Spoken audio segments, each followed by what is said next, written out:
None of these are on here.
This meeting is now resumed. Please rise for a moment of silence, and during this time, please remember the following persons who have passed away: Alva Roy Dixon, Andrew Loku, Lisa Ordabagian, and Sheila Ward.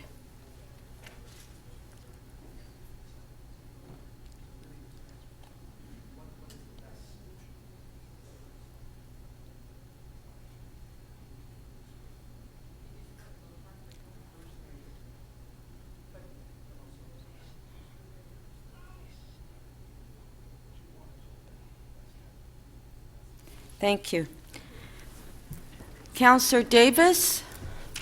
Thank you, Speaker. I did just want to acknowledge that Lisa Ordabagian's partner, Chris Smith, and family and friends were here today, and I want to acknowledge them and to especially acknowledge Lisa for the amazing contributions she made to our community and to recreation programs for the City of Toronto. Thank you very much. Councillor Fragadakis, I understand that you wish to make a brief announcement. Oh, just one sec, okay? Oh, thanks. The mic's working now. So last year, Council graciously supported my motion, seconded by Councillor Doucette, to endorse a nationwide campaign to honor Canadian women on our country's currency. And last month, I received the following letter from the Royal Canadian Mint, and it says, "On behalf of the Royal Canadian Mint, it is my pleasure to present you with one of our 5 new million $1 commemorative circulation coins celebrating the 100th anniversary of women's right to vote in Canada. This coin was launched on March the 8th in conjunction with International Women's Day, and I thought you and your colleagues on Toronto City Council who have advocated for more women to be shown on Canadian currency would appreciate a keepsake of this historic milestone. Thank you again for sharing your views on this important issue, and I hope you will enjoy the Mint's new circulation coin commemorating such a remarkable achievement." So everyone, you have one of the numbered or a limited amount of dollar coins commemorating this occasion. Thank you, Councillor Fragadakis. Members of Council, we will now review and confirm the order paper. To this point, Council has completed 68 items. There are 14 items left on the agenda, plus 40 member motions. Today's meeting must end by 6:30 p.m. to permit religious observance.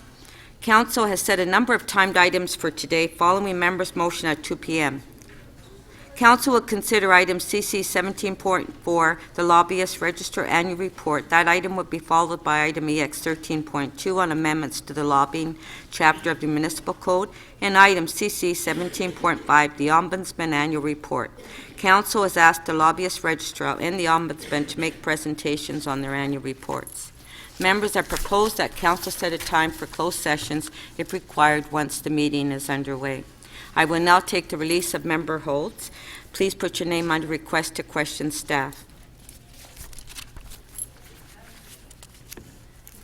Councillor Wong-Tam. Yes, thank you very much, Madam Speaker. And I rise on a point of privilege to bring council members' attention to the fact that Kendon Jonathan, who is a close family friend of Mr. Andrew Loku, who's recently deceased, is here today in council chambers, and she's joined by Sandy Hudson from Black Lives Matter. They're both here to receive the members' condolence motion that we passed yesterday, and I just want to let the members of council know that they're sitting here observing today's proceedings. Thank you. Thank you.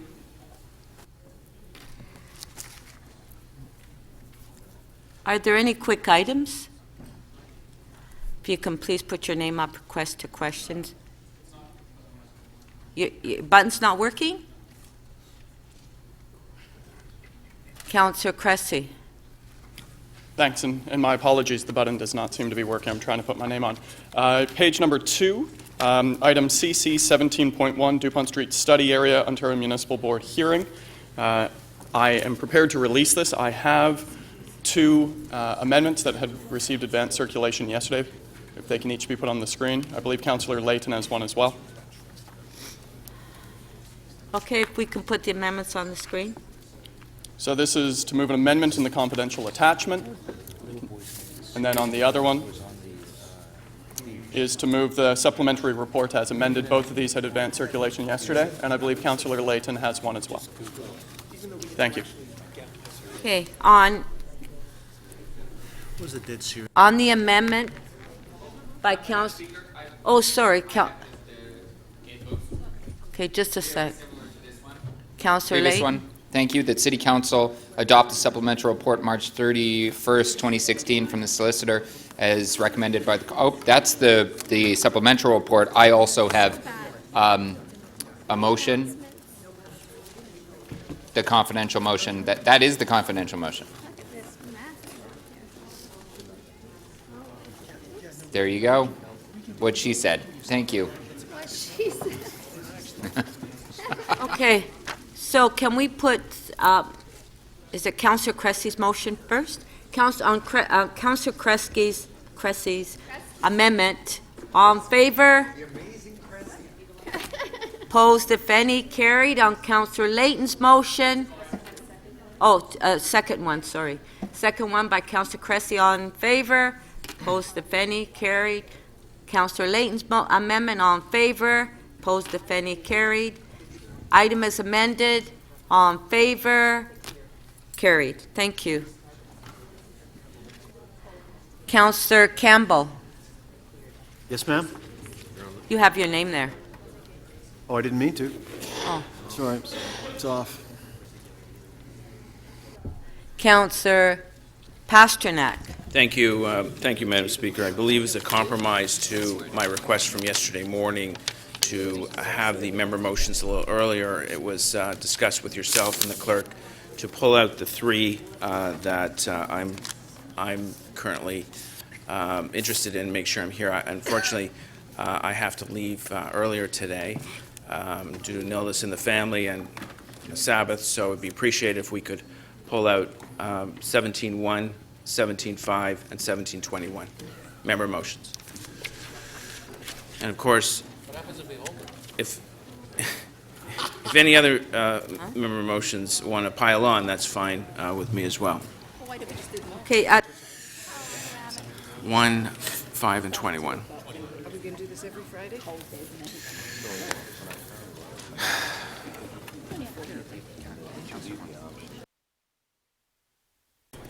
so I would just like to,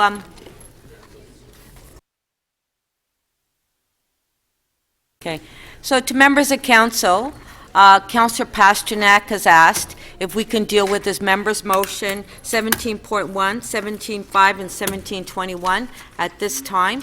Are members of council okay with that? Okay, so we'll put them on the screen. Yeah.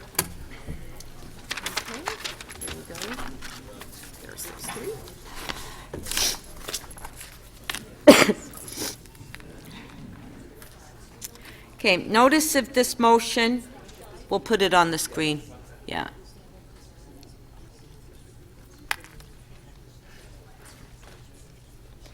It's on the screen, MM 17.1. Notice of this motion has been given. This motion is subject to referral to the Executive Committee. A two-thirds vote is required to waive referral. Okay, all in favor? Opposed, if any? Carried. On the item, all in favor? Opposed, if any? Carried. Thank you.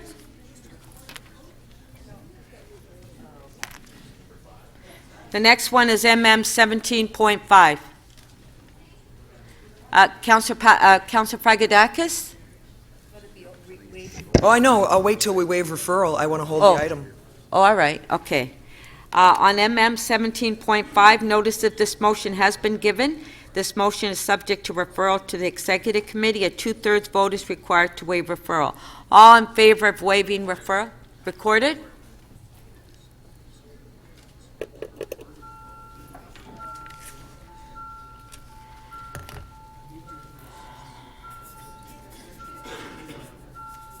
Councillor Kelly, thank you. Councillor Perks, please. Councillor Crisanti, please.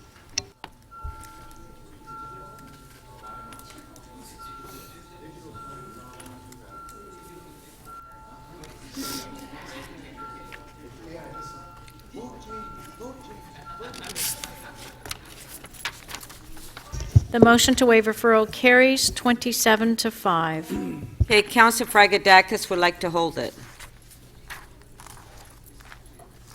The next one is MM 17.21.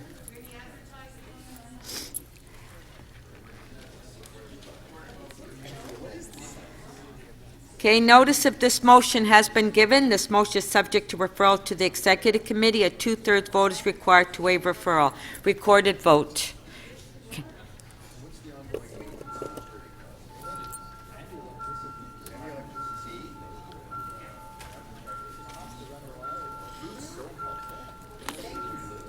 Councillor Perks, please. Councillor Wong Tam, thank you. Councillor Burnside and Councillor Fletcher, please.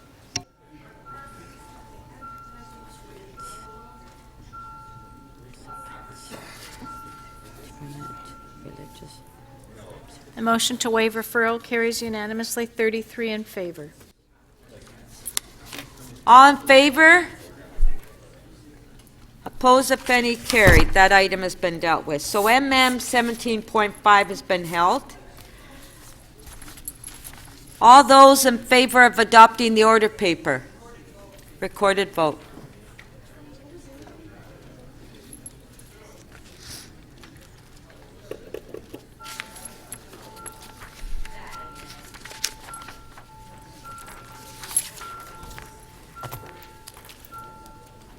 Councillor Bailao, please. Deputy Mayor, please.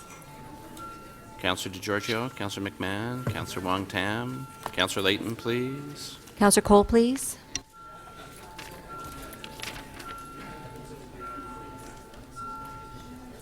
Councillor Layton, please. Councillor Fillion, please.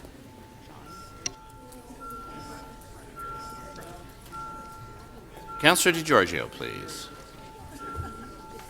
Okay.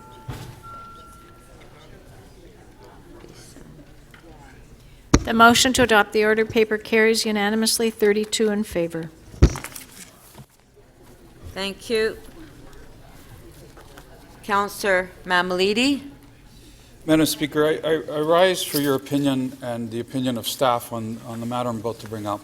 And I think it's because I see two trains actually heading towards each other, and I think we need to deal with it. We're about to learn that the city is about to learn anyway that there's recommendations coming forward for boundary changes, and that's coming next month to us. I think most of us have had our interviews with the consultant and have given them our opinions, I think. The recommendations that we all saw has a number of changes in each of the wards in boundaries. The ones that struck me the most were the ones that eliminate, for the most part, Ward 2.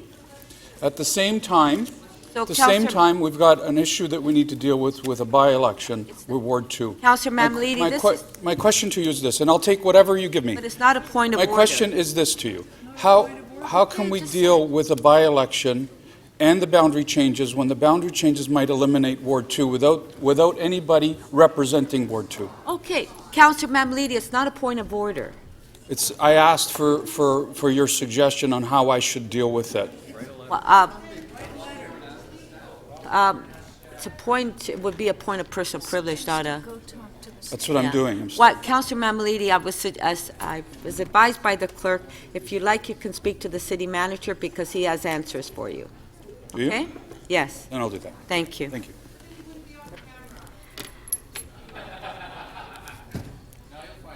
Our first item this morning is page 2, CD 10.2, City of Toronto Outdoor Tennis Operations.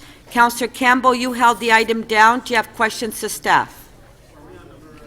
We're on tennis. Oh, good. Yes, Good. No, tennis. questions to staff. I have no questions to staff. Does anybody have any questions to staff? This is on City of Toronto Outdoor Tennis Operations. No? Okay, Councillor Campbell, would you like to speak? Yes, ma'am. Okay. Madam Speaker. So, this just very quickly. I was in my ward recently. We were at a tennis court. Do you have a motion? I have a motion. Yes, sorry, I have a Okay. motion to put forward before I tell my story. All right. So essentially there are 180 tennis courts around the City of Toronto, 62 of which we have special arrangements with local community tennis organizations. And those tennis organizations set prime time hours. On weekdays, Monday to Friday, those prime time hours are from 4 to 11 at night if they're lit. And on the weekend, they have prime time hours from 8 a.m. to 11. And during those hours, it is feasible, it is possible that the public could be completely excluded from public play on Saturdays, Sundays, and holidays. So the staff held long consultations with the organizations, and they have increased the number of public hours on a weekly basis from increase the number of public hours from 4 to 6 hours a week, and my motion just makes the request that 2 of those hours, which would be for all of the courts, occur on weekends and holidays.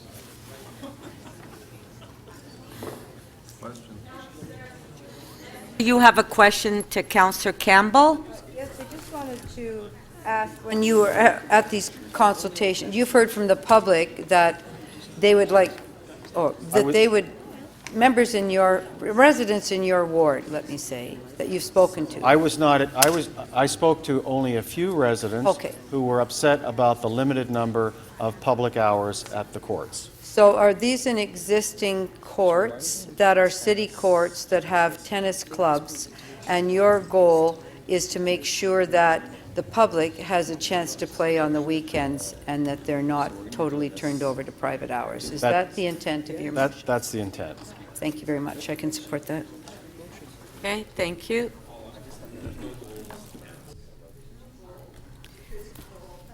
Okay, so on the, Councillor Davis to speak.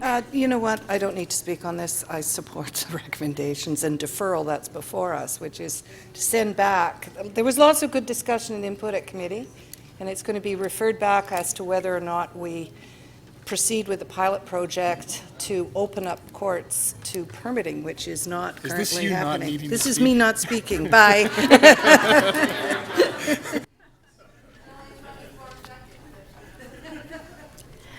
On the amendment by Councillor Campbell, all in favor? Recorded.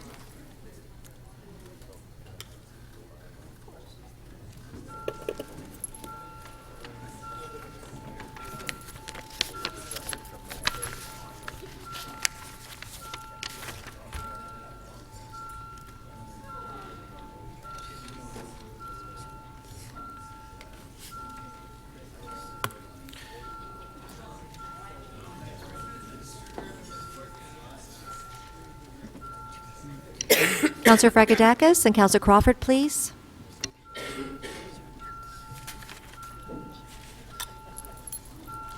Councillor Fragedakis, please.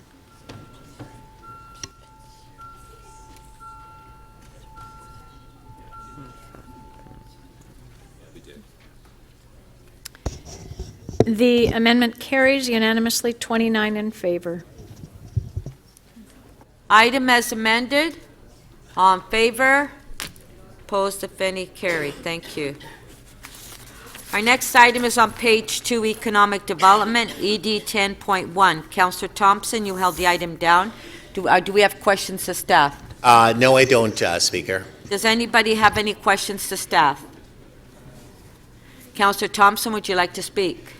Speaker, just briefly, I would like to obviously recognize the fact that we are, and as part of this recommendation in this report, appointing for the very first time a City of Toronto Photo Laureate, Mr. Jeffrey James. I don't think he's here today, but he was introduced at committee. He is an outstanding artist, and he has received numerous acclaim from around the world and in Canada, and I'd simply like to welcome him to this position.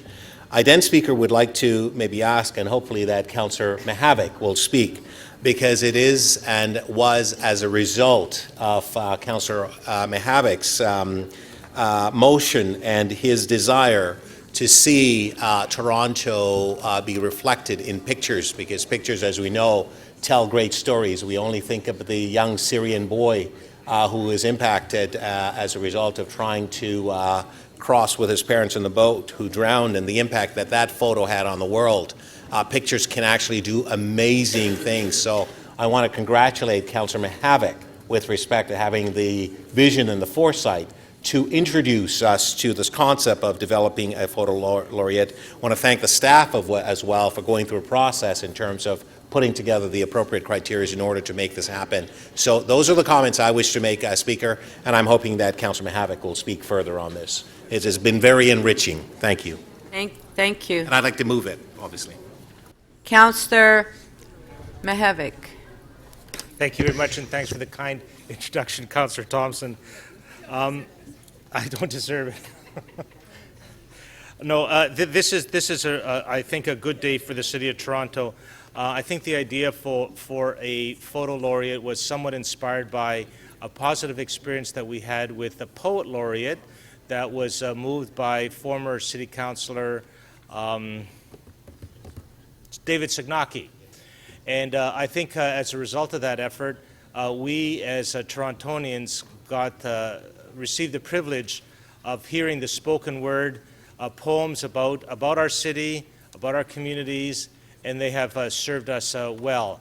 And I know I think we all know that the poet laureate has, the poet laureates over the past years have done great service in our libraries, working with groups, undertaking readings, inspiring other poets, and so on. So they've done great. The idea behind a photo laureate is that a picture can change the world. I think we all have that. Of course, that picture of Alex Kurdi seared in our mind. I certainly have the picture of the young woman who's a Torontonian now, fleeing the napalm bombing in the Vietnam War, and we know that picture was one that rocked and changed the world. A picture can change the world, and I think for communities, for a world that is seeking transformation, my hope is that this particular photo laureate, Jeffrey James, will inspire Torontonians, will inspire our young people, will inspire other photographers to get that picture of Toronto that speaks to our soul and speaks to who we are as a people. So I think this is a great thing, and I'm of course confident that it will enjoy support from Council. So I look forward to the good work that Jeffrey James and others that he will inspire will do for our city. Thank you, Madam Speaker. Thank you. Recorded vote.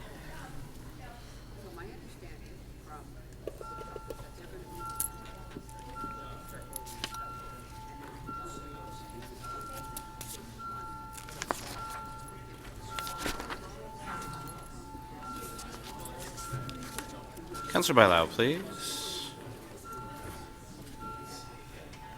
Councillor Davis.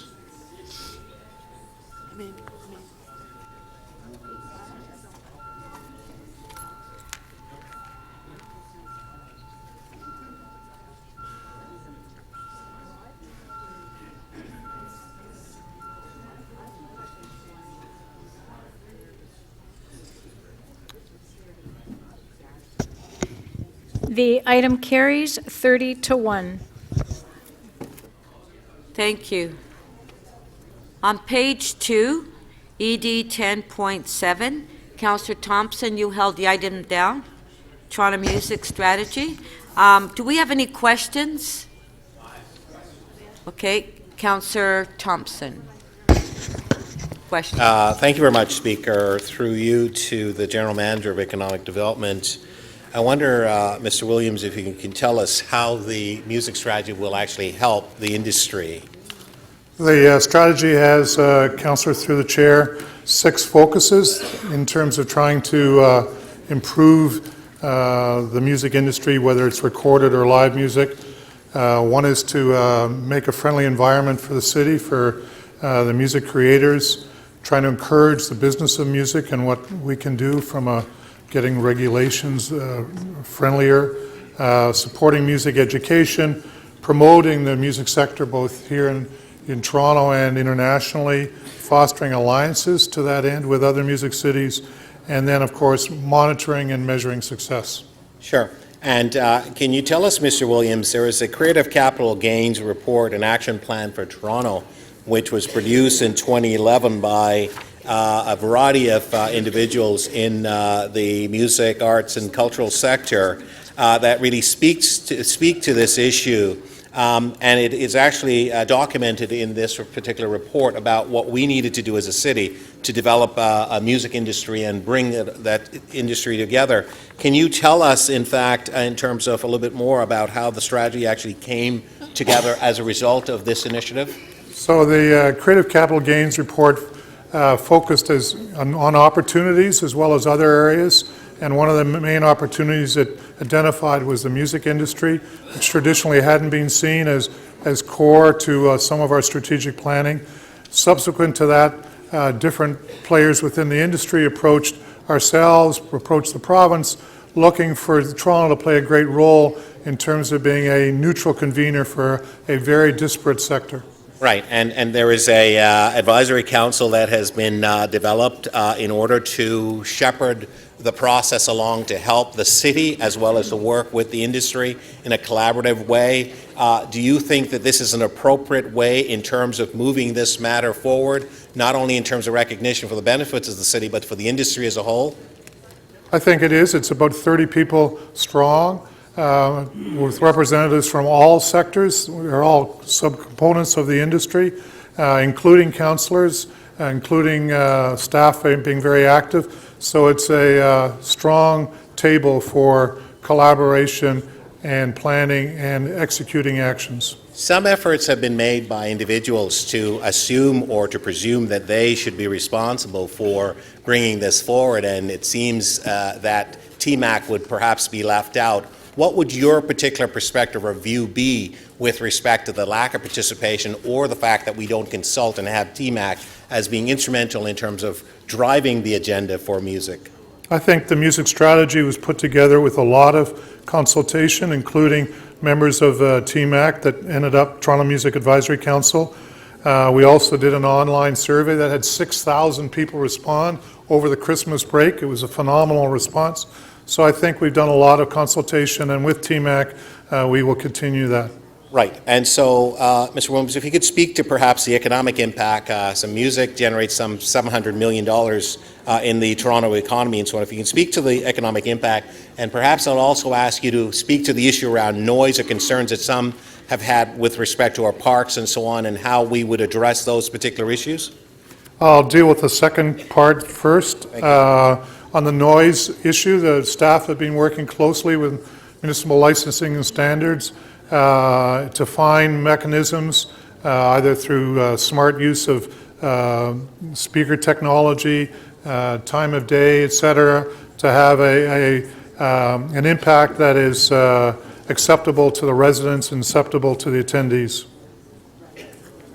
And then on the first part of the question, with respect to the economic impact, it comes in many different ways. If we become known as a music city like Nashville and Austin are, then it boosts our tourism. Live venues increases our restaurant and bar and cafe scene. Okay. Now, Mr. Williams, we have the strategy and so on. Can you tell us how we will be effectively moving it forward? Will we just simply leave it as a document that will collect dust, or will we select from the recommendations in order to roll out things in order to help the industry, of course, with respect to budgets being in mind? So the strategy has many different recommendations, as there is many different perspectives brought to bear. Some are longer term, some will take more planning to execute. There are a number that can happen right away, and we hope that we can move forward, and we will move forward immediately with a number of those. And we're in the midst of identifying with members of Toronto Music Advisory Council and members of council which of those we can move forward with most quickly. Some will have financial implications, and they have to wait until a budget is done. Thank you. Councillor Campbell. Thank you, and thanks for those previous questions in regard to the noise concerns, because we had a number of emails from residents. Mr. Williams, you know my reservations about the strategy. Can you just talk a little bit about the budget? You say there's no budget for 2016, or the report indicates it, but there will be some financial impacts in 2017. Do we know what those will be? No, we don't, because we haven't prioritized and sorted out the exact practicality of some of those. We have the council authorized an increased budget this year, so there will be more staff, more staff person to work on the file. So we'll see how well that can work in terms of furthering some of these initiatives. So you indicated to me earlier that the music industry approached us asking us to help coordinate and facilitate improvements in the overall dynamic of the music industry. The report says that Toronto is already a thriving music industry, is already a thriving music city, and $700 million impact. Why didn't the music industry itself pull itself together in the form of an association to try to boost the strategies that are alluded to in the report, such as support for music education, encourage the business of music in Toronto, support concerts and so on? Why didn't the music industry do this itself? I think that's a good long-term goal that we would work with, and we've done that in other sectors. So I think over time the music industry will become more self-organized, if you will, and self-supportive of the sector. I think at the outset it needs I'll call it a safe, neutral table to begin that process, because it is so complex and there are so many different portions of it. The opportunity to get them all at one table together, I think, is the role that we can play with the Advisory Council, and hopefully with our encouragement and their own encouragement, they will become more self-organized and more self-sufficient. And so a year from now, how will we know what success looks like?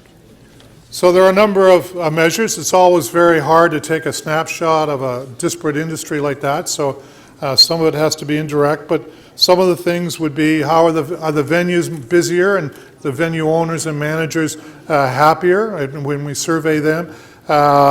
Employment, there are some employment figures that the city does and Statistic Canada does that we can compare over time. We can do a survey, all of that itself costs in terms of the average salary for a lot of the participants. Youth engagement, that's more of a subjective measure.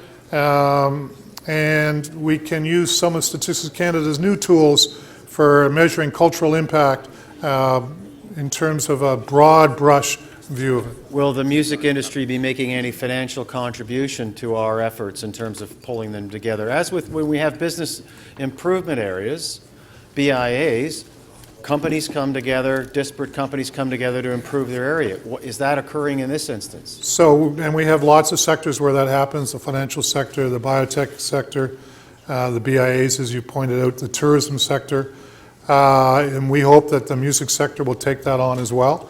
I think it requires a little bit more maturity as a sector and viewing themselves as a sector rather than as a venue or as a performer or just as a sound studio.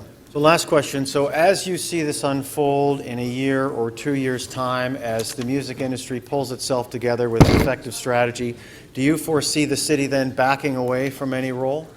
I think the city can stop growing its role and starting to back away. I think the city always can play a very useful role in terms of convener. Also, the city has a lot of touch points with the industry, so we will need to continue to work with city divisions to make sure that those touch points are as supportive as they can be. So we won't be absent the support of the music industry, but I think the current growth trajectory in terms of the amount of resources we're putting towards it can flatten out and perhaps dwindle somewhat, but never entirely. Thank you. Thank you. Councillor Matlow. Through you, Madam Chair, it's come to my attention that that there are a number of residents who have been writing to councillors, including myself, with significant concerns about, I think, some of the aspirational comments in the strategy with regard to music in parks and the potential impact that they fear it might have on their quality of life. And right now we're in the midst of a on-again, off-again, soon-to-be on-again noise bylaw review at the infamous Licensing and Standards Committee. And there's a lot of controversy regarding sort of where that's going to go. And I think there are a lot of fears in the community about the potential of more noise in neighborhoods. Could you speak to those aspirational comments, and do you believe that there would be any direct impact if this was approved the way it is to the communities, and would we immediately see any more amplified music or noise or anything like that in our local parks? So this strategy carries with it no weight with respect to the sound bylaws, the noise bylaws.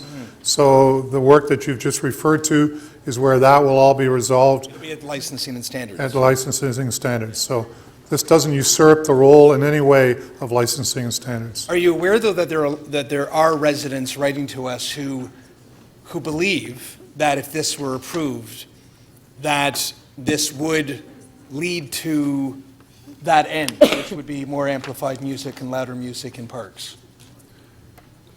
This strategy is supportive of the music industry.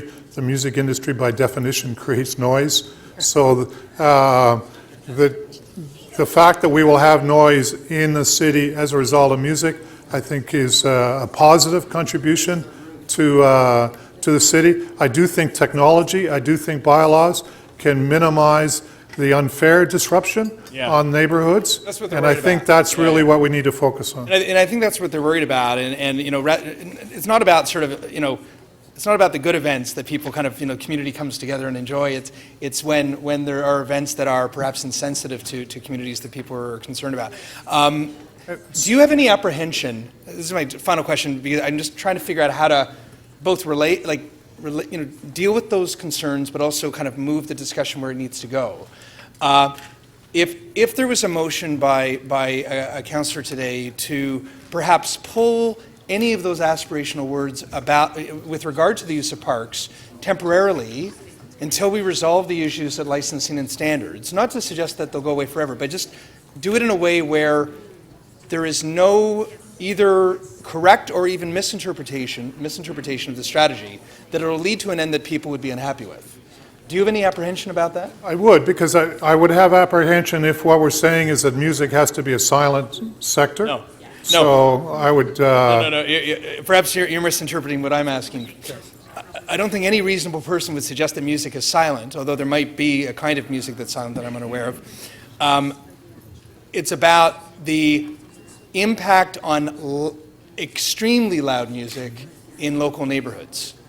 And that's what some residents are concerned about. And I just wonder if there's a way that if there were aspirational words in this document, that we could simply just kind of put aside for the moment. It wouldn't impact the strategy, but deal with what's happening at licensing and standards so that we can deal with those concerns in a responsible way. It might help deal with very real concerns that people are feeling right now. I think any motions that target the fact that the city needs to be music-friendly and the industry needs to be city-friendly, I would agree with that. So that, but something that removes from the strategy the idea that there would be no reference to music in public places, I personally would not support that. Okay. Again, I'm dealing with sort of a nuance rather than a... Yeah. Thank you. Thank you. Councillor Wong Tam. Yes, thank you very much, Madam Speaker. Just following in line with Councillor Matlow's questioning, given the residents' associations who've written in who are rather, I believe, concerned that perhaps we've got two different bodies of new government initiatives, including a noise bylaw review that will be running concurrently with one another, but perhaps not meeting up with one another. How would you respond to those concerns? So the music industry, both representatives of it, as well as staff that work in support of the music industry, have worked very closely with staff in Tracy's division and at committee to ensure that there is a balance of opinions and respect for the residents' concerns simultaneously be considered by by committee, and so that they can come forward to council with all of those different perspectives in mind. Yet the two reports are not lining up simultaneously before us today. Is there a reason why that is the case? And how do you claim that they're being evaluated simultaneously if they're not here before us? Well, as there's nothing in this collective report that is contradictory to any of the considerations under municipal licensing and standards. So I think this is a useful input to the considerations that the committee would undertake. So with respect to that comment, if I can just dive off, if you've had conversations with the manager of a director of MLS, then you're probably aware that Toronto's noise bylaw enforcement unit is somewhat understaffed, and that the inspectors are not available after certain hours. And yet the proposal is to create musical opportunities of commercial uses in public spaces, including public parks. How do we not address those concerns if we are setting up an environment where we're going to perhaps put further hardships, expand the workload of a unit that's already under-resourced, understaffed? I can't speak to the staffing, and that would be Tracy's responsibility, obviously. But you've had conversations with her, so I'm assuming that she might have already expressed some concerns about that. That topic has not come out directly between Tracy and I. So I just want to, and the reason I ask these questions is we just want to make sure that we're not doing two different things with good intentions and all of a sudden creating an extra large problem for ourselves a year down the road. So let me just try to come at it from a different perspective. Is there a template on sound engineering in terms of what is going to be acceptable with respect to amplified sound, commercial music playing in public parks? Who's going to be the police on this? Who is it a matter of self-regulating, self-policing on behalf of the producers of music at that event? Or is there another way of doing it? That's more a question that the Executive Director of Municipal Licensing and Standards is better equipped to answer that question than I am.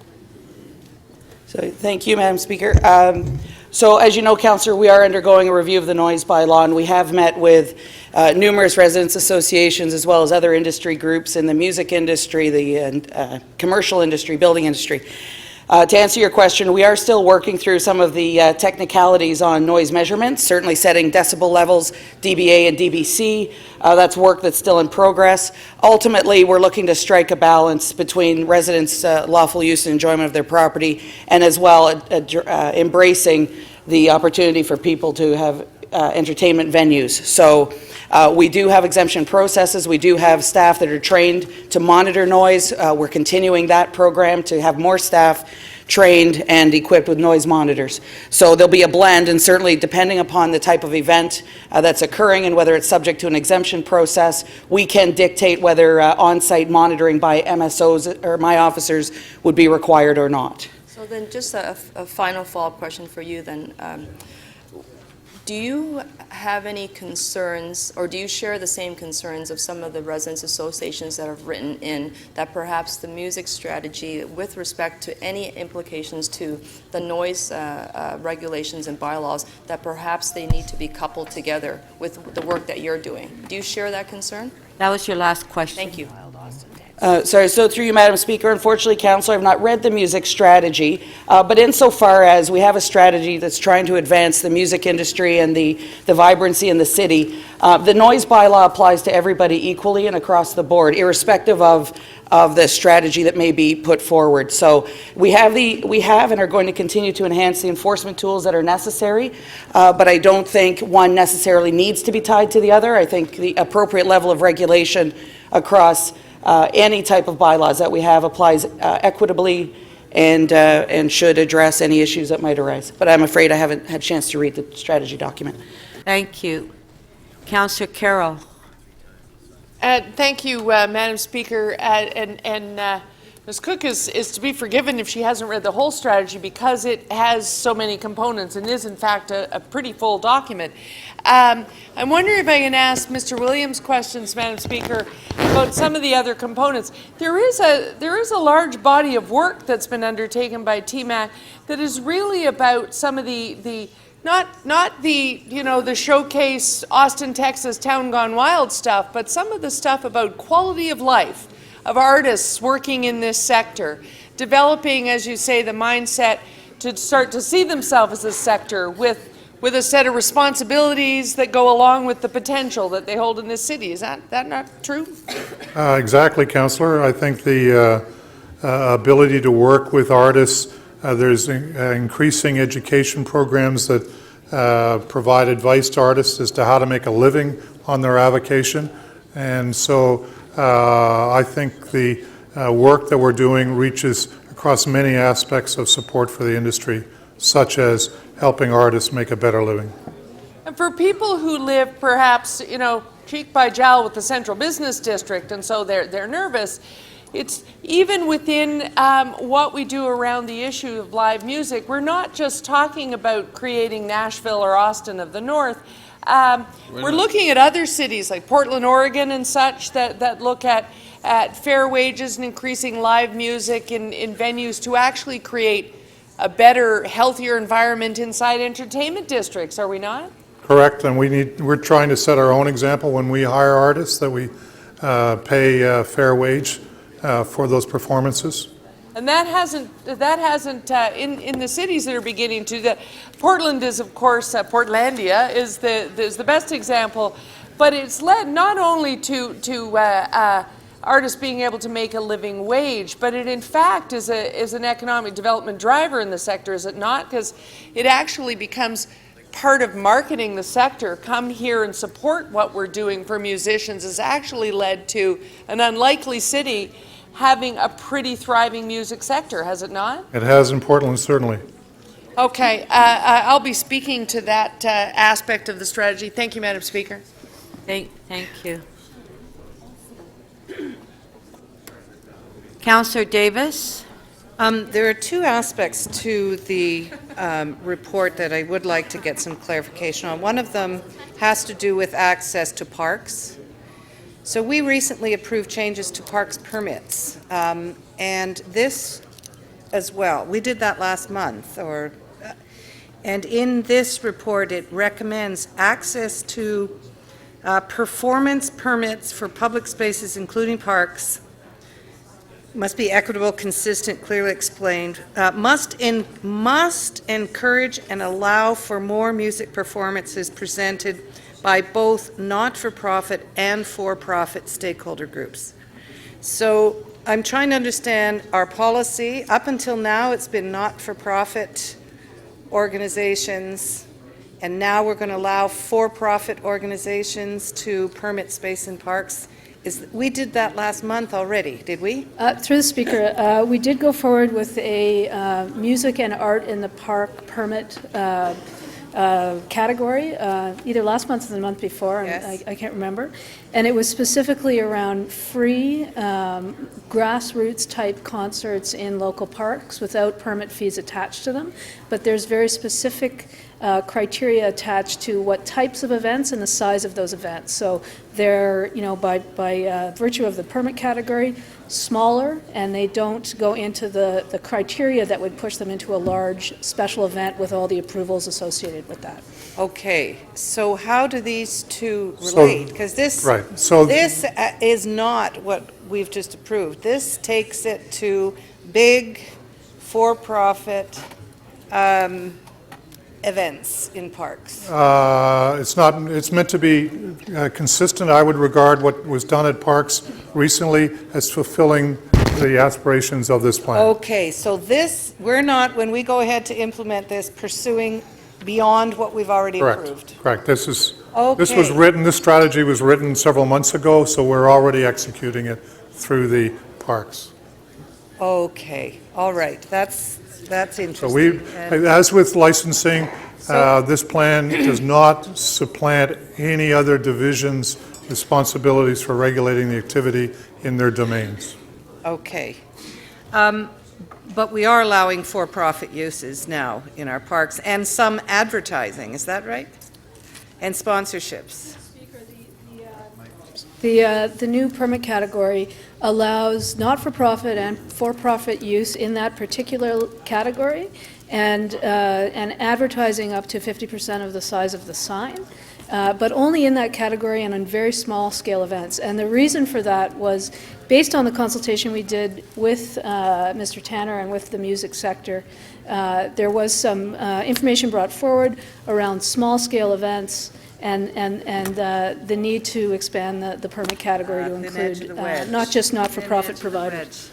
Okay. The second thing is about this financing. There's discussion about using new financing tools, such as the billboard tax. So redirecting other taxes into these kinds of events.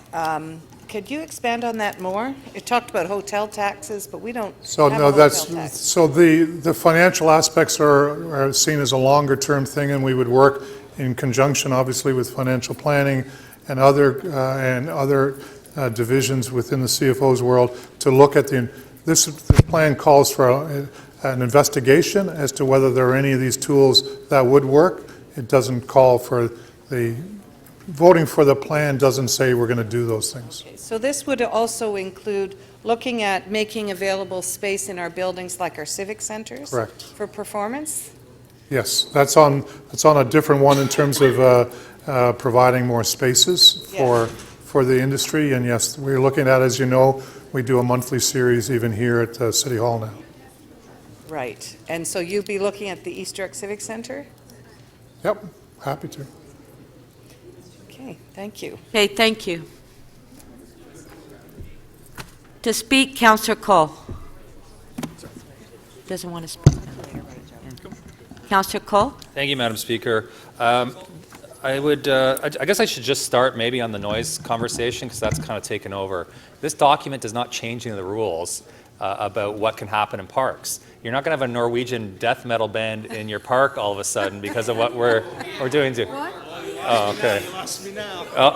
But so I think that's it's a red herring. Good conversation to have. But I think at the end of the day, we all want more music in our public spaces, but that will only be done under the regime that we set around noise and all those existing park bylaws. So that's not something that's really an effect here. This is really good news and much needed, and I think that we've had a lot of people contributed to it. The fact that we have people from the industry taking their time as part of the TMAC with Councillor Thompson and other councillor colleagues who are working on this strategy is much needed. And what it really creates is a blueprint. It's a blueprint for how we move forward. And we should support it, and we should support it immediately. And I think Councillor Thompson maybe used the words, though, we can't just let it become a report that sits on a shelf and gathers dust. And he's been actually, I give him credit, been patient with my persistence and my pestering over the last few years on this file, and I'll continue to pester and be impatient, because it really requires action and the implementation and the execution to make this meaningful. So just to give you a bit of a context, it was over 4 years ago now that I moved the motion that got the wheels rolling on this, to look at what we could put in place to support what is a vibrant, amazing, dynamic music industry in Toronto. And that's 4 years. So a lot's happened in 4 years. We actually have now a music office. We have a strategy. We have TMAC. We have live music at City Hall. We have an agreement with Austin. We've had new festivals coming to the city. We have, as we know, Toronto is on the music scene around the world, recognized around the world. But at the same time, other things have happened in 4 years. It's a long time. I could say my then 7-year-old son has taught himself how to play drums and guitar in those 4 years, so he might be playing at City Hall soon. The other fact is, in that 4 years in Austin, our sister city on this has actually started to see a loss in music jobs in their jurisdiction. They've released additional strategies. There's been other cities that have leapt over us in terms of their actions they've taken in that time. We've actually lost venues in Toronto in the last 4 years. Thank goodness that in the case of Councillor Cressy's ward, the Silver Dollar was saved and preserved. And what starts to happen in a city like Toronto, and Austin's experiencing it now, when the cost of living goes up, artists can't live in the city anymore. So the people who we want to be creating all this wonderful music can't afford to be in downtown Toronto or many other parts of Toronto. Similarly, because of our property tax base and the way we assess at highest and best use, well, everything's assessed as a condo now. So how does the Horseshoe continue to exist on Queen Street if not for a family that's owned the building for 50 years and is willing to give them an okay deal on rent? And so we have some serious issues. If we want to talk the talk on music, we have serious challenges in front of us that we have to address and address immediately, because what's going to happen is there'll be no venues in Toronto and no musicians living in Toronto because no one can afford it. And then what's happened is it's all for naught. And so I think there are some critical issues that have to be addressed. The strategy starts to look at that, but we have to look at how does a cultural space or an incubator, as we would like to call them, exist when rent is so high and property taxes are so high in this city. We have to get more creative on that, or we start to lose the fabric of what has made this city so great and such a music destination. If we want the tourists to come here, and they do. I was at a show at the Danforth Music Hall, I guess that's in Councillor Fletcher's ward, on a Tuesday night, and it's packed. There's such an appetite for music in this city, and the world knows it. That's why there are festivals being added all the time. That's why every touring band comes through repeatedly. That's why artists want to live here, recording studios want to open here. But that becomes threatened if we don't take concrete actions to make sure this is actually a city where venues can thrive and be supported by the city, not us pounding them down, where artists can afford to live in the city and produce their music. And I think those are the steps that we have to look at. And while we've accomplished so much in those 4 years, I'm impatient. I think we need to do more. I think we have to move this faster, and I'll continue to push and pester on that. I hope we all do the same, but I think we should unanimously support this today because of the jobs and the economic activity that this industry has created for our city and will continue to create. Thank you, Madam Speaker. Thank you. Next speaker is Councillor Wong Tam. What are we at, the House of Commons? Thank you very much, Madam Speaker. I'd like to move a motion which I believe will help clarify some of the concerns and put to rest some of the concerns that we've received through correspondence from residents associations and residents.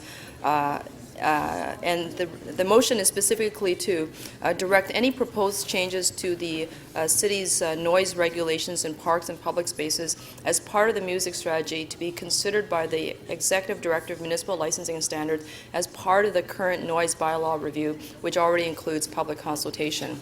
And hopefully this is going to help clarify and line up these initiatives together. I want to thank Councillor Cole for his extraordinary leadership on this file, and certainly as well Councillor Thompson. This is a very important initiative, and I think certainly as someone who actually is a supporter and a fan of the cultural and visual arts, I know how difficult it can be when we talk about artists, whether they be musicians, performing arts artists, or visual artists, on how difficult it is to live and work in a city that is extremely expensive. So I am quite empathetic to that. And finding exhibition space for visual artists is also difficult. Despite the fact that we talk about promotion of arts, it is just very challenging when you don't have a lot of venues. And I recognize that that is the same thing for musicians. So there is a lot of empathy and certainly a lot of understanding why we need to work together to create the right environment for that success when it comes to bolstering the arts and cultural initiatives in Toronto. I do think also, as a councillor who represents significant public spaces in downtown Toronto, midtown Toronto, that host some of the largest festivals in our city, is that I also hear from a range of other concerned stakeholders. And those concerned stakeholders are choosing to live in vibrant mixed-use neighborhoods because of the 24-hour convenience, because of the number of amenities that are there, but they also deserve to have some rest. When it's time to rest past 11 p.m. So when I spoke to the executive director of MLS and asked if she's in agreement with the report, the Toronto Music Strategy, I think you largely heard, yes, it sounds like a great initiative, but I haven't read the report. And in further conversation with her offline, she's now confirmed with me that this motion before you, this amendment to the report, is actually going to help the work that she already has underway. And equally as long of a duration time that the music strategy has been before City Council on numerous occasions for the past 3 or 4 years, we have been doing the same type of work in MLS, trying to update the noise bylaw regulations in the City of Toronto with the same amount of time of input and resources put in from a totally different division. So I think it would be a mistake for us to actually not ensure that these two initiatives that are all about creating the best environment for the residents and the business owners of the City of Toronto to move forward together. And that's all that this motion is really doing.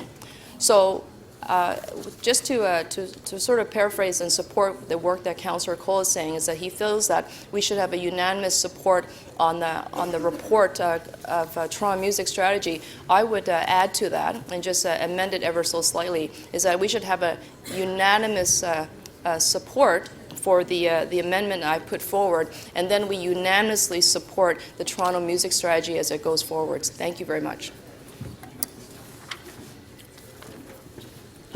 Thank you. We do have a question for you. Councillor Thompson, clarification of the motion. Certainly. Thank you very much, Speaker. Through you to Councillor Wong Tam. Councillor, the motion seems to suggest, and it talks about proposed change to the city's noise regulation in parks and public space and so on.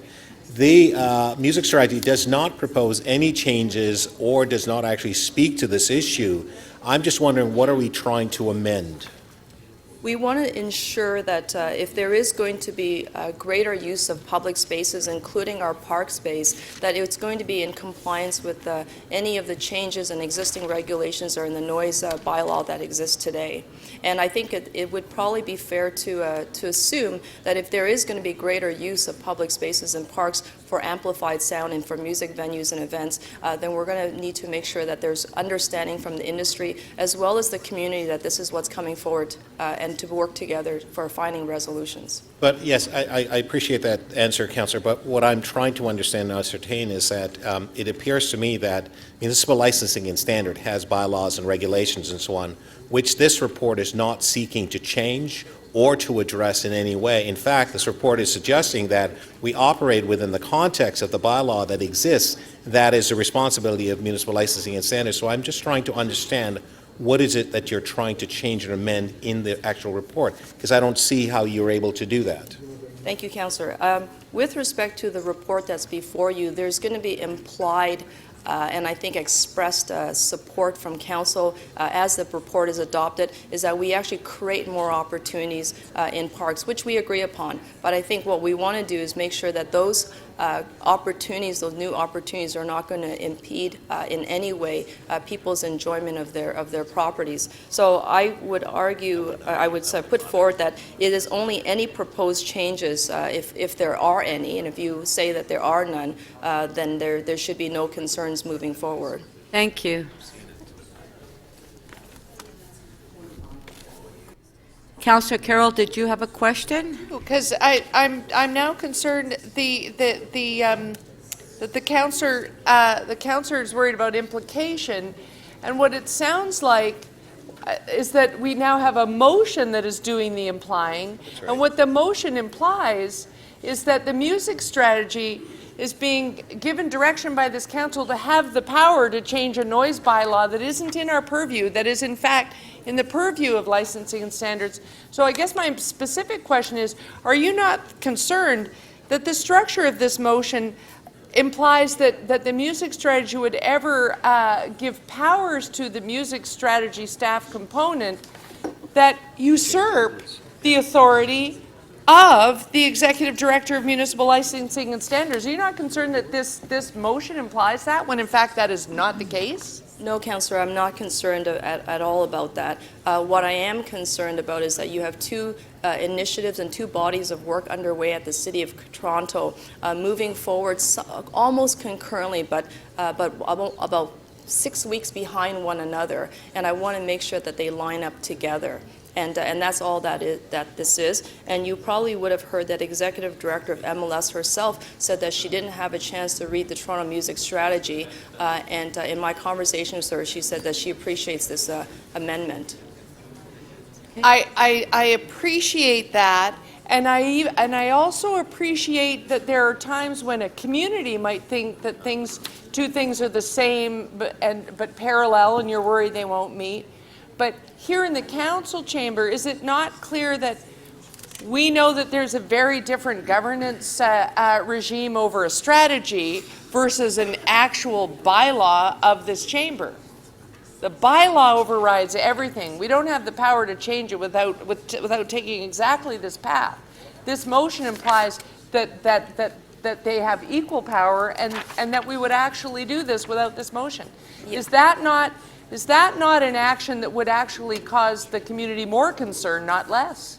No, I don't believe so, Councillor Carroll. What I am hearing from the community is that what they believe has happened is that there was consultation with the music industry and an overwhelming support for the music strategy, but they themselves were not included in those consultations as it pertains to use of public space, including the parks that are adjacent to low-rise residential neighborhoods. But did they see the part in the strategy that says as each of these things goes forward, we will work with the community before they would go forward? Of course. This is the opening strategy. Is your community clear that that is exactly what this strategy would set in motion, is talking to them? This is your last question. Sure, thank you very much, Councillor Carroll. It's not specifically my community. What you'll recognize is that the correspondence is coming from communities from across the city, and they represent wide swaths of neighborhoods. What I think is important is that they have had a specific type of experience with respect to noise regulations and noise impacts in parks and in open spaces already, and they're already having difficulty getting bylaw officers and inspectors to go out to investigate and perhaps to stop any type of additional noise impacts. Thank you. Okay, members of council, before we continue, I want to welcome the grade 5 and 6 students from St. John the Evangelist Catholic School. The group is visiting City Hall to learn about their local government. And the school is located in Ward 11, York Southwestern, and their local counselor is Councillor Francis Nunziata. And the group leader is Vida Javenko. Maybe the mayor can go up and shake their hands. But I got good news for I just want to say to the students that good news yesterday at the Committee of Adjustment. We approved the new school, the variances, so we'll put the shovel in the ground in the next month or so. I know you've been waiting 3 or 4 years for that, so congratulations.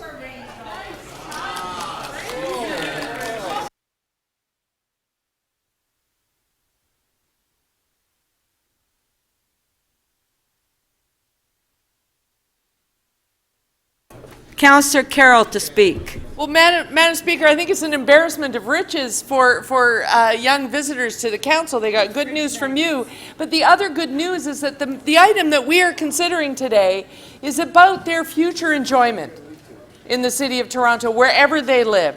It is about, if they choose a life in the arts, it is about their quality of life if they are growing up as artists. And we know that in recent years we've been returning arts to the curriculum in schools. And so I hope that all of them work in either the knowledge industry or the arts industry, because that's what Toronto is all about. And that's what this music strategy is about, Madam Speaker. Madam Speaker, Mayor Tory is on his way to Silicon Valley next week. He's on his way to attract future generations that will drive the economy of the world. And what we know is they go to what Richard Florida calls spiky cities. Yes, we have computers. Yeah, we can work from home, but we're drawn to culture. We're drawn to music. And so you actually draw business to that.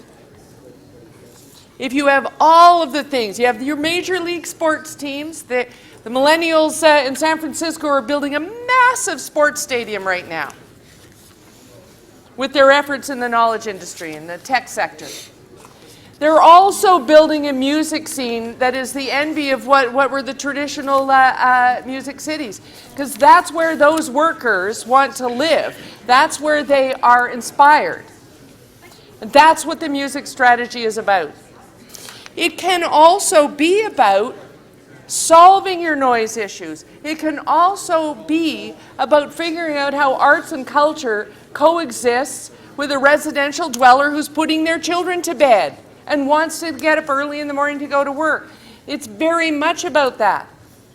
But it is about so much more. That's why with respect for my colleague, with respect for the people who've sent the letters to me as well, because I'm a member of TMAC, I've read their letters, and I understand their concerns, because believe it or not, noise in parks is sometimes a concern in suburban parks. I'm sure, Madam Speaker, in your own ward, every festival, every music festival, multicultural festival, we have to work out these issues. But it is the role of municipal licensing and standards to set bylaws and work with those. And when we have noise issues with an annual festival, we then have to have a mitigation strategy. And the whole community has to work on that. And we have a group with the authority to do that. And the music strategy has no intention of overstepping that authority. This is a strategy. We have so many strategies in this city. I often make the joke, we need a strategy, because we got a lot of strategies. But it's not a fundamental bylaw, and we could never set new rules that usurp the authority of a bylaw. But what we can do is create a much more healthy entertainment district scene. The residents will benefit from getting rid of block after block of recorded music palace streets, where we have discos, where there is far too much alcohol going on because our licensing authority still allows bottle service. Bottle service is the scourge of entertainment districts in this neighborhood, in my view. You put a live venue in the middle of it. Think of Lula Lounge appearing on the scene in a down-and-out block, and suddenly that street becomes more vibrant. And suddenly people actually want to live there, because it's not a dodgy block anymore. It is in fact coming alive, and other venues are popping up in that whole neighborhood, making it a place people want to live. Values actually are going up, not down, they're going up. Because if you have that relationship between a live artist and its audience, that interaction between a live musician and their audience, it's a much more healthy relationship. It has regard for one another. And so that regard lasts, even as you spill out into the street afterwards. People on the Danforth and Councillor Fletcher's area know that. Regularly, 3,000, 4,000 people pour out of the music hall and make what could be a quiet and dangerous block a very healthy block many nights of the week. And residents live right behind it, right in front of it. That's what the music strategy is about, creating health for the artist, health for the community, and a vibrant draw to the businesses whose workers want to live around that vibrant scene. I don't see a reason for having any reservation about it. Thank you, Madam Speaker. Thank you. Councillor Matlow to speak. Madam Speaker, I really suggest we bring down the volume on this. I've been waiting to say that. Sorry, Chef. Yeah.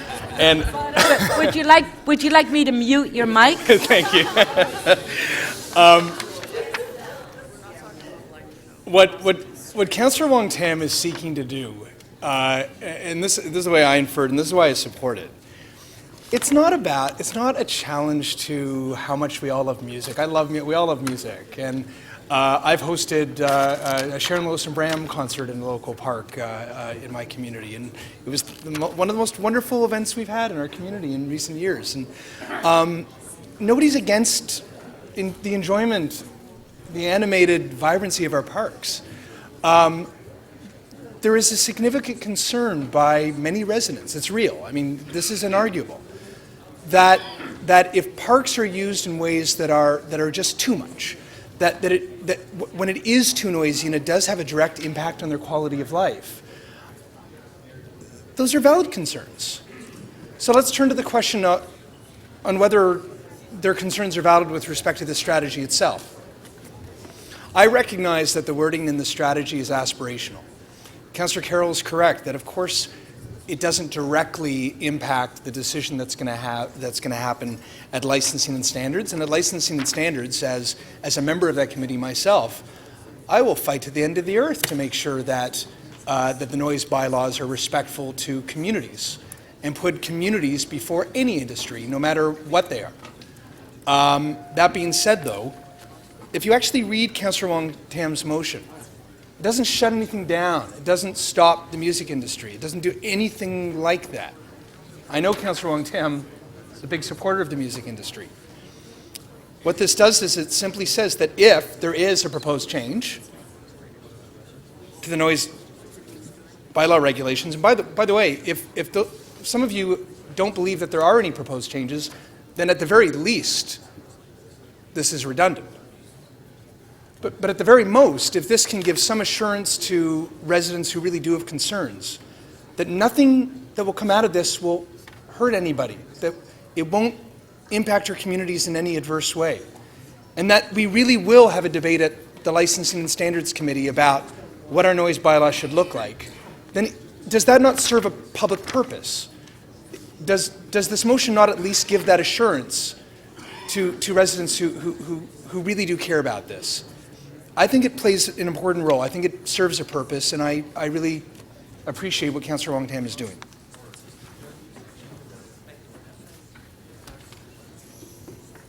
Thank you. Councillor Layton to speak. Thank you very much, Madam Speaker. I'll try to be brief. I'm standing in support of the recommendations that are in front of us. It was 4 years ago, as Councillor Cole said, that he moved a motion at Economic Development. I'll remind Councillor Cole, though, that the item that was before Economic Development that they were discussing was a letter that I put on requesting that we actually requesting a staff report back on how we would do it. Councillor Cole just said, why would we just ask for a report? Let's just do it. And I was eternally grateful at the time. I perhaps wasn't looked at so fondly by the administration as I am today, and so I had some reluctance to put forward a motion like that, and I was very happy that Councillor Cole and Councillor Thompson both helped shepherd this through, and look where it's gotten us today. I am also a councillor who has many live venues in my particular ward, as well as lots of people that go to enjoy them and lots of people that work in them. If you look all the way from DuPont down to the waterfront, we've got what has essentially turned into a bit of a concert venue at 950 DuPont, although it's not zoned as such, that we're working through, which will be the future site of a brewery, another effort that I've been supporting both here in council and personally. But then as you go down to College Street with the Mod Club and Revival, these are great venues. They don't come without some concerned neighbors. We are in a constant struggle with promoters, owners, bands, and the community, and we do our best. I think one of the reasons why we're seeing this concern from some of the neighbors is because we don't have the enforcement capacity. Tracy doesn't have the resources she needs to ensure that those zoning bylaws are being enforced, and the TPS, the Toronto Police Service, won't enforce the noise bylaws because they don't have the capacity. They're busy going and concerning themselves with criminal activity and not with the bylaws because they are busy and stretched thin. But look at a place like on Dundas, the Garrison. The Garrison was a former pool hall. It's now become one of Toronto's growing number of sort of smaller to mid-range music venues. Its capacity was so low from the AGCO that they really couldn't host any larger shows. But as the local councillor, we worked closely with the neighbors, we worked closely with the venue, and all we had to figure out to do, this is such an amazing little fix about the noise, was make sure that bands didn't unload at the rear of the establishment after 11 o'clock, because the noise was coming out the doors when they opened them. So the venue agreed that the band, that last band, that when they were unloading at 2:30, 3 in the morning, it would happen out the front of the venue. And you know how many complaints we've gotten since? 0. We expanded the capacity of this particular venue, and now it's hosting number of shows all week long. They're bringing other people to the neighborhood that are enjoying some food, maybe doing some shopping. They're transforming and helping transform Dundas West, just like Lula Lounge did. But there are protections in place. We just need to make sure that as a city, we're enforcing them properly. I think the genesis of the letter that I wrote to economic development these 4.5 years ago was actually a conversation with an individual trying to start the music industry, a music industry workers group, because he saw that while there are representatives for other types of arts in the city, the tech folks, the musicians, the promoters, there really wasn't a voice for them. And that's why we wanted to establish some kind of working group, so that all of those voices, those urban workers, those arts workers could come together and find out how they can make a difference in their sector and improve the economic, the music cluster in our community. The music cluster is also one of the points in our economic development strategy that was passed in 2010 or early 2011. As one of those core points, like the film industry, we should be supporting.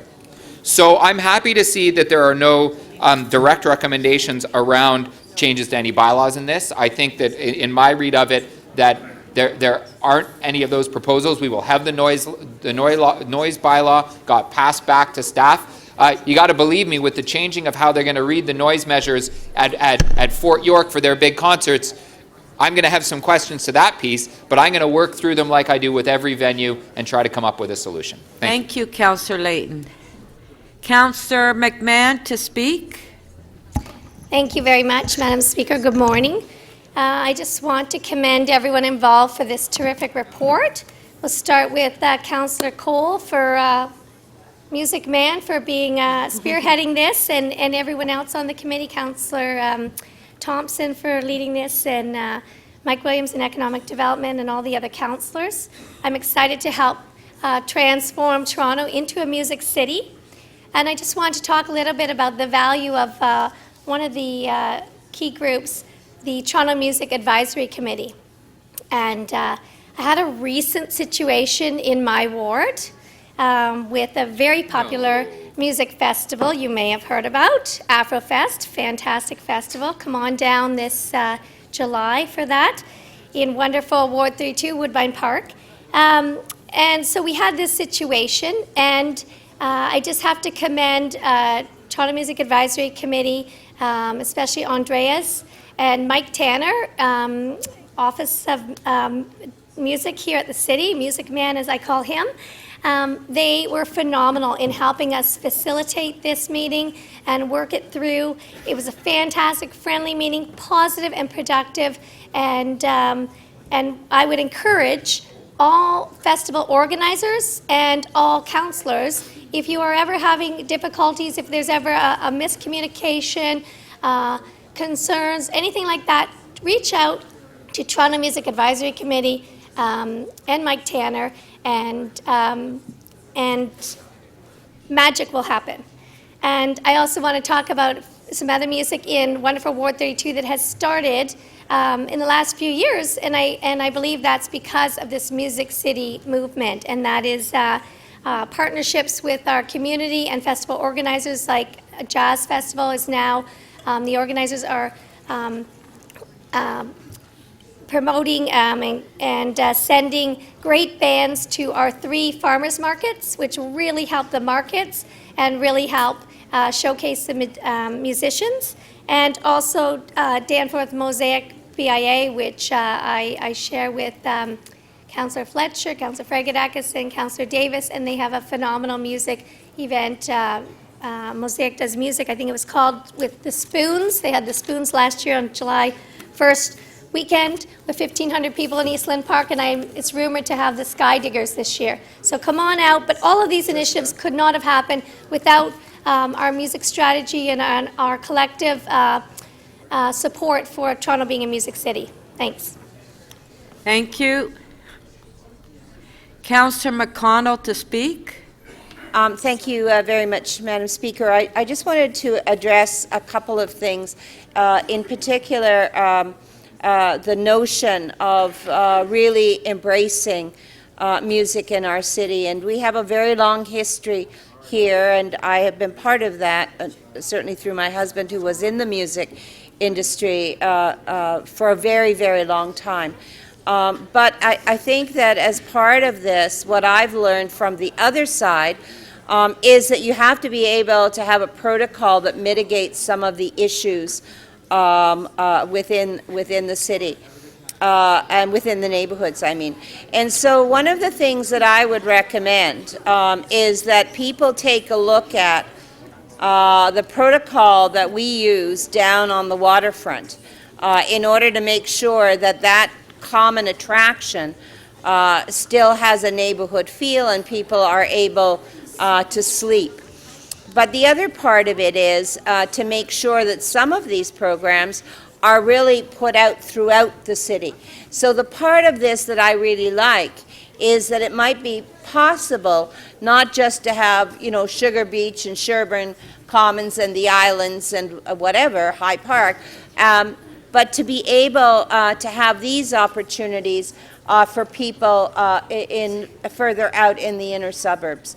Because one of the things that I discovered when I was doing the poverty reduction strategy was how alienated many of those people feel from the center core of the city.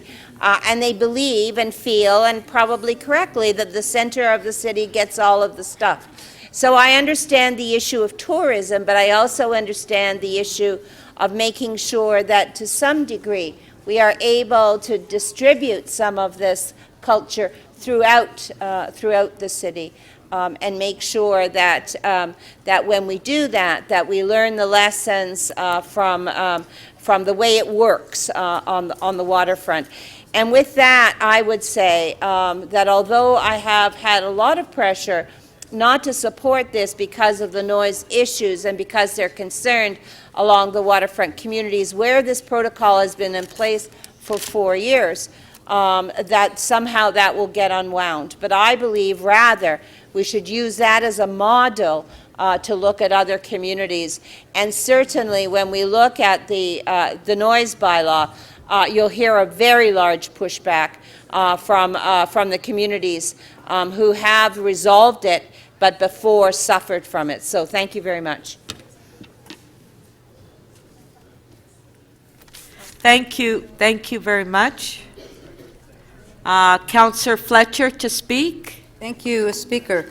I want to talk about this from the point of view of parks. And Councillor McMahon was speaking about the music at the farmers markets. Those are in parks. The East Lynn Park and the BIA with their music that they've brought in the summertime. And go back to when I first got here about parks. Parks were for sports, and only for sports.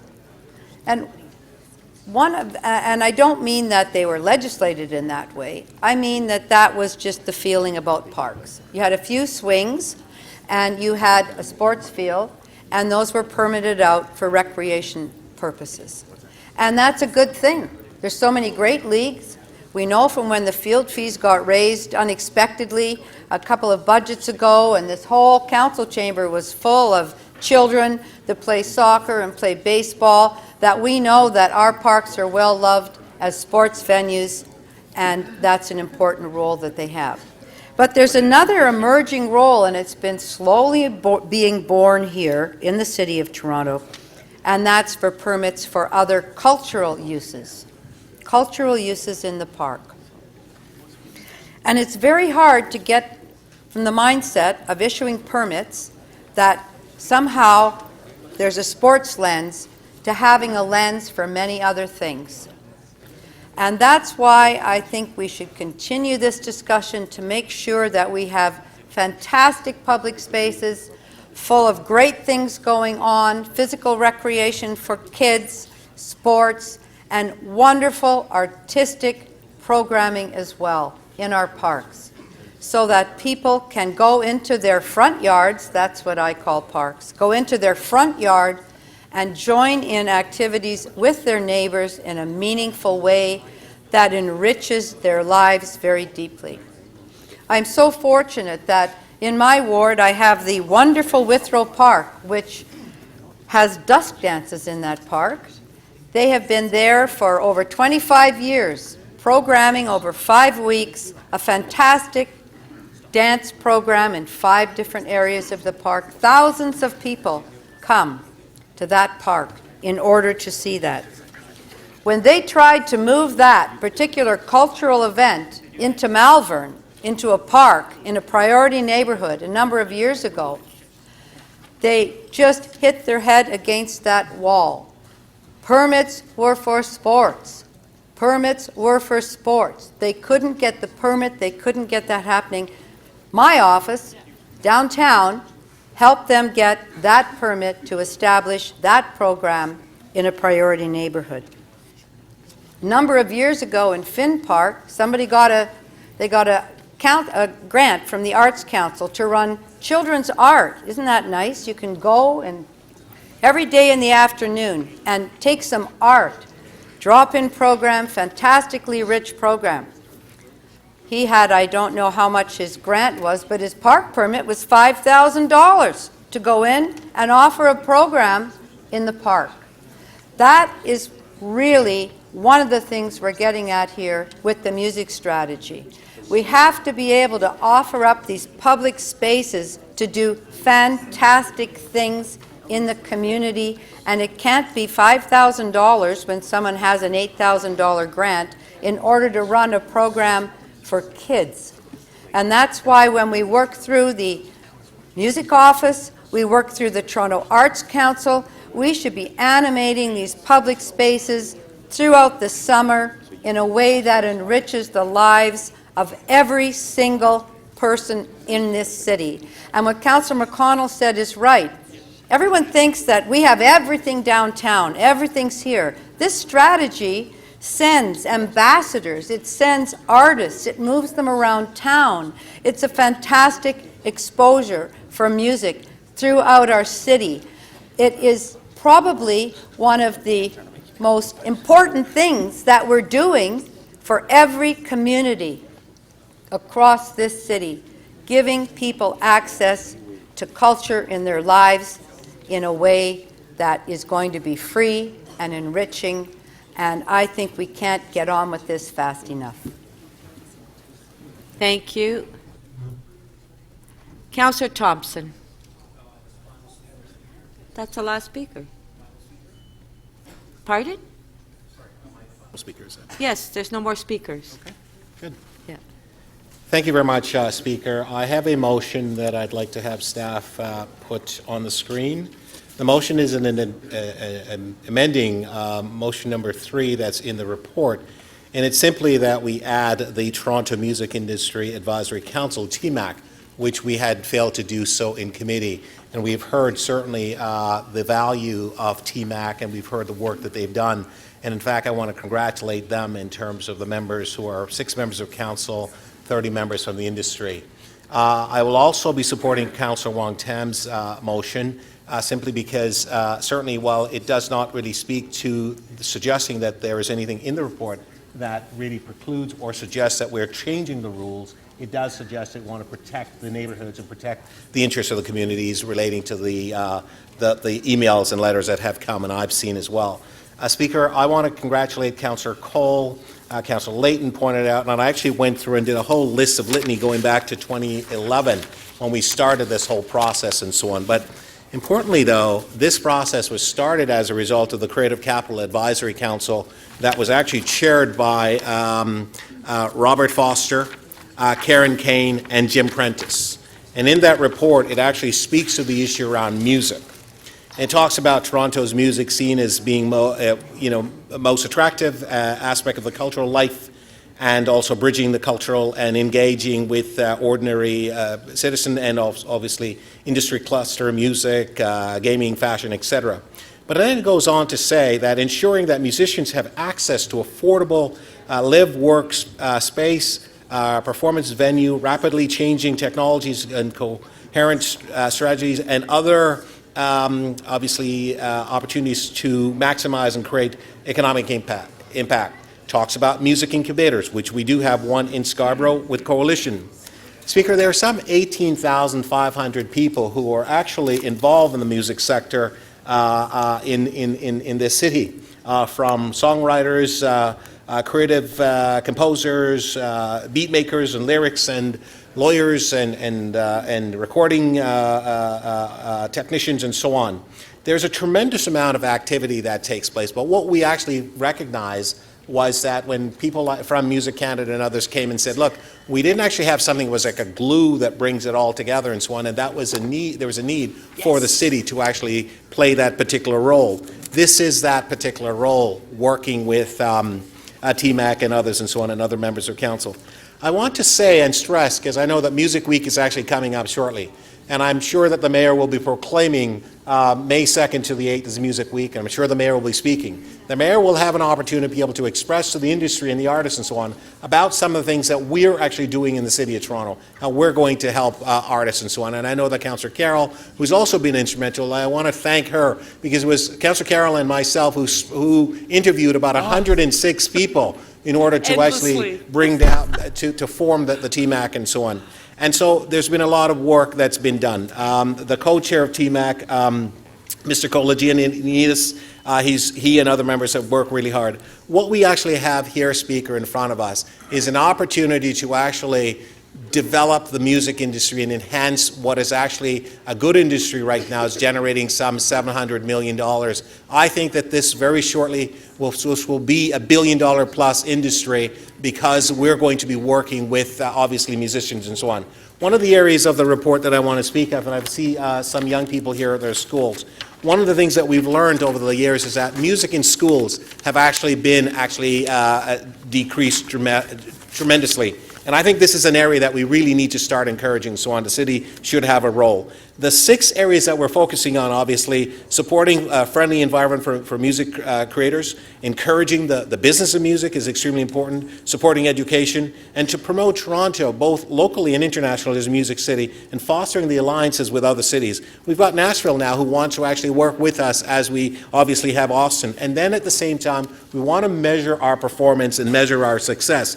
We note as well, as I said yesterday, many cities around North America now are actually now following our lead, looking at our structure, look to what we've actually established in a very short period of time as this new Music Advisory Council. I think it's important in terms of what we've done, what we'll continue to do.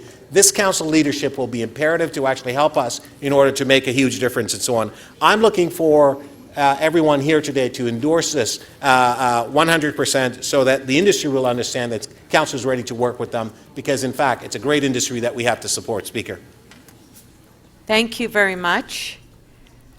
Okay, on the amendment, motion number 1, Amendment 1 by Councillor Wong Tam. All in favor? Recorded vote.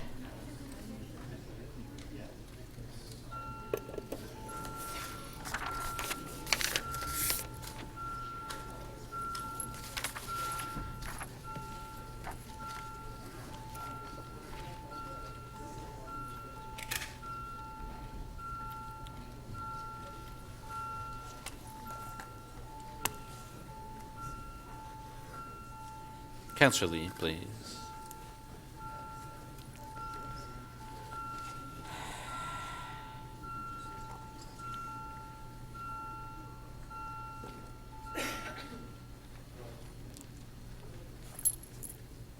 The amendment carries 32-2. Motion number 2 by Councillor Thompson. All in favor? Recorded vote.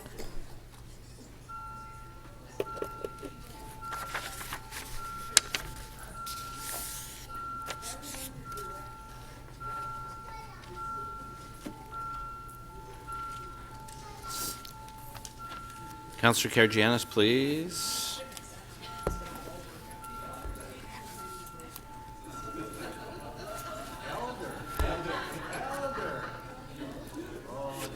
The amendment carries unanimously, 34 in favor. Item as amended, recorded vote.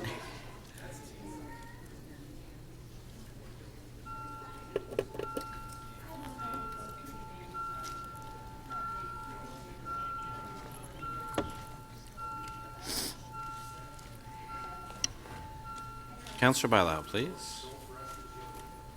Councillor Palacio, please. Councillor Lee. Councillor Mihevc, please.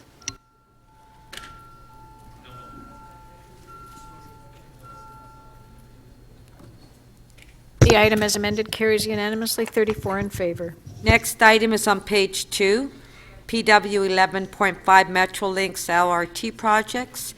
Councillor Matlow held the item down. Do we have questions to staff? Any questions to staff? Councillor Matlow? No? Okay, Councillor Matlow to speak? I'll allow, I actually, are you ready? Yeah. Councillor Carmichael Greb wants to speak first?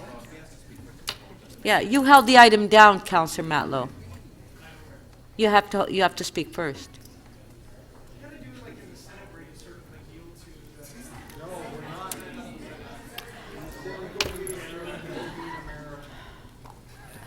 Thanks, Gord. I stand on behalf of many residents in Midtown Toronto who strongly support the Eglinton Crosstown project, recognize that this is going to be a great benefit to both local residents and communities across the city, but also have great concerns about with respect to trust over how this project in many ways has been implemented. I'll give you one example, just to kind of put it in real terms.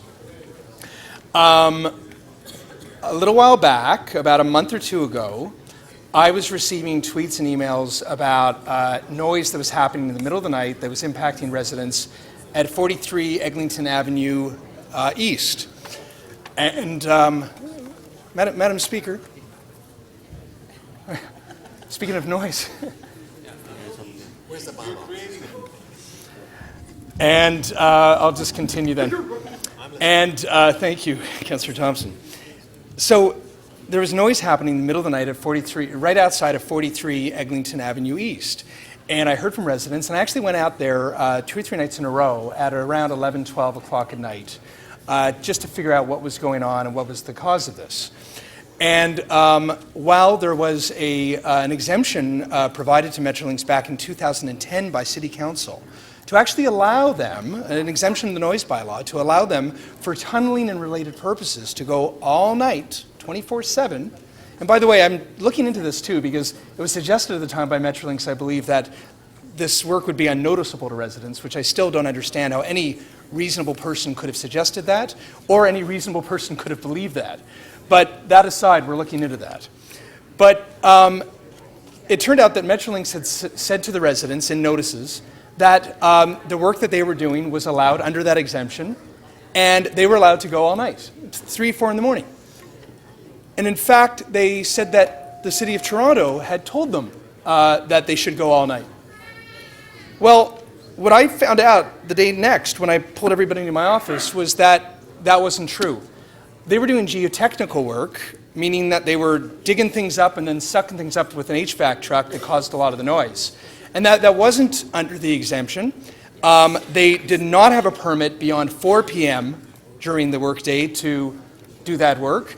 And frankly, the residents were told something that wasn't true.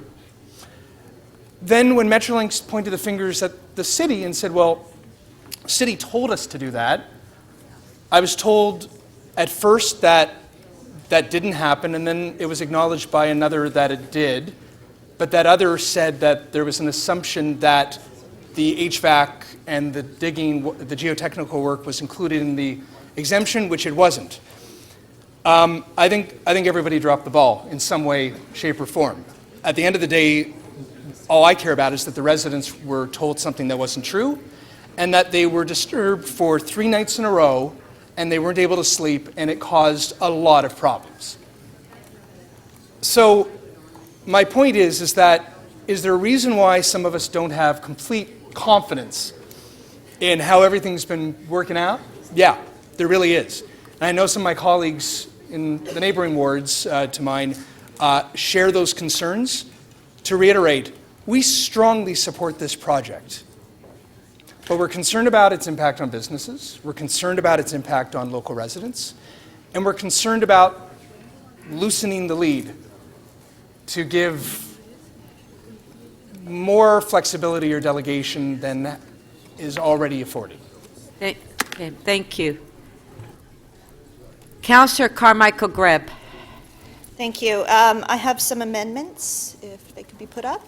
That City Council direct the General Manager Transportation Services to coordinate with Metrolinx and Crosslinx for a 24-hour, 7-days-a-week hotline to be in place for the public to report issues associated with the Eglinton Crosstown LRT work being done on the right-of-way, along with a process for those issues to be tracked and addressed.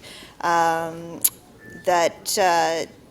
City Council direct the General Manager Transportation work with Metrolinx to ensure that the details of individual permit conditions are publicly available on the Crosstown Project website within 7 days of the permit being issued. That ensure that the affected councillors are consulted on all traffic management plans prior to permits being issued. And that City Council direct the General Manager of Transportation Services to report back in the first quarter of 2017 to the Public Works and Infrastructure Committee on the permits issued under the General Manager's delegated authority. I support everything that Councillor Matlow has said. We've dealt with many issues in the last year and a bit that I've been here. Businesses are suffering, residents are suffering, and we've been told it's only going to get worse. So while we want this project to get done quickly and efficiently, we want to make sure that residents and businesses are protected and that they have a voice to be able to address their issues as well. So I hope you support my amendments, please, and we get moving on Eglinton. Thank you. Okay, we have the amendment. Oh, Councillor Perruzza. Thank you, Speaker. I thought we were ready to vote. Yes. I just want to remind members of council that we have a number of items left over. We're going to run out of time. Yes, you were, and I'll be very, very brief. I was really concerned about this when it came to committee, Madam Chair. But now, as it's my understanding that it only applies to Eglinton, and if the Eglinton folks are fine with it, then I, to some degree, am fine with it as well. But I just want to provide a couple of cautions. One, not so much a caution. I want to actually applaud the work that our transportation staff do in this regard. Our transportation staff are not our problem as it relates to road closures. There are several groups of people who are more motivated than others to see big works projects proceed in a timely way and actually get completed in advance of schedules. Those folks are, in this order, your local community. They want the projects to run and proceed lickety-split. They don't want the big digs in the middle of the street. They don't want the mud on their streets. They don't want the big trucks. They don't want the noise. They don't want the doom, doom, doom, doom, doom, the banging and everything else. So, who is more motivated than everybody else in making sure that big work projects get completed? Local neighborhoods.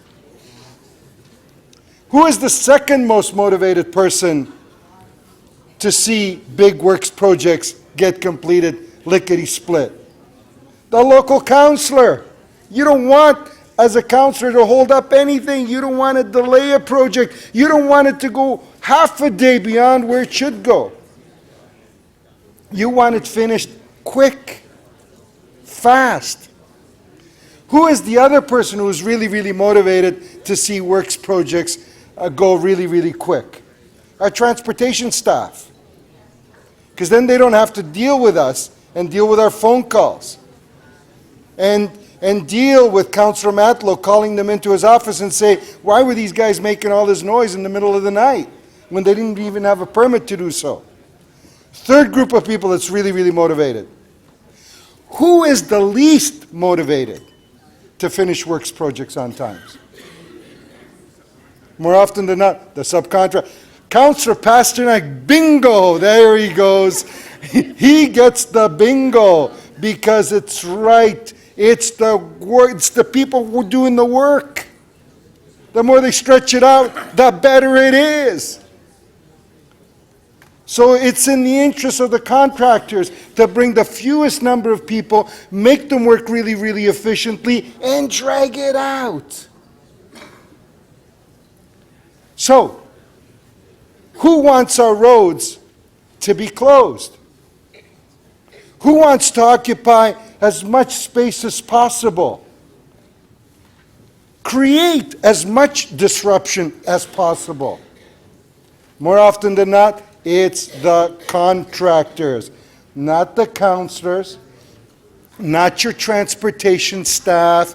You know why they do that? I'll give you an example that occurred in my ward. We have a big works project. It's called the subway line, being built right now.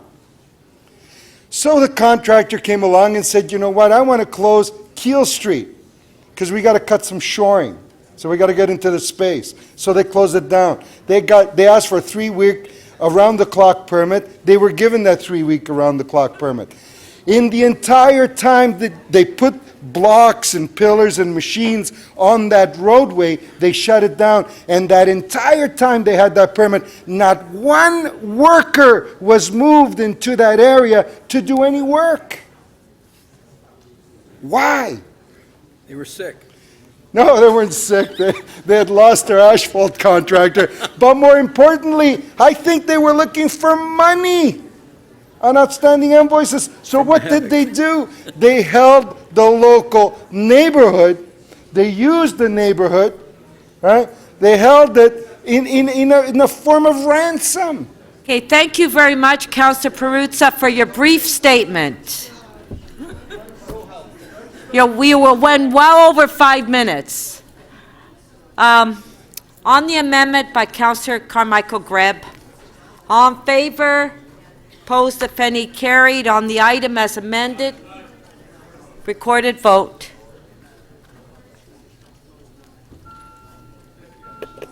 Shelley, your next item is next.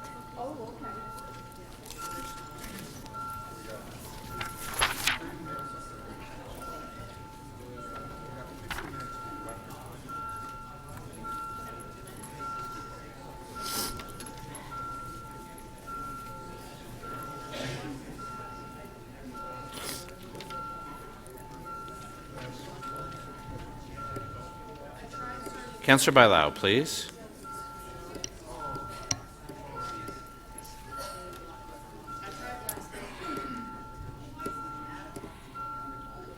Councillor Crisanti, please.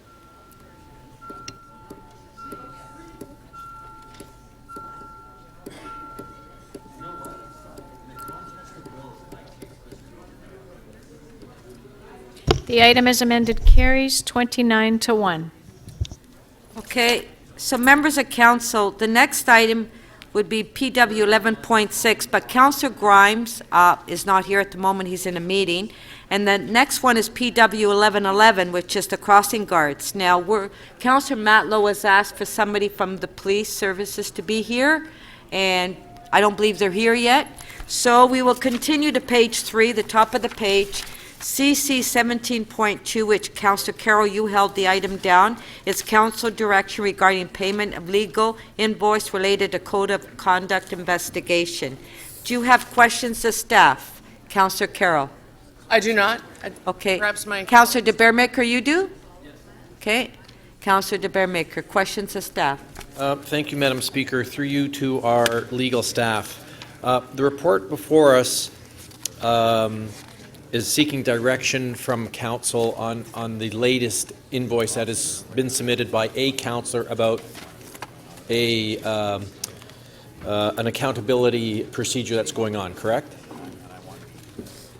That's correct. And there's an automatic payment for any of us, as any member of council, up to a limit of $20,000, correct? Yes.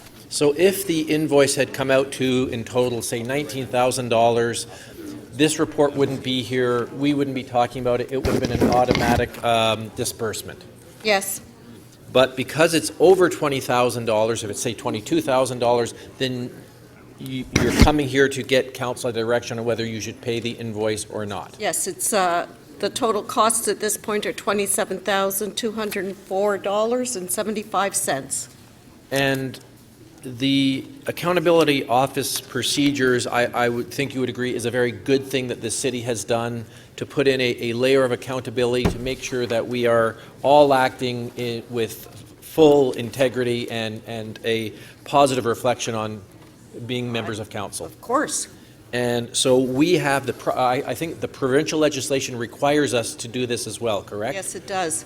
And council has voted to put in place a way to compensate councillors that if in the line of their duties they need to have legal counsel, we will be compensated. Yes, council has a policy for reimbursement up to $20,000.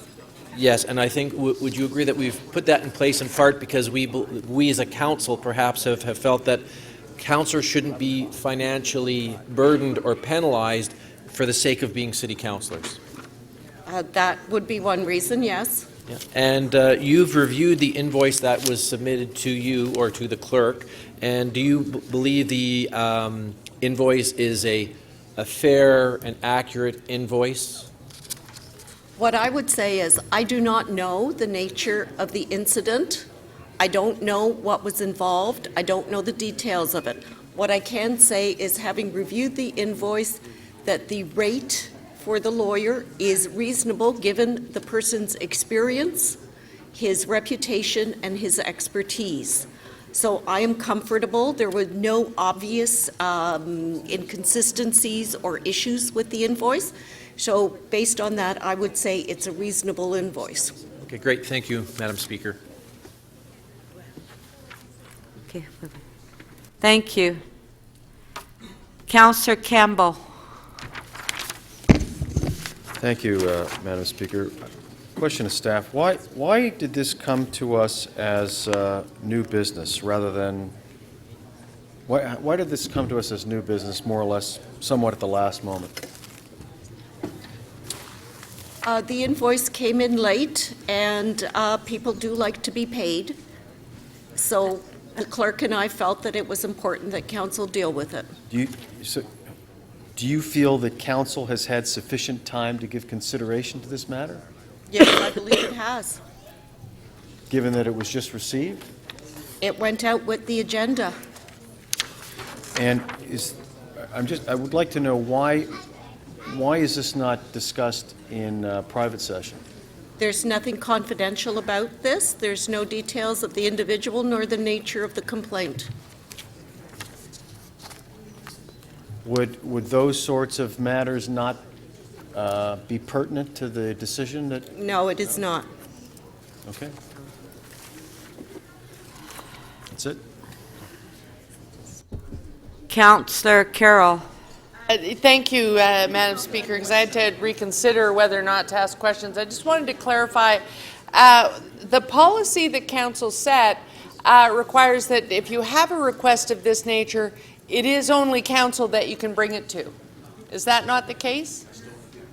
Yes, that's correct. So on whatever timeline, because this is an issue of code of conduct, we get advice from our accountability officers, but ultimately it is only directly to council. Council is the direct report for a request of this nature. Yes, the policy is very clear on the fact that it is only it's council's policy. Only council can make a decision on this request. Right. So we have before us a request. The policy sets a cap for legal expenses being covered for councillors. It has a set amount for legal expenses incurred through a code of conduct investigation. And if the councillor is invoiced for more than that amount that council has set in its policy, they have to ask council. So to be clear, is this report, is that request? A possible action today would not be ask the councillor to request council, because this is in fact the request to go over and above council's policy. Yes, this is a statement of what the policy says, that we have authority to pay up to $20,000 and no more. So we have brought the report to council to determine if council wishes to pay the additional request or not. And lastly, is there language in the protective language in our policy? Because I can't remember exactly the language.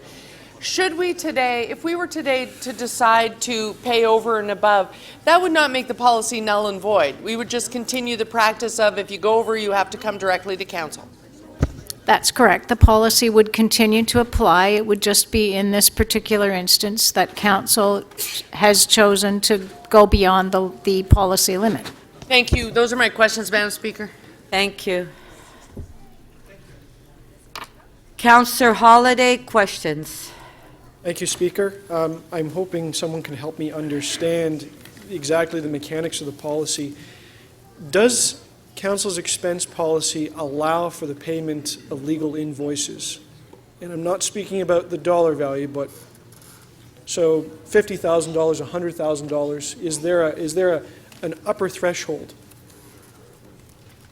So, this is limited to investigations conducted under the Code of Conduct, and the policy provides for a cap of $20,000.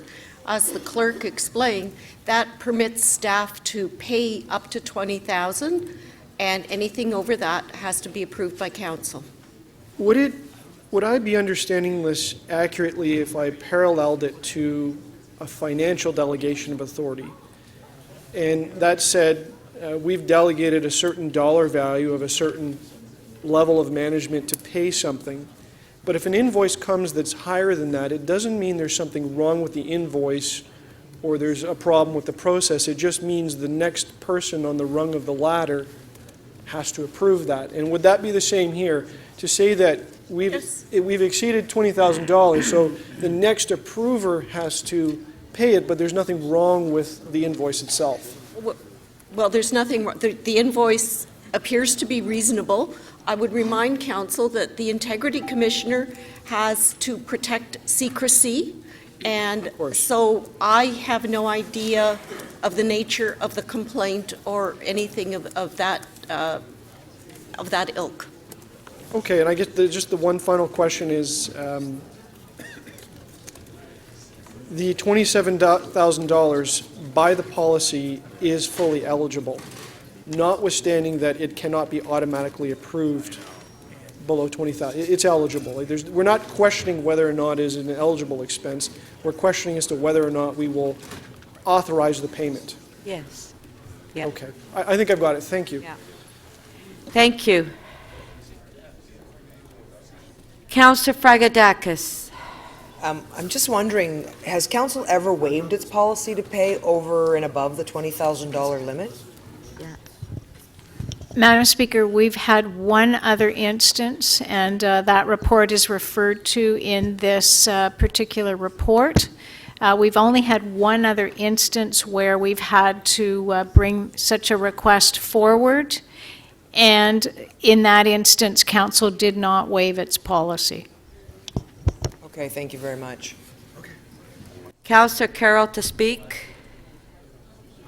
Thank you, Madam Speaker. I actually tabled the motion at some point yesterday. I don't know if it's circulated, but maybe we can put it back on the screen. Councillors might remember that yesterday morning when we did the agenda review, we almost let this one slide by. But it's a report before us with options, without recommendation, because it has to come directly here. It's our decision and no one else's, because it's our policy. This is one of those code of conduct / accountability pieces. So we have to choose an option. Admittedly, as some of you will recall, I simply held it. The speaker said, folks, you have to hold this one, and so I held it because she was attentive to the matter. But since that gave me responsibility for it, I did a casual circulation around the room asking people, and and noted that a consensus was forming around sticking to our policy.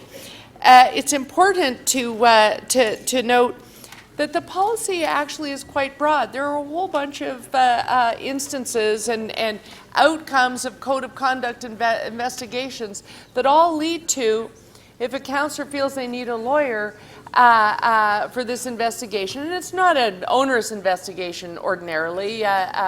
We all have had from time to time to work on a one-on-one through one of these issues with the Integrity Commissioner, but you can retain a lawyer. And so we set a policy because we had almost a constitutional crisis in this council chamber a couple of terms ago now, over each time, without policy, catch as catch can, simply adopting legal fees. There came one that we received clear advice from the city solicitor, and I'm not telling tales that should stay in camera because it became a matter for the media to discuss for months on end. We veered from the advice we got from the city solicitor and made a decision about who to pay. We were challenged by one of our colleagues, one of our own colleagues, on his own dime, challenged us. And so we set a policy. And it's important to note that when we set that policy, we were setting a trend. In fact, whether you are up close on collective bargaining and labor negotiations due to committee responsibilities or not, you may or may not know that we have similar policies for the people who work for us. We've begun to say, in the police services, for instance, you know, you have to begin to set an envelope. The legal community needs to know that the public purse is not a bottomless pit. Yes. And we've said, yes, we're going to pay for certain grievances, we're going to pay costs up to a point. Otherwise, you start to find yourself with legal costs that if something goes on for years can be in the hundreds of thousands. This is a smaller bill. It's in the tens of thousands, but it's a simple decision. You either have decided to stay with the policy and to, with respect, say to a colleague, we're allowing you to use all the policy will allow you, but we really can't afford to go beyond the policy, or not. I have placed the motion that a casual poll led me to believe was the consensus. I've simply moved that we stick with the policy, which means the councillor in question will get a further $3,000, a full $20,000 in total towards his legal bill. His legal bill is $27,000, so you'll be leaving him to find the other $7,000, him or her.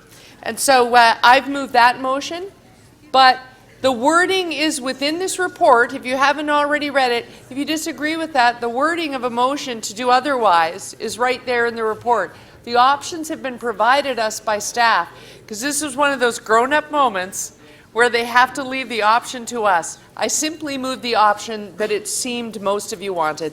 Thank you, Madam Speaker. Thank you. Councillor De Beermaker.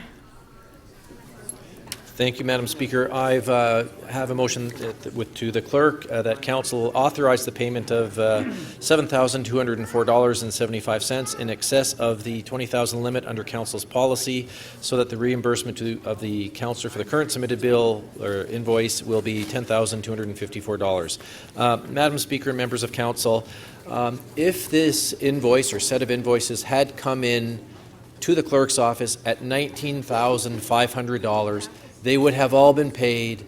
They would have done their due diligence, but there would be no questions asked. There is an automatic approval, a delegated authority to staff. Automatic delegated authority that if the invoices are up to $20,000, they're paid.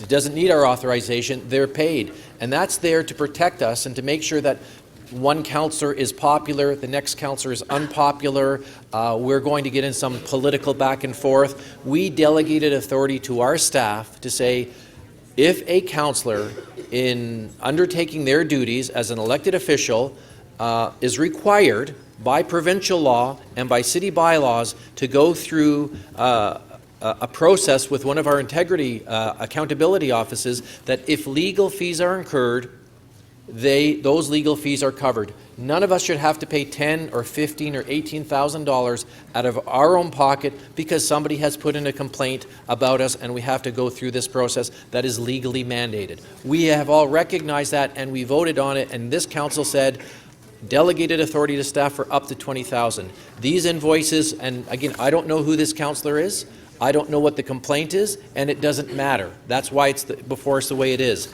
The city solicitor, and you heard my questionings of her, said that she has reviewed the submitted fees and the city solicitor has deemed the fees as reasonable. So we have a city councillor who is going through a prescribed process that they're required to go through, and all we are doing is compensating them for the legal fees that they have had to incur, with the assurance from our city solicitor that the submitted fees are reasonable. I think this is a fair process, and I think that any one of us could have complaints brought against us, and those complaints may be totally reasonable. Maybe we have violated the code of conduct, maybe we haven't.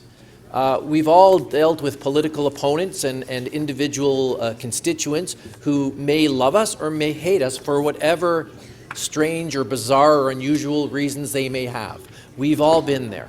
So if you have to incur those fees, you should be protected as a member of council. So I'm just moving this so that we incur and pay the fees that have been submitted. Thank you, Madam Speaker. Thank you. You do have a question by Councillor Crescenti.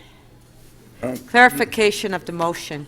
Yes, thank you, Madam Speaker. I'm just wondering if maybe the councillor would add a friendly amendment to that to include that staff review the policy given the nature of what's happened. If the clerk said that was an order, I think this is specifically about an invoice. Yeah. So I would be in the hands of... I don't think that's an order, Councillor Crescenti, no. No, okay. I think it's a good motion, Yeah. but I don't think this is the appropriate time. Okay. Should be reviewed. Yeah, Thank you. Councillor Holiday to speak. Thank you, Speaker. I would just like to briefly state, based on what I heard with the questions, I believe that Councillor Carroll's motion is actually cutting new policy, and it is deviating from the policy that we've got. What I heard was pretty clear. Council supports the payment of these our policy supports the payment of these type of fees, and there is no dollar limit on that. There is a dollar limit on who pays it automatically. So as it surpasses that limit, the pen and the checkbook passes from the clerk's office to this council. That's right. I would say that it's actually in bad faith for us not to pay it at this point in time at the end of the process. If council had a concern about the escalating cost of a case file, the appropriate intervention point is during the escalation. We would have to catch it then and create policy to stop underwriting those costs. But we're at the far end of the process with an invoice on the table, and the policy says that we pay it. So I would just simply suggest my colleagues be considerate of the policy that we have and not change things on the fly. I don't have a problem with reviewing the policy and reviewing the level at which we cover, but I don't think it should be done at this point in time. Thank you. Okay, so if we can put Councillor... No, you can't. Sorry, I don't mean to split hairs, but it's a point of privilege to me that having moved a motion that I'm now being accused of changing things on the fly. I in fact submitted staff's wording from the report. Yes, Councillor Holiday. Madam Chair, could you clarify the problem with my statement? Well, I simply expressed what I believe was Councillor stated. Carroll's amendment is in the report, so she's not doing it on the fly. Madam Speaker, I'm sorry, I have another point of privilege. I really think I was clear, and I really resent being misrepresented. I've amended nothing. We have an option report before us. There are two options. Didn't amend it. Staff created the wording, and I moved a motion based on staff's options, and I am not meddling in any way, so I resent being characterized as such. A point of privilege. By name. Point of privilege, Speaker. Councillor Holiday, point of privilege. I do not mean to malign my colleague on council. I do believe that she's put it forward in what she believes is correct. However, my belief And my thoughts that I'd like to express to council is that that option deviates from the policy that we have before us. And I don't think that is a direction that we should take, notwithstanding the dollar value. It is the concept. Councillor Holyday, you're getting into a speech. Well, the privilege is that I've been accused now of maligning a colleague, and I don't believe that's accurate. Councillor Holyday, would you just apologize? He didn't, he was not talking about the councillor, he was talking about the council. Councillor Perruzza to speak. Thank you very much, Speaker. Speaker, I'm going to support Councillor De Baeremaker's motion, and I think he said it all, and I wasn't going to add anything to this. As I recall, when we set up this policy, if a councillor has to defend themselves and in the course of their duties for in any way, shape, or form, we set a limit of $20,000, so that if the invoice that's presented is $20,000, it's paid. It's not reported on. It doesn't come before us. It doesn't show up on pink sheets or anything like that. In this case, it ran over, and that's why it's or there's more than $20,000 that's being asked for, and that's why it's before us. And I think and it's properly before us. And I don't know who the councillor is. I don't know what the issues were related to the action. But it would seem to me that if, and I think that Councillor Holyday has got it right.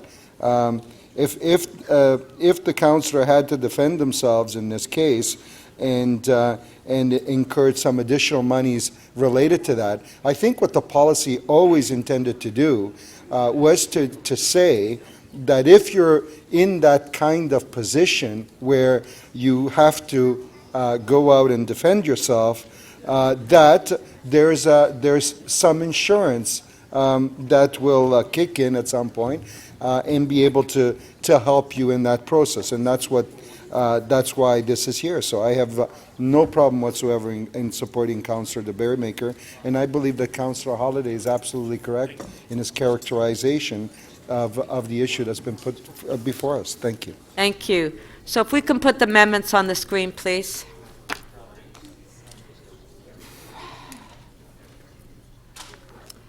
Okay, the first amendment is by Councillor Carroll. Recorded vote? Recorded vote.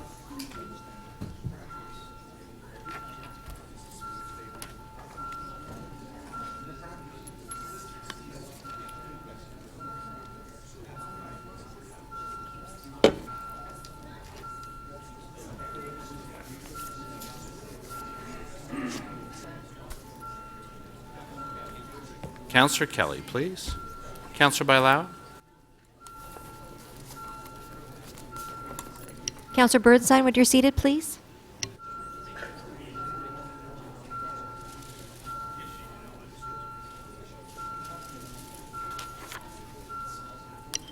Councillor Fletcher, are you voting on this item?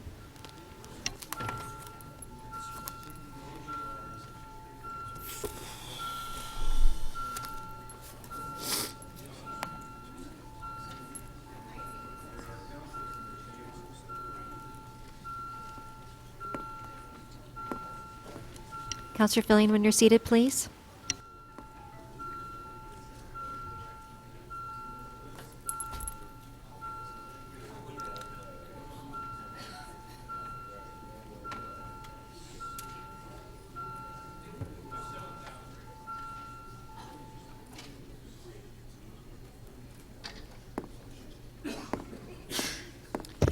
The motion carries 16 to 15. Okay, so that's it. Yeah, okay.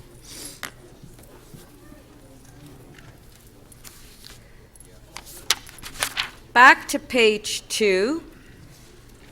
Councillor Grimes is here, PW 11.6, which is the waterfront trail. Councillor Grimes, do you have questions? No, I don't, Madam Speaker. Okay, does anybody have any questions? No? Okay, Councillor Grimes to speak. Thank you, Madam Speaker. I have an amendment here on the screen. 1, City Council direct the General Manager of Transportation Service to report to the June 14, 2016 meeting of Total York Community Council on plans to reintroduce and encourage cycling on Lakeshore Boulevard West between Humber River and Norris Crescent. And 2, City Council requests the General Manager of Transportation Services to consider closing the gap on winter maintenance performed by Transportation Services staff along the waterfront trail by extending the maintenance area further west to the border of Mississauga, including 4.5 kilometers of additional trail from Park Lawn to Norris Crescent, through Mimico Linear Park, through Colonel Sam Smith Park, and through Marie Curtis Park at a cost of approximately $35,000 annually, and the request the General Manager of Transportation Service to bring it forward as part of the 2017 budget deliberations. What we're doing is an exciting project happening from First Street in New Toronto, going all the way down to Norris Crescent, and we're putting a cycle track in. It's probably a 2-kilometer stretch, and that will be maintained, and then we're going to have a missing gap. So I'm asking you to support the staff recommendations with my amendments. Okay. So we have the amendment on the screen by Councillor Grimes. Question, Councillor de Beermaker to Councillor Grimes. Thank you. Through you, Madam Speaker. I'm just looking at your motion. And, sorry, could you clarify on your motion, I guess, maybe what it is and or is not doing on that trail for maybe cyclists? Thanks for the question, Councillor Bremer. If I can maybe go to the center table and have the screen. I brought a map just because I thought we might get questions on this.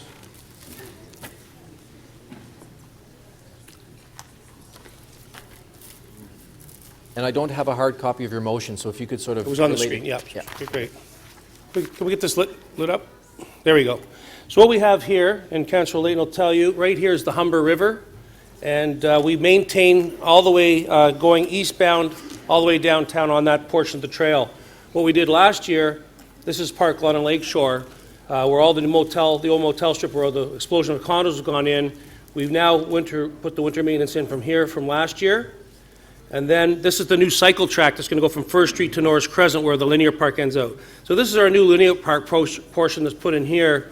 So we've closed the gap on the cycling track from here to here, but we want to close the maintenance portion from here to here, so we'd have this all maintained. So I think the residents will be asking for this sooner or later, so I thought we should ask staff now to close the gap on the maintenance portion of it. Also, we have some major parks here. This is Colonel Sam Smith Park.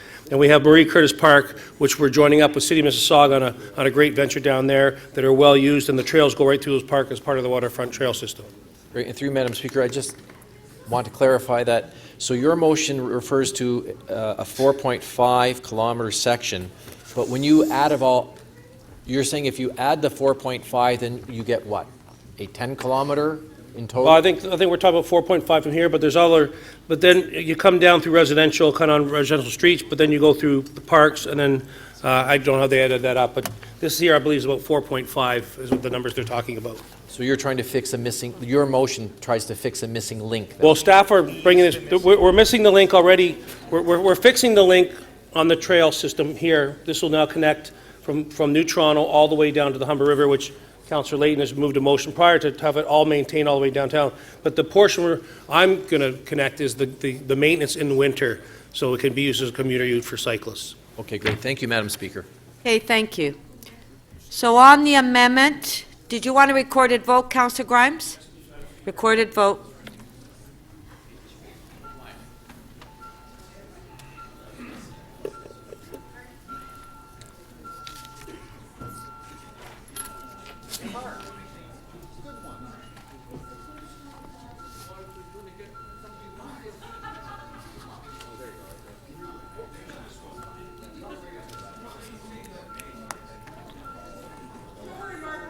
Councillor Karygiannis, please. Councillor Carroll. Councillor Perruzza, please.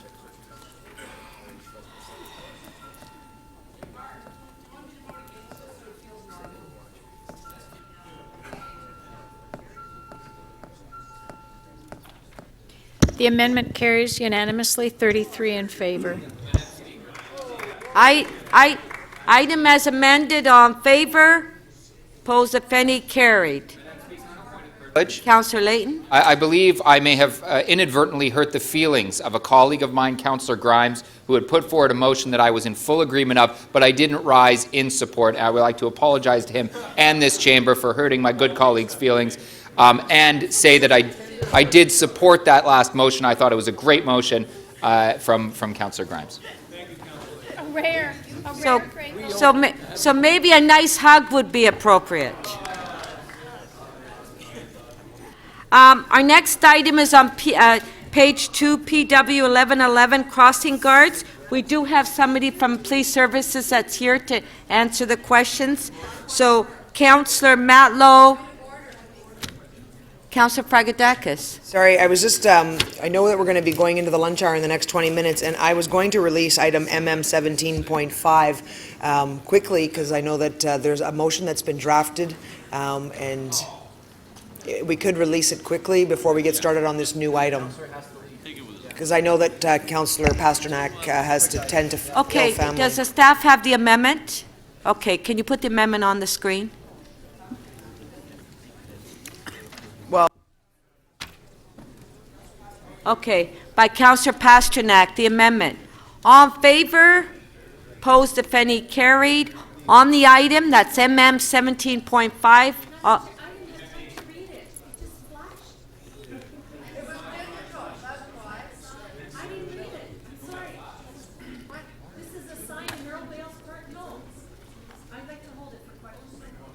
Okay. It's not a quick item then. Okay. Councillor Fragedakis held it and she released it. Okay, we got it. Councillor Matlow, questions.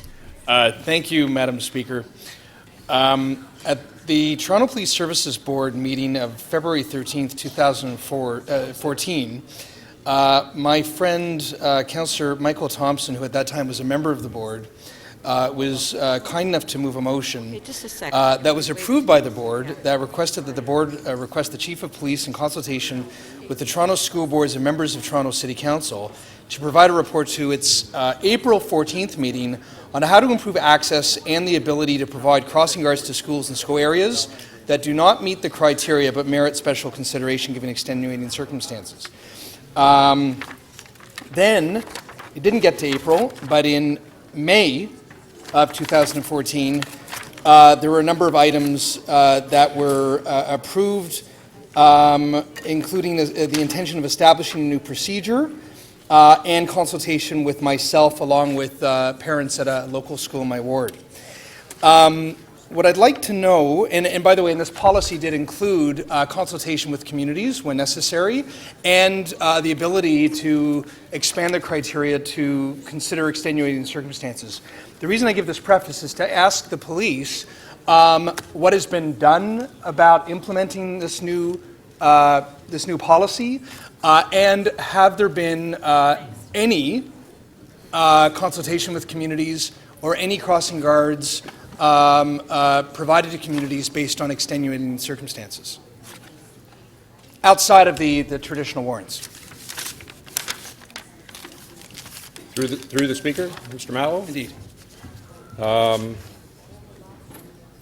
The Ontario Traffic Council, who has the overall guidelines for the school crossing guards, we are actively in communications with them in consultation as they are reviewing those guidelines.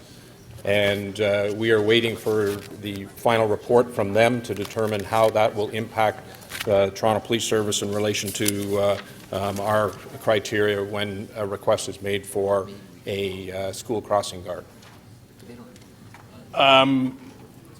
It is April 1st, 2016.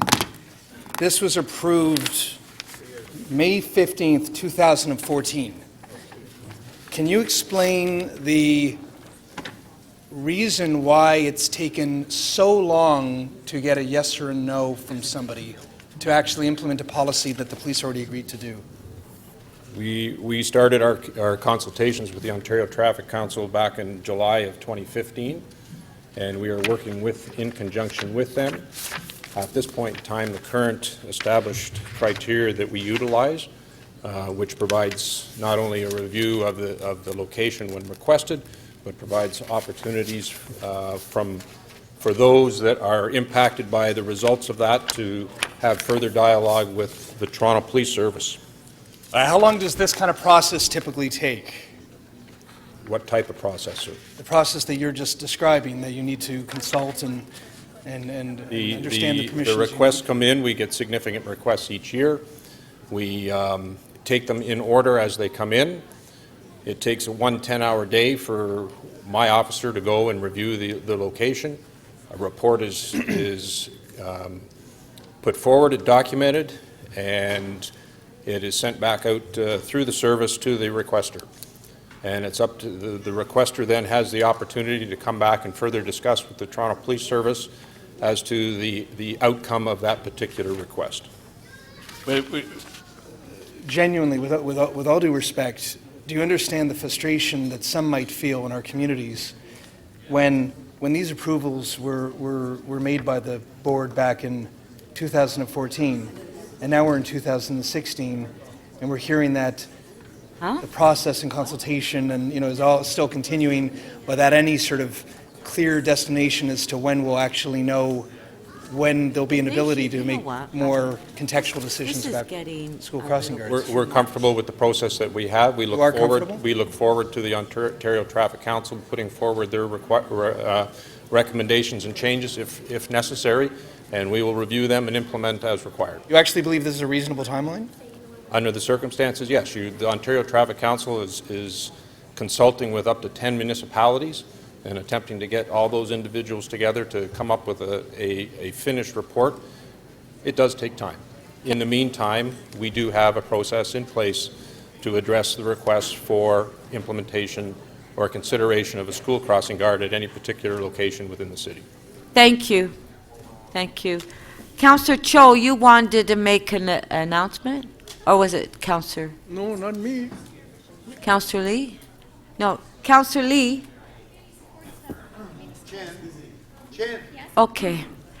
I'm trying to we only have 15 minutes left before lunch, so, yes, but I wanted to finish and make the announcement. Councillor Ainsley, did you want to speak up? Okay. Councillor Matlow, you're speaking first. You held the item down. Yeah, I don't. I've got to admit, I don't understand the answers that I received, and I'm not questioning the sincerity of the answers. It's simply that my understanding was that there was an amended policy, and that the policy had already been created with an allowance for extenuating circumstances beyond the current warrants to be considered. So I really was just trying to discover, based on the policy that I understood was created, if it had been implemented at any time, if parents or counselors or anyone had approached the police saying, like, for example, just as kind of an example for you all, let's say there weren't the numbers of unsupervised kids walking to school at the time necessary, but because of the location, because of the topography of a hill on a road, whatever, but there's just genuine safety concerns. In our context, it was a residential street abutting the school, it was right in front of the school. If there was just any possibility that this new policy had ever been tested. And I'm not hearing from at least the answers that I was provided that the amended policy has actually been used or even explored. So I strongly support Councillor Ainsley's motion. I think we all need to understand better not only what the rules are, because I'm hearing conflicting views today, but when we as councillors hear from communities and they say, listen, we really are concerned about our kids' safety. And sometimes those warrants actually don't reflect the fact that maybe the numbers of the kids walking in the catchment area would be higher if parents had the confidence to let them walk unsupervised in the first place. So it's a bit of a chicken and egg scenario where maybe if you had that adult supervision, there'd actually be a better possibility that those kids would be walking unsupervised to school. That being said, though, there's a lack of clarity There's a lack of clarity in this room. There's also a lack of clarity in our community because many times community members think that the councillor has the power to just kind of make it happen and just say, you know, I'm going to appoint a crossing guard to be at a street near your school. And we all know that's not true. So please support Councillor Ainsley's motion. I think it's important. I think it's timely. And given the fact that, that the policy was reviewed and was amended, and given the fact that we're hearing new information about other considerations that perhaps have needed to be explored, I think we need to bring this to committee so we can get a reality check on kind of where we're at and what we need to do to be able to move forward. So thank you, Councillor Ainsley, for doing this. Councillor Ainsley. Thank you, Madam Speaker. I'm asking everybody to support the recommendations in this request. And this comes through a process that, you know, Councillor Matlow described, and I think a lot of us have. When we've tried to get a crossing guard request through the process, it's difficult to figure out who to give it to, how to get it to the police, or, you know, and a response time. I've had, you know, there's supposed to be a policy in place. I can't figure out really where that policy is or what it means. I've had, 3 months ago, I put in a request for a crossing guard at an intersection, and I got a response back in 3 days saying that you've been denied. And I emailed the person back, and I said, how? And they said, well, you didn't meet the warrants. And I said, well, when I ask our transportation department for a stop sign, it takes upwards of 6 months before I even get a request back on a stop sign. You've denied me a crossing guard in 3 days. No problem, Councillor Ainsley. We'll send you the report with all the warrants. That was 3 months ago. I'm still waiting. And this happens, you know, 3 days, 3 months. I had another issue where I had a couple of children near misses. One was hit in a very busy intersection in my ward. The request went in. I got denied by the police. I happened to be talking to somebody in the police department about something completely different, and I just jokingly said, well, I hope I get it, you know, I get more details than the request I just got denied for a crossing guard. And the person said to me, where do you need a crossing guard? And I said, at this intersection. The next day, I got a crossing guard at that intersection. It was, the whole process is mind-numbing. You know, as Councillor Matlow said, when people or a school asks for a crossing guard, they think it's a city matter, not something that flows through the police department. So I would really like some more meat on the bone. I would like a further detailed explanation, something in writing about how this is done and takes place, and we can move forward. Thank you. On the item? All in favor? Opposed, if any, carried. Thank you. So we're finished that item. Now, members, I understand that Councillor Al-Jamari, Councillor Lee. Councillor Lee. Yes, thank you very much, Madam Speaker. I rise on a point of privilege and to announce that we have the students and staff from the North American Muslim Foundation School, and they're located at Finch and Midland, and they're here temporary for until the school can be fixed. Anyways, I'd like to welcome the students here, and the principal is Miss Mariana Ludiosic. So, I'd like to welcome them.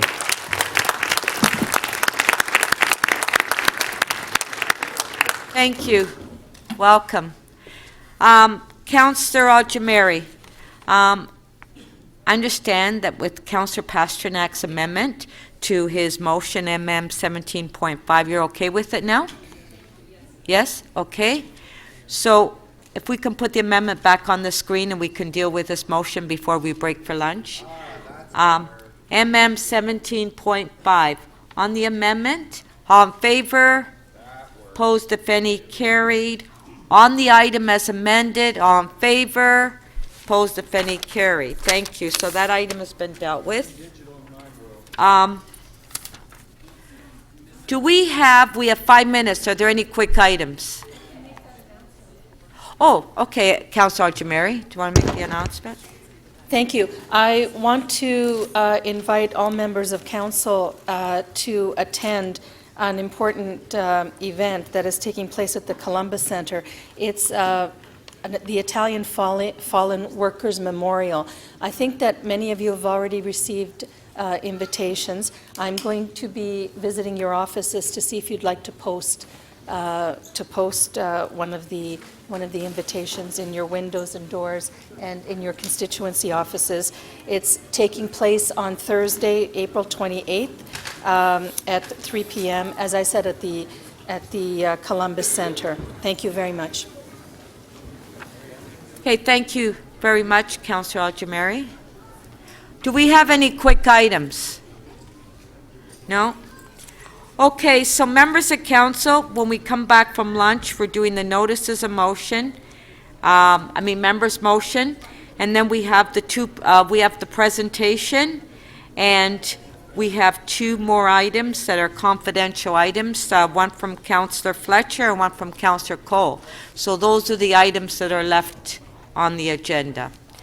So we'll recess to 2 o'clock.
Members of council, if I can please have you take your seats.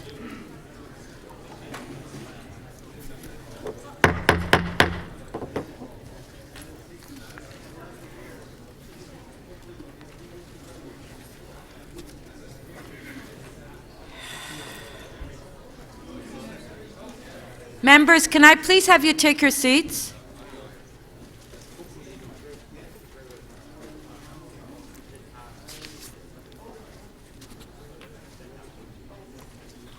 Councillor McMahon, please. Councillor Matlow. Okay, this meeting is now resumed. Members, before we do the run-through of the members' motions, I will now take the release of member holds. Following the member motions, we will consider item CC 17.4, which is the annual report from the lobbyist registrar. Item EX 13.2 on amendments to the lobbying chapter, and item CC 17.5, the Ombudsman Annual Report. I will now take the release of member holds. If you have any, put your name on request to question staff. Councillor Ainslie? Sorry, before we start, Madam Speaker, I just wanted to recognize Laurie Scott, who's sitting in the audience behind us. She's the Member of Provincial Parliament for Haliburton, Kawarthas Lake Brock, and she's here to watch us. My member's motion 17.7, which is in support for her Bill 158, Saving the Girl Next Door, which has to do with human trafficking. She's here to watch the proceedings this afternoon, and I wanted to recognize her. Thank you. Thank you.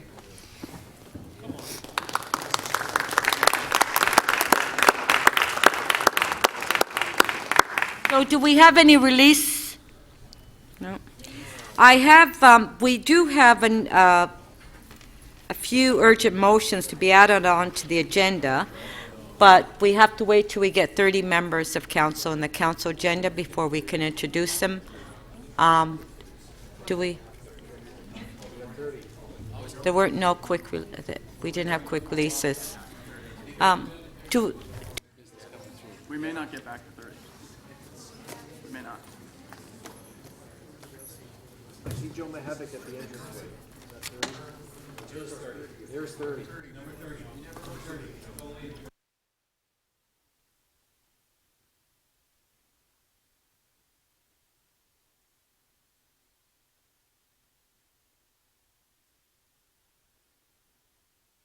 Councillor Wong Tam? Yes, thank you very much, Madam Speakers. I'd like to recognize that in the chambers are members and organizers from Black Lives Matter Toronto. They are a group of activists and organizers, community leaders who have been occupying, as you're aware, in free protests under the laws in front of the Toronto Police Headquarters. They're very concerned about anti-Black racism and racism that persists in our city, in our province, in our country. And today you'll be voting on a motion that's been put forward by Councillor Layton and myself, specifically to ask the province of Ontario to do everything they can to ensure that the new Ontario Anti-Racism Directorate is going to specifically do that, to put an anti-racist lens over all new legislation and existing legislation coming out of the province. And hopefully at the City of Toronto, we will do our part to support that effort. Thank you. Thank you.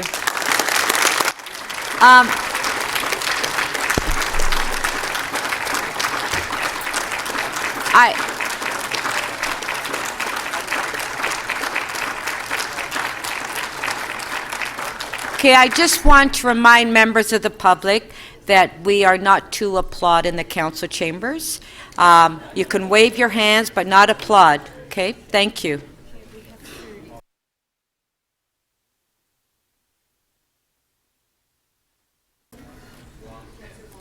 Okay, Councillor Wong Tam, I believe that you have a motion that you'd like to introduce. We do have 30 members now. Yes, thank you very much, Madam Speaker. I'd like to introduce this motion regarding 67 Roxborough Street West. It is an urgent matter because the item is has been appealed to the Ontario Municipal Board. Thank you. On favor, opposed, if any, carried.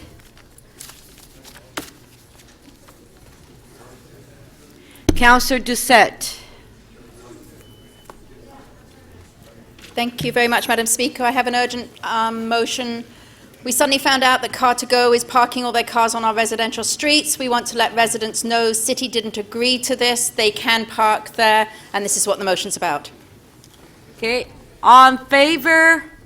Opposed, if any, carried. Thank you. Okay, so we'll go through the members' motions. MM 17.1 has been dealt with. MM 17.2.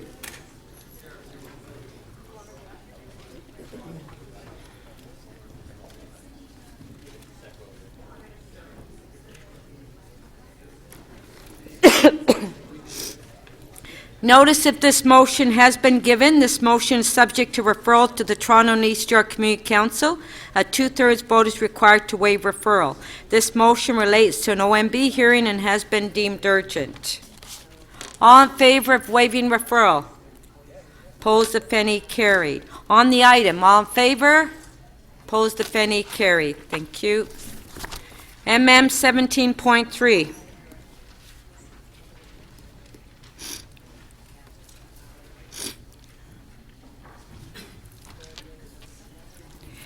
Notice if this motion has been given, this motion is subject to reopening of item T 12.68. A two-thirds vote is required to reopen that item. If reopened, the previous council decision remains in force unless council decides otherwise. All in favor of reopening? Opposed, if any, carried. On the item, all in favor? Opposed, if any, carried. Thank you. MM 17.4. Notice that this motion has been given. This motion is subject to referral to the Toronto and East York Community Council. A two-thirds vote is required to waive referral. This motion relates to an OMB hearing and has been deemed urgent. All in favor of waiving referral? Okay, opposed, if any, carried. On the item, recorded vote.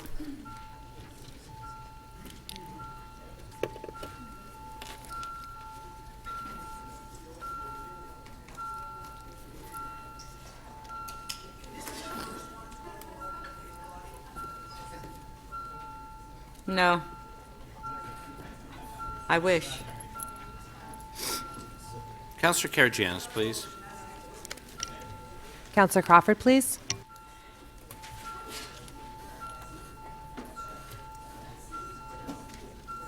Okay.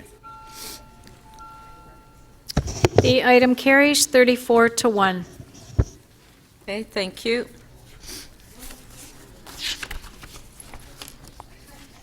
MM 17.5 was dealt with. We dealt with it this morning. It was Councillor Pasternak, do you recall? MM 17.6. Notice of this motion has been given. This motion is subject to referral to the Executive Committee. A two-thirds vote is required to waive referral. This motion relates to an OMB hearing and has been deemed urgent. All in favor of waiving referral? Opposed, if any, carried. On the item, recorded vote.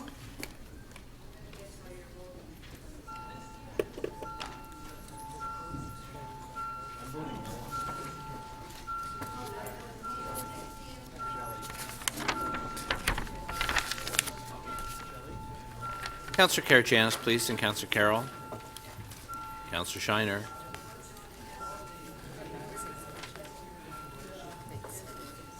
Councillor Wong Tam, please.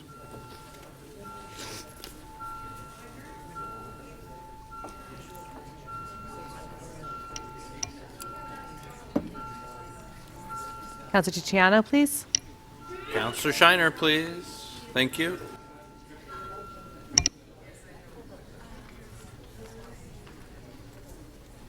The motion carries 31-5.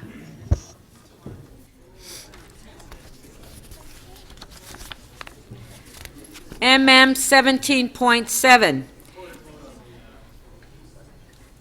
You want to record a vote on this? Okay. Notice if this motion has been given, this motion is subject to referral to the Executive Committee. A two-thirds vote is required to waive referral. Recorded vote. You don't want a recorded vote? Okay. All in favor, waiving referral? Opposed, if any, carried. On the item? Recorded?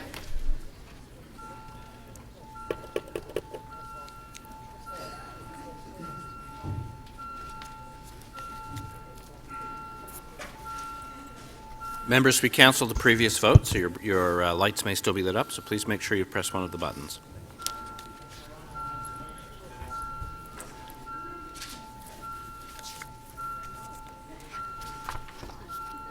Councillor Kelly, please. Councillor Palacio, please.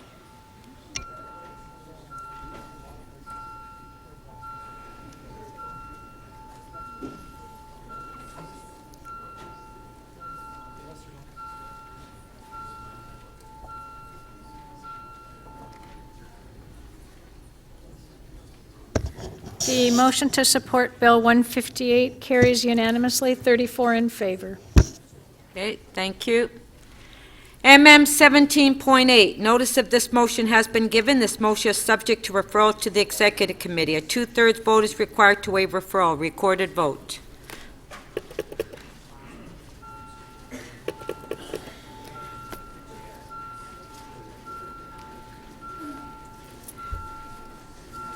We're voting on the referral now, to waive referral. Councillor Karygiannis, please. Councillor Carroll. Councillor Thompson, please. Councillor DiGiorgio.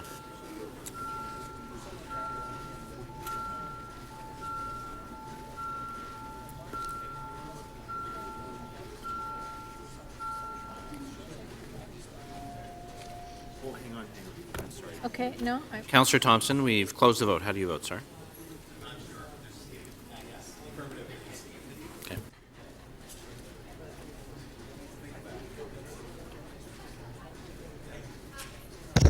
the motion to waive referral carries 30 to 6. Okay. Councillor Wong Tam, I believe that was told by the solicitor she wants to make an amendment on it. Yes, thank Councillor you. Wong Tam? Yes, thank you very much, Madam Speaker. And there was a request from the Chief Planner to specifically amend clause number 1. And if I can just move that amendment, it's fairly technical, but is to ask her to report back on the appropriate measures for regulating to outline an appropriate approach to regulating new payday lenders. So we take out any specific predetermined outcomes regarding the separation distance. Okay, so on the amendment, I'm sorry, Councillor. To hold it, please. Pardon? Hold it? Okay, Deputy Mayor Minnan-Wong wants to hold it. Okay. MM 17.9.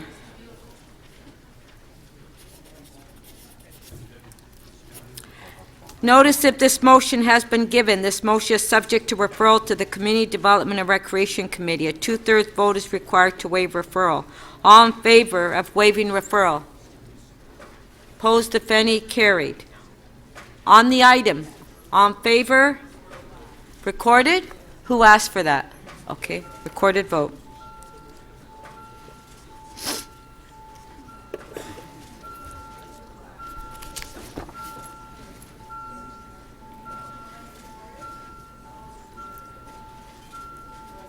Councillor Karygiannis, please. Councillor Mallow. And Councillor Layton, please. Councillor Luciano, please.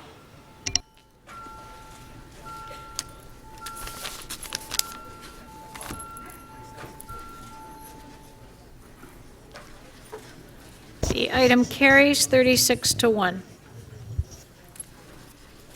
MM 17.10.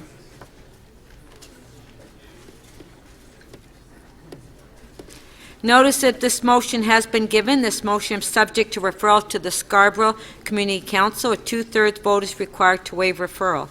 This motion relates to an OMB hearing and has been deemed urgent. All in favor of waiving referral? Opposed, if any, carried. On the item, all in favor, recorded?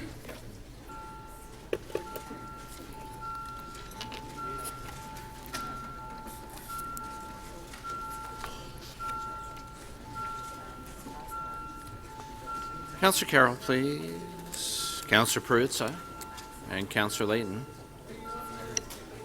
Councillor Fletcher, please.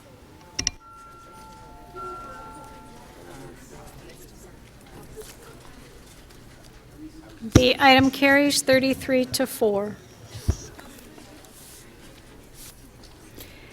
MM 1711.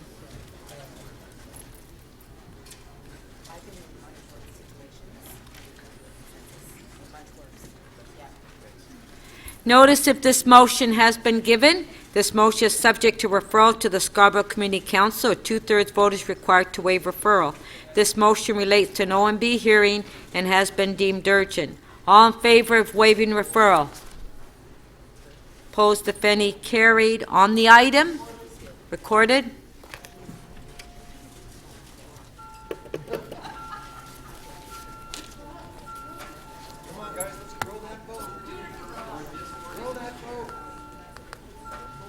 Councillor Perruzza, please. Councillor Davis, please. Councillor Fletcher, please.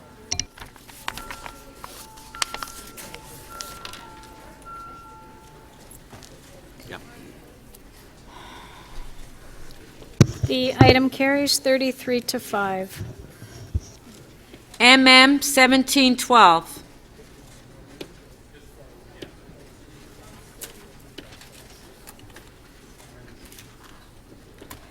Notice if this motion has been given. This motion is subject to referral to the Executive Committee. A two-thirds vote is required to waive referral. All in favor of recorded vote?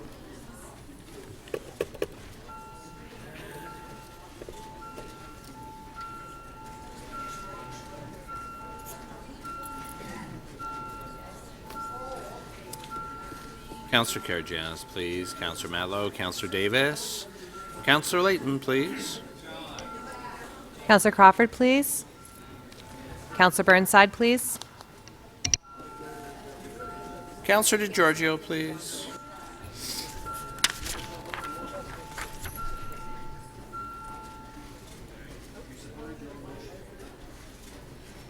The motion to waive referral carries 38 to 1. On the item? All in favor?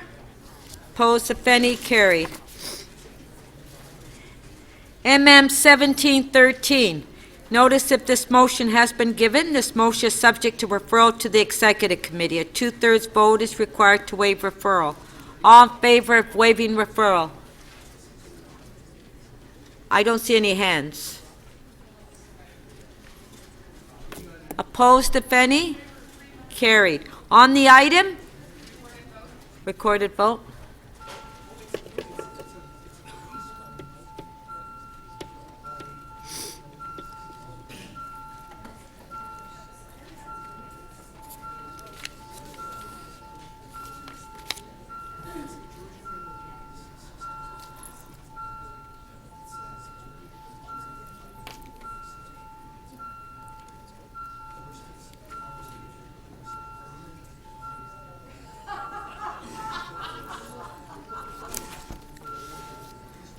Councillor Perks, please. Councillor Lee.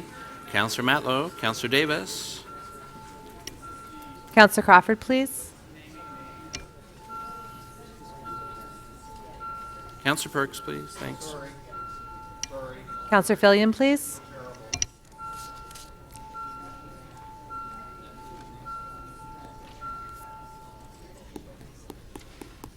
The item is adopted unanimously, 37 in favor. MM 1714. Notice if this motion has been given. This motion is subject to referral to the Licensing and Standards Committee. A two-thirds vote is required to waive referral. Recorded vote? Who asked for it? Oh.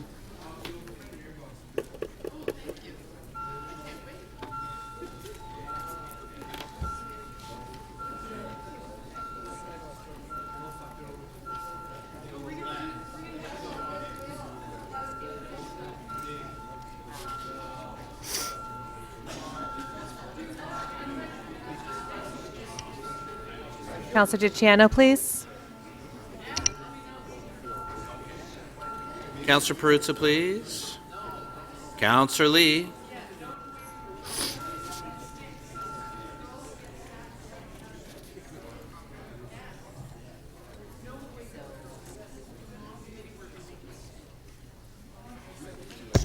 The motion to waive referral carries 29 to 9.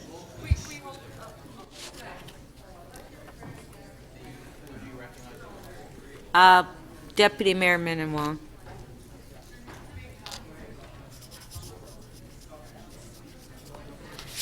MM 1715. Notice of this motion has been given. This motion is subject to referral to the Executive Committee. A 2/3 vote is required to waive referral. All in favor of waiving referral? Opposed, if any, carried. On the item, all in favor? Carried. MM 1716.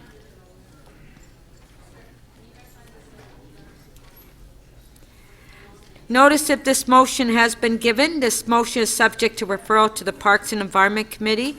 A 2/3 vote is required to waive referral. All in favor of waiving referral? Recorded.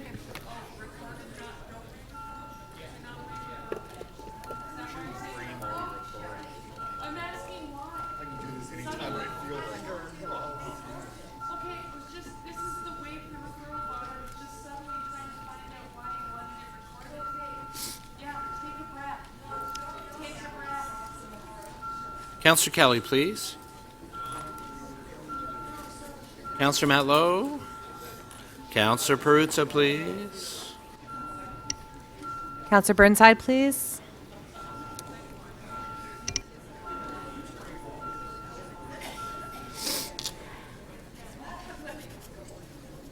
The motion to waive referral carries unanimously 37 in favor.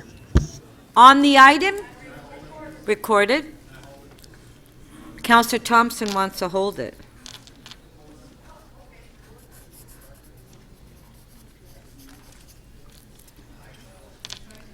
MM 1717. Notice if this motion has been given. This motion is subject to referral to the Executive Committee. A 2/3 vote is required to waive referral. All in favor of waiving referral? Opposed, if any, carried. On the item, all in favor? Carried. MM 1718. Notice if this motion has been given. This motion is subject to referral to the North York Community Council. A 2/3 vote is required to waive referral. This motion relates to an OMB hearing and has been deemed urgent. All in favor of waiving referral? Opposed, if any, carried. On the item, all in favor? Carried.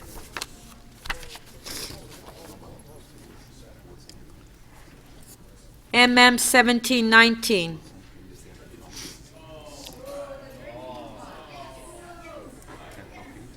Notice if this motion has been given. This motion is subject to a referral to the Economic Development Committee. A 2/3 vote is required to waive referral. This motion has been deemed urgent. All in favor of waiving referral?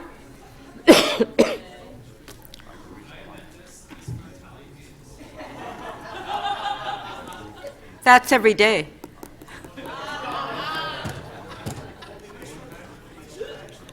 All in favor? I'm Italian. All in favor? Recorded vote.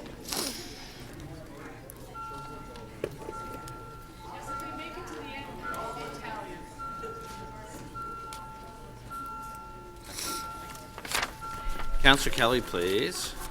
Councillor Lee. Councillor Matlow. Councillor Dicciano, please. Councillor Mohevec. Councillor Thompson, please, and Councillor Shiner.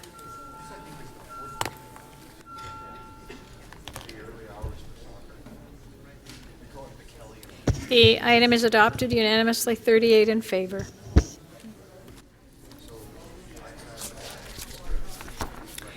MM 1720. Notice if this motion has been given, this motion is subject to referral to the Executive Committee. A two-thirds vote is required to waive referral. Recorded vote to waive referral.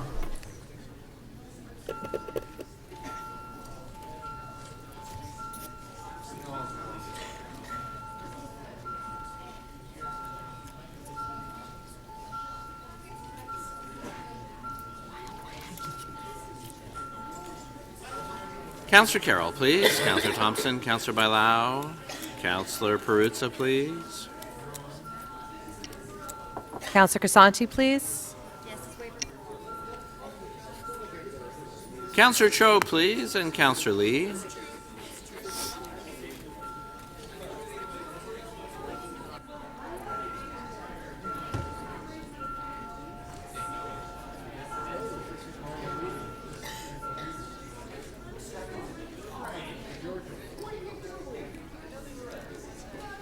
The motion to waive referral does not carry. The vote is 10 to 27. MM 1721 was dealt with. MM 1722.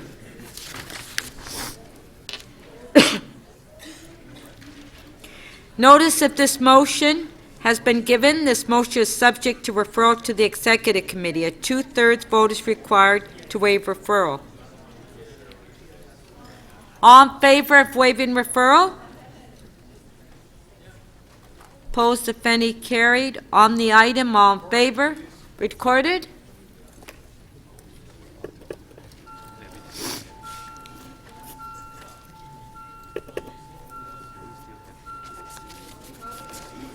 On the item, yes, recorded vote.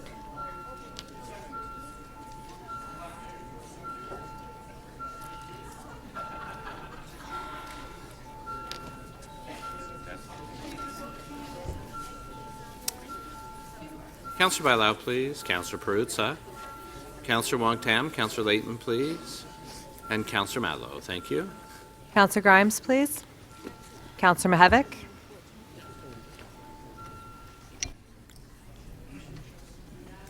The motion carries unanimously, 39 in favor.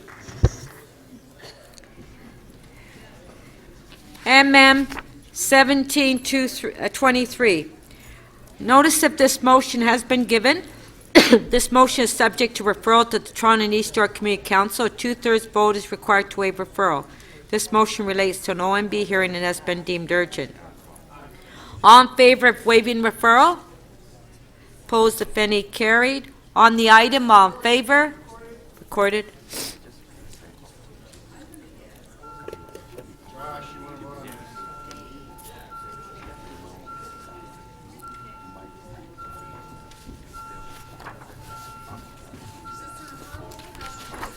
We're on the item.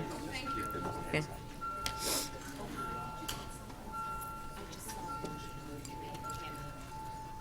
Counselor Thompson and Counselor Bailao, please. Counselor Crisanti, please. Counselor Campbell. Counselor DeBaremaker, please.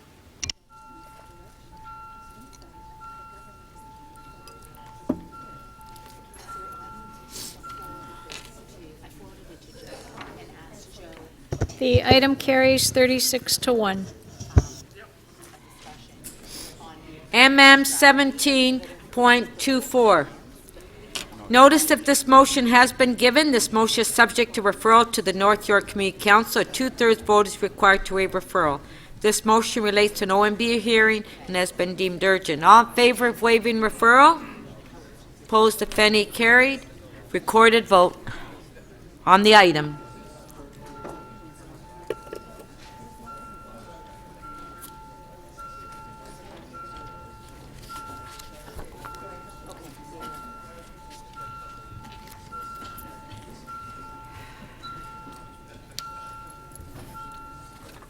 Counselor Karygiannis, please.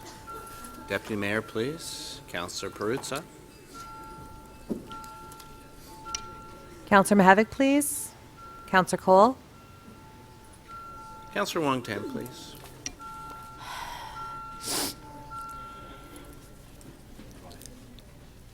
The item is adopted 36-2. MM 17.25. Notice if this motion has been given, this motion is subject to referral to the North York Community Council. A two-thirds vote is required to waive referral. This motion relates to an OMB hearing and has been deemed urgent. All in favor of waiving referral? Opposed, if any, carried. On the item, all in favor? Carried.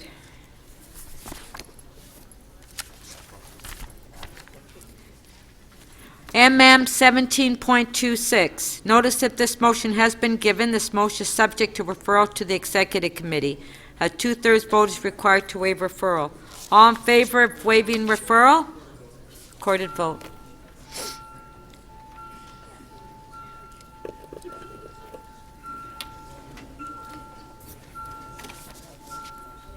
Councillor Perruzza, please. Councillor Wong Tam. Councillor Shiner, please. Councillor Fragedakis, please. Councillor Cole. And Councillor Crisanti, please. Councillor Matlow and Councillor Lee, please.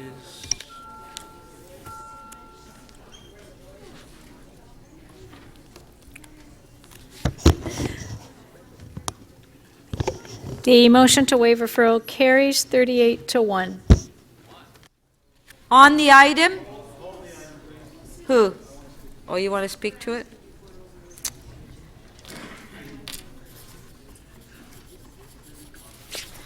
MM 17.27. Notice if this motion has been given. This motion is subject to referral to the Scarborough Community Council. Two-thirds vote is required to waive referral. This motion relates to an OMB hearing and has been deemed urgent. All in favor of waiving referral? Opposed, if any, carried. On the item, recorded vote.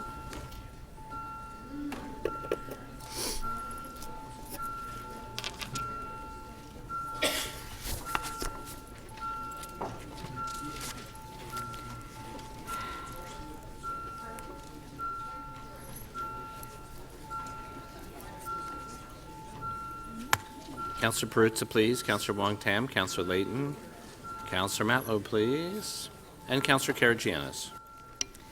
Councillor Cressy, please. Councillor Mahevik. And Councillor Fragedakis, please. That's my side. Councillor Matlow.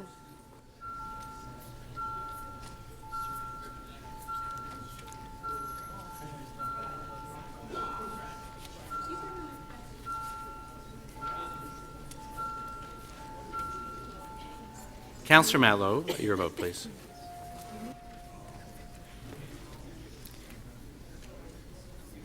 The motion to adopt the item carries 36-2. MM 17.28. Notice if this motion has not been given. A two-thirds vote is required to waive notice. This motion is subject to referral to the Scarborough Community Council. A two-thirds vote is required to waive referral. This motion has been deemed urgent by the chair. All in favor of waiving notice? Opposed, if any, carried. All in favor of waiving referral? All in favor, carried. On the item, all in favor, carried. MM 17.29. Notice if this motion has not been given, a two-thirds vote is required to waive notice. This motion is subject to referral to the Toronto and East York Community Council. A two-thirds vote is required to waive referral. This motion has been deemed urgent by the chair. All in favor of waiving notice? Opposed, if any, carried. All in favor of waiving referral? All in favor, carried. On the item, all in favor, carried. MM 17.30. Notice if this motion has not been given, a two-thirds vote is required to waive notice. This motion is subject to referral to the Executive Committee. A two-thirds vote is required to waive referral. This motion has been deemed urgent by the chair. All in favor of waiving notice? Opposed, if any, carried. All in favor of waiving referral? Carried. On the item, all in favor? Carried.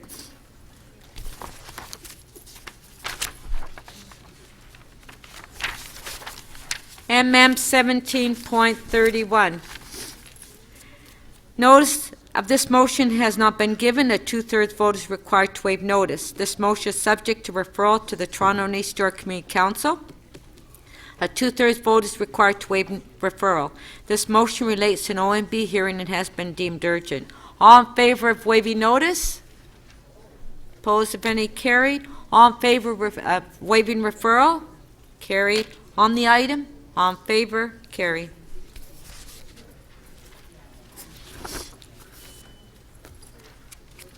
MM 17.32. Notice of this motion has not been given. A two-thirds vote is required to waive notice. This motion is subject to referral to the Executive Committee. A two-thirds vote is required to waive referral. This motion has been deemed urgent by the Chair. All in favor of waiving notice? Opposed, if any, carried. All in favor of waiving referral? All in favor, opposed, if carried. On the item, recorded vote.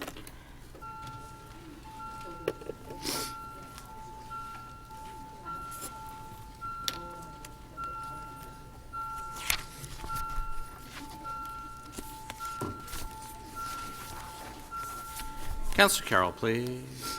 Councillor Matlow, Councillor and Councillor Shiner, please. Councillor Fletcher, please.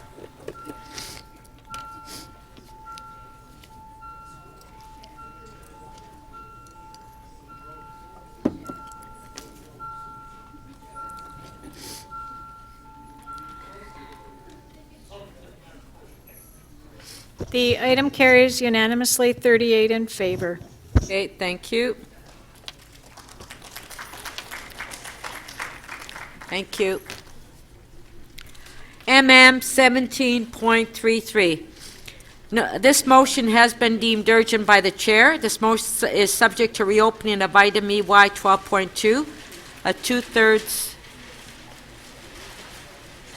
Okay, you have to tell them they can't put up the sign. Can you? Let's take the signs down. Let's take the signs down.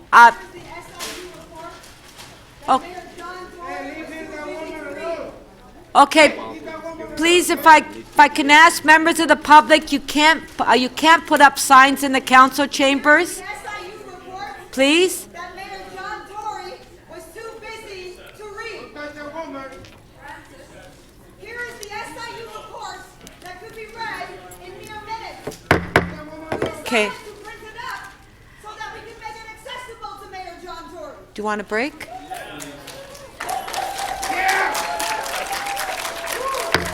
Okay.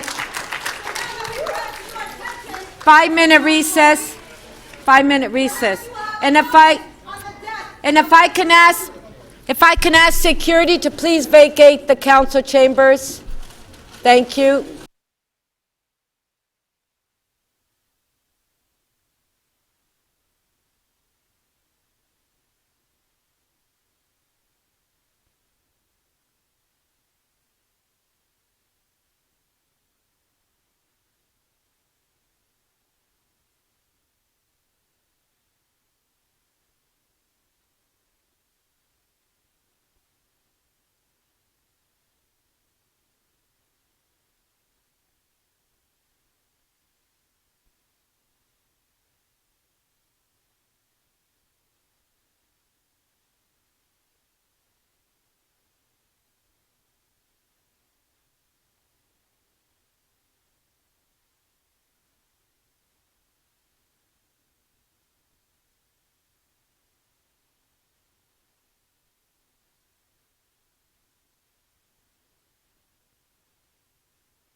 Okay.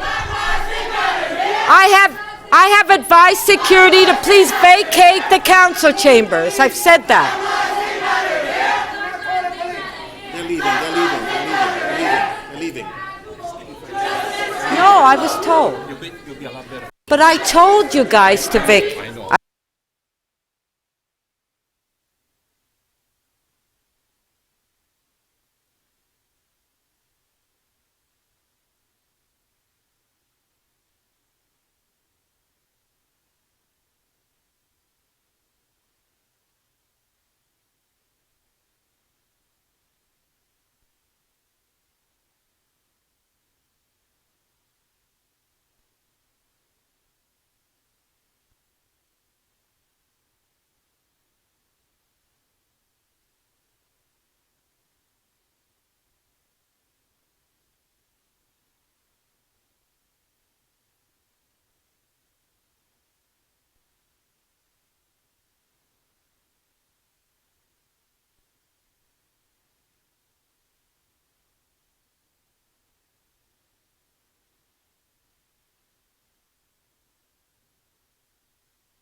Okay, members of council, if you can take your seats, we can continue.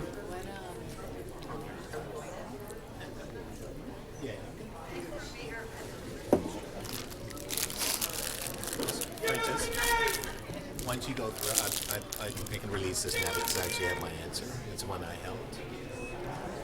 Oh, okay. The affiliate one. 17 and 16. Okay, after you can get up and say it. Okay, members of council, let's continue.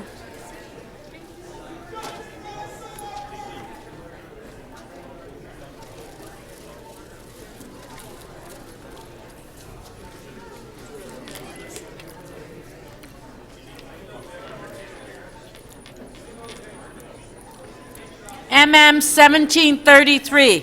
Members, take your seats.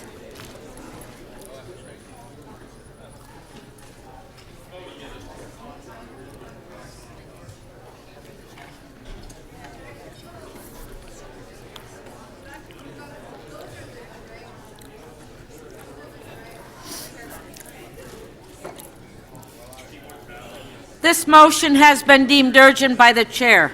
This motion is subject to reopening of item EY 12.2. A two-thirds vote is required to reopen that item. If reopened, the previous council decision remains in force unless council decides otherwise. All in favor of waiving referral, all in favor of reopening? Opposed, any? Carried? On the item? Carried. MM 1734. This motion has been deemed urgent by the chair. This motion is subject to a reopening of EX 7.15. A two-thirds vote is required to reopen that item. If reopened, the previous council decision remains in force unless council decides otherwise. What's wrong? Okay, come on. Councillor Grimes, we're trying to continue with the council agenda. If I can ask the public, please take your seats. Councillor McMahon? Councillor Burnside? Councillor Shiner? We're at MM 17.34. This motion has been deemed urgent by the chair. This motion is subject to a reopening of item EX 7.15. A two-thirds vote is required to reopen that item. If reopened, the previous council decision remains in force unless council decides otherwise. All in favor of reopening? Opposed? On the item, all in favor? Carried. MM 17.35. This motion has been deemed urgent by the chair. This motion is not subject to a vote to waive referral. This motion has been added to the agendas before council for debate. All in favor of the item? Hold.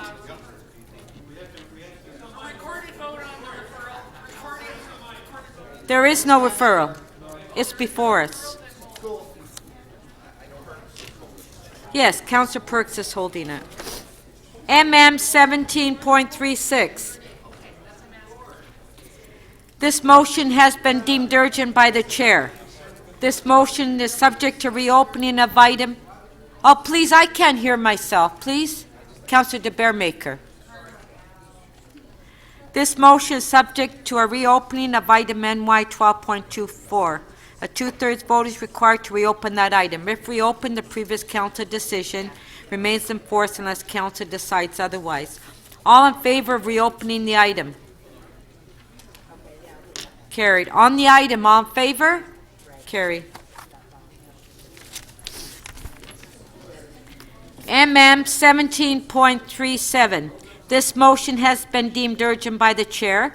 This motion is not subject to a vote to waive referral. This motion has been added to the agendas before council for debate. On the item, opposed about it. Councillor Shiner, you want to hold? Are you holding, Councillor Shiner? Councillor Shiner is holding.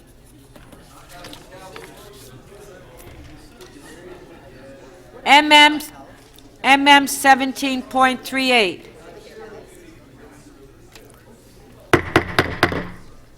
MM 1738. This motion has been deemed urgent by the chair. This motion is not subject to a vote to waive referral. This motion has been added to the agendas before council for debate. On the item, all in favor? Carried. MM 1739. This motion has been deemed urgent by the chair. This motion is not subject to a vote to waive referral. This motion has been added to the agendas before council for debate. On the item, all in favor? Carried. MM 1740. This motion has been deemed urgent by the chair. This motion is not subject to a vote to waive referral. This motion has been added to the agendas before council for debate. On the item? Carried.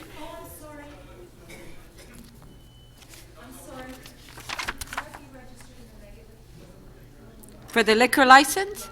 Oh, well, do you want a recorded vote then? Okay, recorded vote.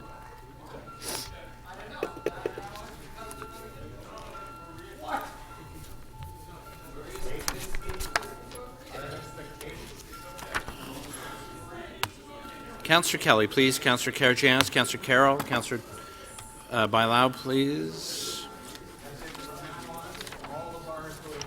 Councillor Perruzza, please. Councillor Wong Tam. Councillor Grimes, please. Councillor Crawford. Councillor Fillion, please.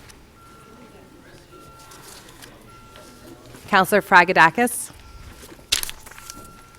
Councillor Fletcher, please.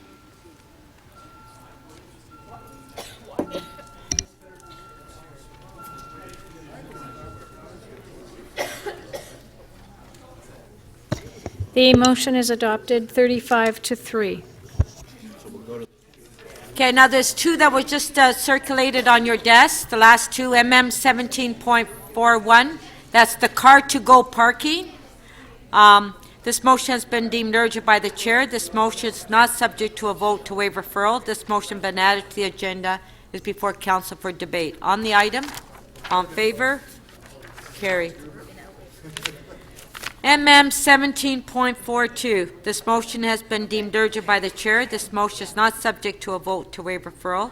This motion has been added to the agendas before council for debate. Recorded? Recorded vote.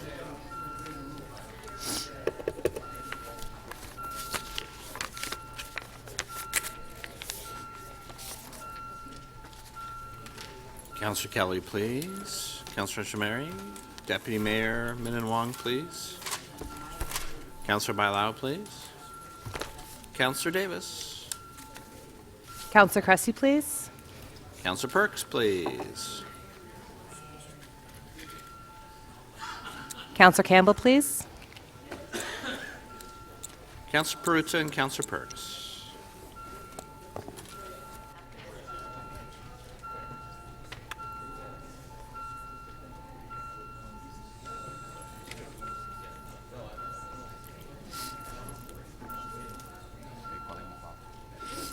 Councillor Perks, please.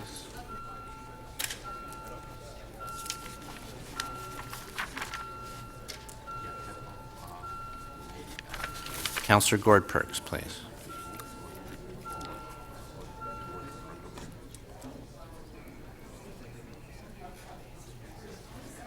The item is adopted 36-1.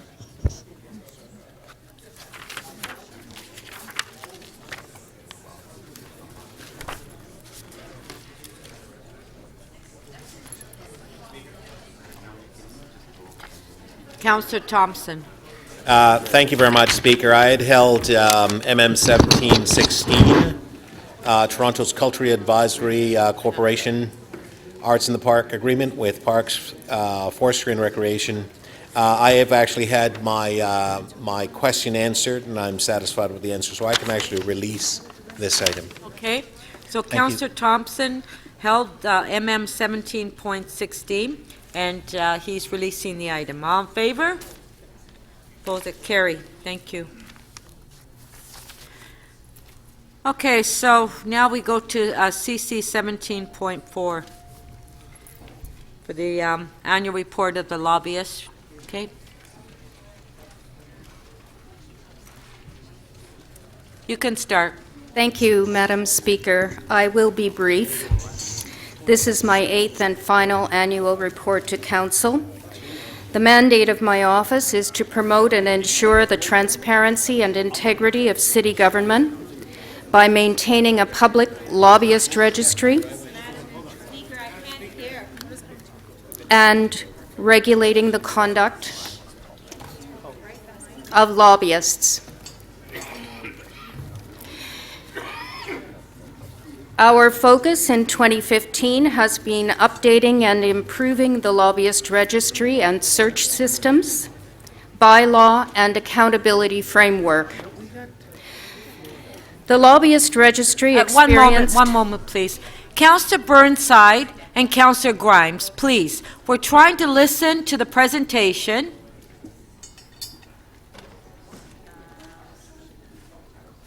Okay, continue. Thank you, Madam Speaker.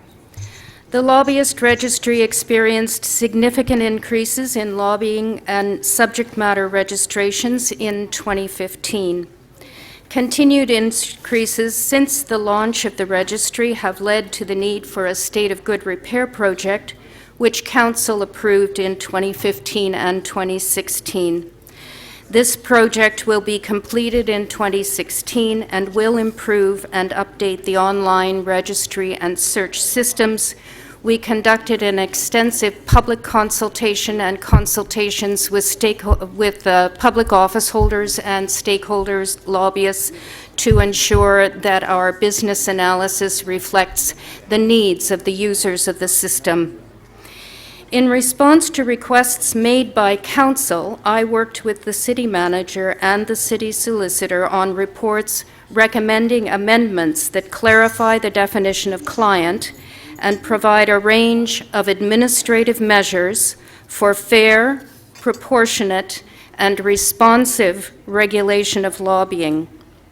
In addition, Section 140 subsection 9.1 of the lobbying bylaw, which requires city employees involved in the city's procurement processes to report breaches of the lobbying bylaw to the registrar, and Section 192 subsection 21 of the city's public service bylaw, stating that city and agency employees should be familiar with the requirements and expectations under the lobbying bylaw, took effect on December 31st, 2015. In 2015, the city's 4 accountability officers worked together with the city manager and city solicitor to strengthen and improve the city's accountability framework as follows. We consulted with the city solicitor, city manager, and with Dean Lauren Zawson on his review of the city's 4 accountability offices. We entered into a joint memorandum of understanding to collaborate and coordinate our activities in such areas as investigations, training, and outreach.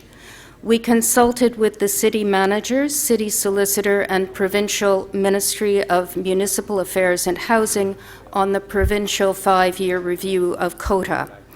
We consulted with the city manager and city solicitor to ensure that oversight by the Ontario Ombudsman of 3 of the accountability offices is consistent with the independence of these offices, their obligations of confidentiality, and their reporting relationship to Council. Many people have supported the city's lobbying bylaw and registration system over the years, including OLR staff, the city clerk, the city solicitor, the city manager, my fellow accountability officers, council, lobbyists, and members of the public. My thanks to all of you. By working together, we have improved the transparency and integrity upon which the public's trust in city government decision-making depends. Thank you, Madam Speaker. I would be pleased to answer questions. Thank you. Are there any questions? Councillor Carroll. Thank you, Madam Speaker. Because this is the registrar's last report to us, I know this is an open-ended question and it puts you in an awkward place, but going forward, you spoke of the achievements that have been made in accountability, and in particular, you're part of it, but is there a final frontier? Is there something in our future plans that we should try and tackle that perhaps has not been brought to fruition yet under your leadership?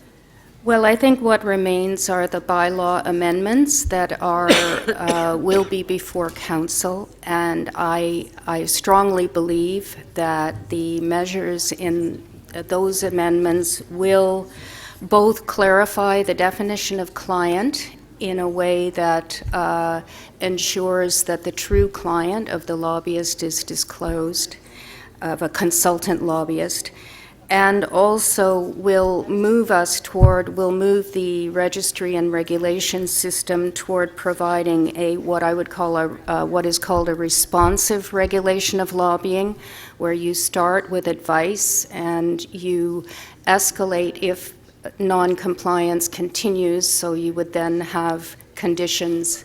If those aren't complied with, then you would consider a ban on lobbying.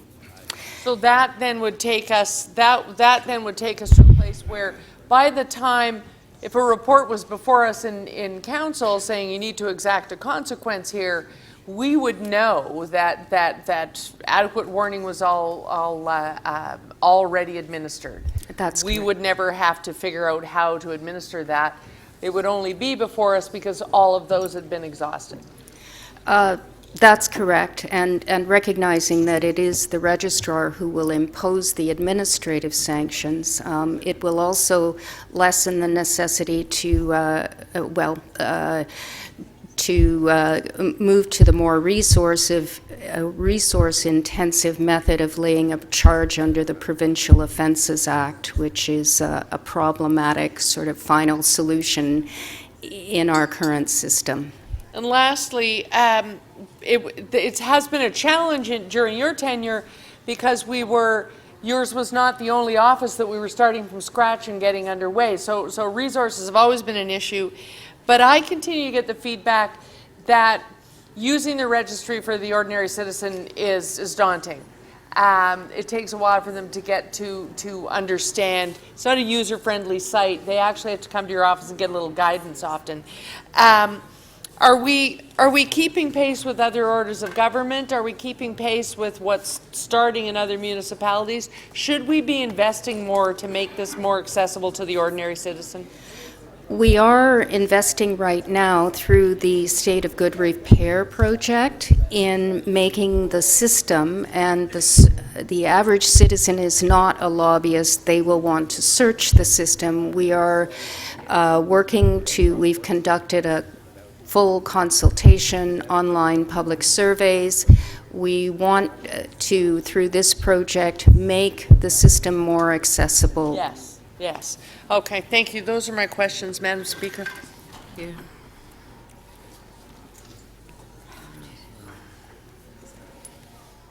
Councillor Davis, do you have questions? Yes, thank you. First of all, thank you very much again for another excellent and thorough report. I did want to ask, you do comment, but not really comment, on the question of employee groups and nonprofit organizations in your annual report. And I'm wondering if you have had an opportunity to look and review what has been done in the past on this question. Yes, I have. So you'd be prepared to comment on it. There is another report coming. I presume that may be the time at which we will ask you those questions, but it is before us in this report as well. Indirectly, I suppose, in that the report refers to the lobbying bylaw. I don't know that I specifically deal with not-for-profits and other exemptions in this report. So are you satisfied with the current scope? I think the scope of the lobbying bylaw is within the range of other lobbying bylaws. If you're referring specifically to the exemptions that are in the bylaw, they are generally within a reasonable range of provisions that are consistent with other jurisdictions. So you actually did conduct consultations. Maybe I will save those for a subsequent report. Thank you. We would like to, okay, thank you. Councillor Karygiannis, question? Thank you. Thank you for coming today to make the presentation to us. Allow me to ask some points of clarifications in quickly reading this. What you're suggesting is that we empower you to have a final decision on how many years, how long to bar them, what the fine will be. Would this be a final decision that you're making, or is this a decision that will be made by court? The decision on barring on temporarily barring a lobbyist from lobbying would be the lobbyist registrar's decision after a process that includes a great deal of procedural fairness. Shouldn't this be something that has to come to this body right here in council for us to, your report, you write your report and then you bring it here? I've been hearing from a lot of the bureaucracy, council is supreme. Wouldn't this be the place that you bring your decision for us to make that? That would be, if you were to do that, that would be an exception to the regime that we have, which is the registrar is responsible for enforcing the bylaw. It's not like the integrity commissioner who reports to council on non-compliance with the code of conduct by one of your colleagues. This is a system where you have a registrar who regulates lobbying at the city by lobbyists who are outside the city. So help me understand, please, what will change? What will the new change be?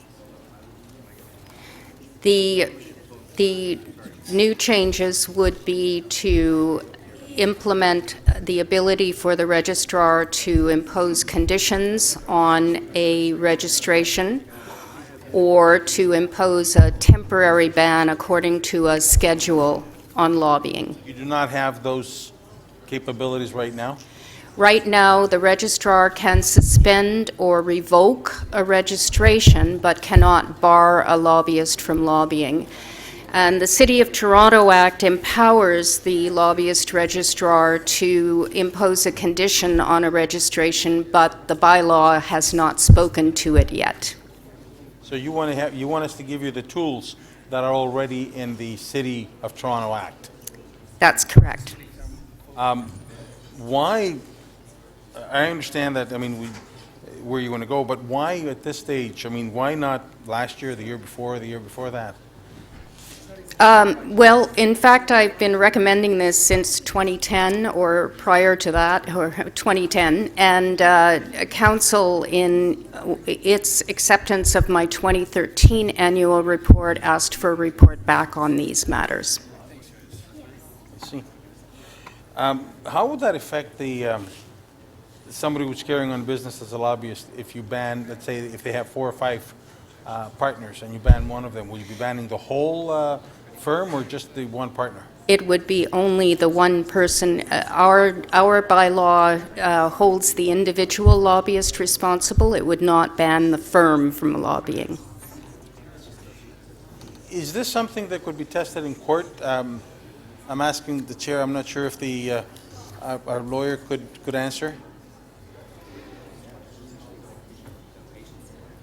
Sorry, if this was to be tested in court, if we were to give these powers to the registrar, would we be able to win, or is this something that could be, at the end of the day, we might lose?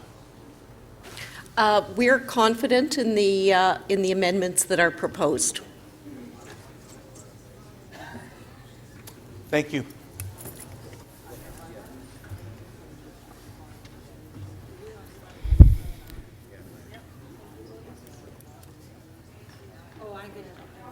No, did you want to speak on this? Councilor McConnell, I see your name there. Thank you very much. Did you want to speak? I just did, only to say, and I hope that I speak on behalf of us all. Our lobbyist registrar was one of the first, I think she was the first municipal lobbyist registrar, and she's done an incredible job of moving us forward in an area that was uncharted. And I think that we have there may be many things that we can do to improve, but I think we have a really solid foundation for something that came out of an MFP inquiry and a time in which we were really in a very bad shape, both the way in which we were looked at and our reputation. I think, if I could say to the registrar, I think you've done an incredible job of erasing that background, of giving us a strong foundation, and for allowing us to move forward. And for that, I'm very thankful. Thank you.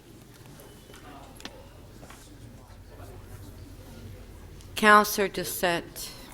Thank you very much, Madam Speaker. I too want to thank the lobbyist registrar. I think that while you have been in this position, as Councillor McConnell says, you broke new ground. But I think the biggest impact you've probably had is moving us forward with technology. So much has probably changed in the last 8 years. And I know in your report you're talking about your state of good repair with the registry system, because it's been so well used that we need to get the new technology again. So I just personally want to thank you very, very much for all your help, for your guidance. I want to wish you well in whatever your next endeavor is.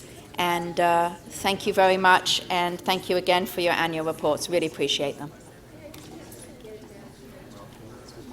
Okay. Is there a motion that has to be done? Just move receipt of the report. Move receipt of the report. On favor? Thank you. Carried. Okay, so Councillor Davis, we're to deal with your item at the same time, EX 13.2. Councillor Davis?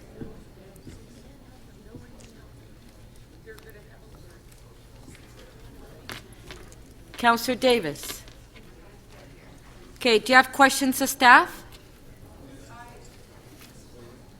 This is a follow-up report on amendments to Toronto Municipal Code. I have questions. We're dealing with EX 13.2. Yes, I'm waiting No, for we're on a different item right now, Councillor Karygiannis. We're on EX 13.2. I'm trying to move this agenda along. And it might be that deferring it would be the best way to move it along.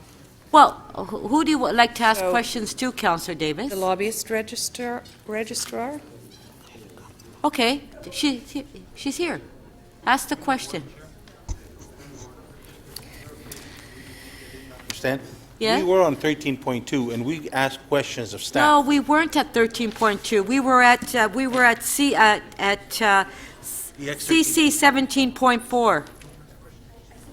Okay, Councillor Davis, do you want to ask your question? Well, Speaker, I actually think that at this late hour, with so many items left, it might be useful to just defer this matter, so I will not ask questions. So you're moving deferral to where? To the next meeting. Okay, Councillor Davis is moving deferral. Do we have any speakers? That's my last meeting. Deputy Mayor Minnan-Wong. Well, Madam Chair, this is something that... Oh, is that because it's a long debate? Well, look, Madam Chair, I don't see any reason why to defer this item. We were criticized for taking too long by some of the very people I think that want the deferral. And so the mover of the motion actually didn't give any reasons why it should be deferred. The recommendations are clear. I suspect in conversation with her that she might have some concerns about recommendation number 2, asking the city manager to report on requirements for not-for-profit organizations and labor unions to comply with the lobbyist registry requirements, which I support because I moved that motion and am fully supportive of it.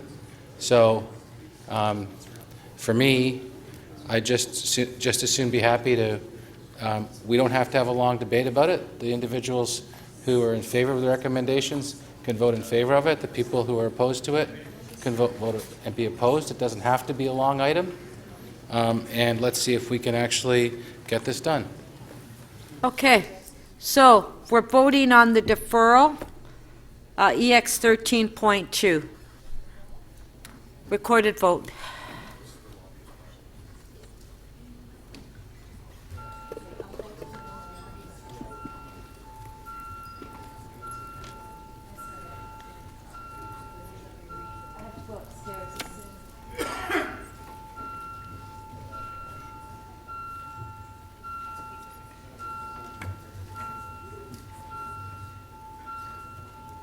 Councilor Perruzza, please.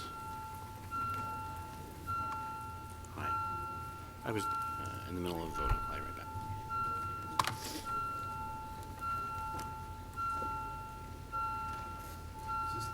Councilor Davis, is she? Councilor Mayor Davis, Tory? please.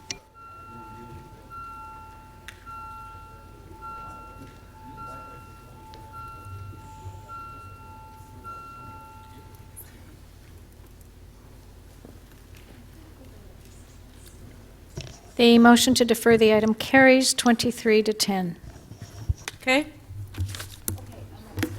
Our next item is the Ombudsman, which is CC 17.5.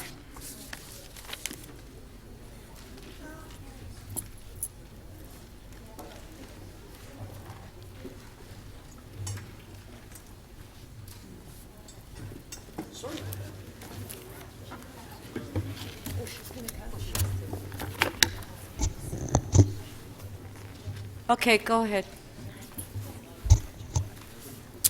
Good afternoon, Madam Speaker, Mayor Tory, and Council. I'm here this afternoon to present our 2015 annual report, which summarizes the activities and highlights of the office for the period between January 1st and December 31st, 2015. This is our 7th annual report since the office opened in April 2009. I would be remiss if I personally, along with my staff, didn't take a moment to recognize the contributions of the city's first ombudsman, Fiona Crean, whose leadership propelled the office from a startup to where it is today.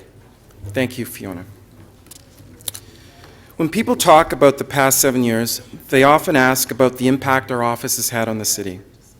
The benefits and improvements contained in the recommendations that we advocate for aren't easily measured.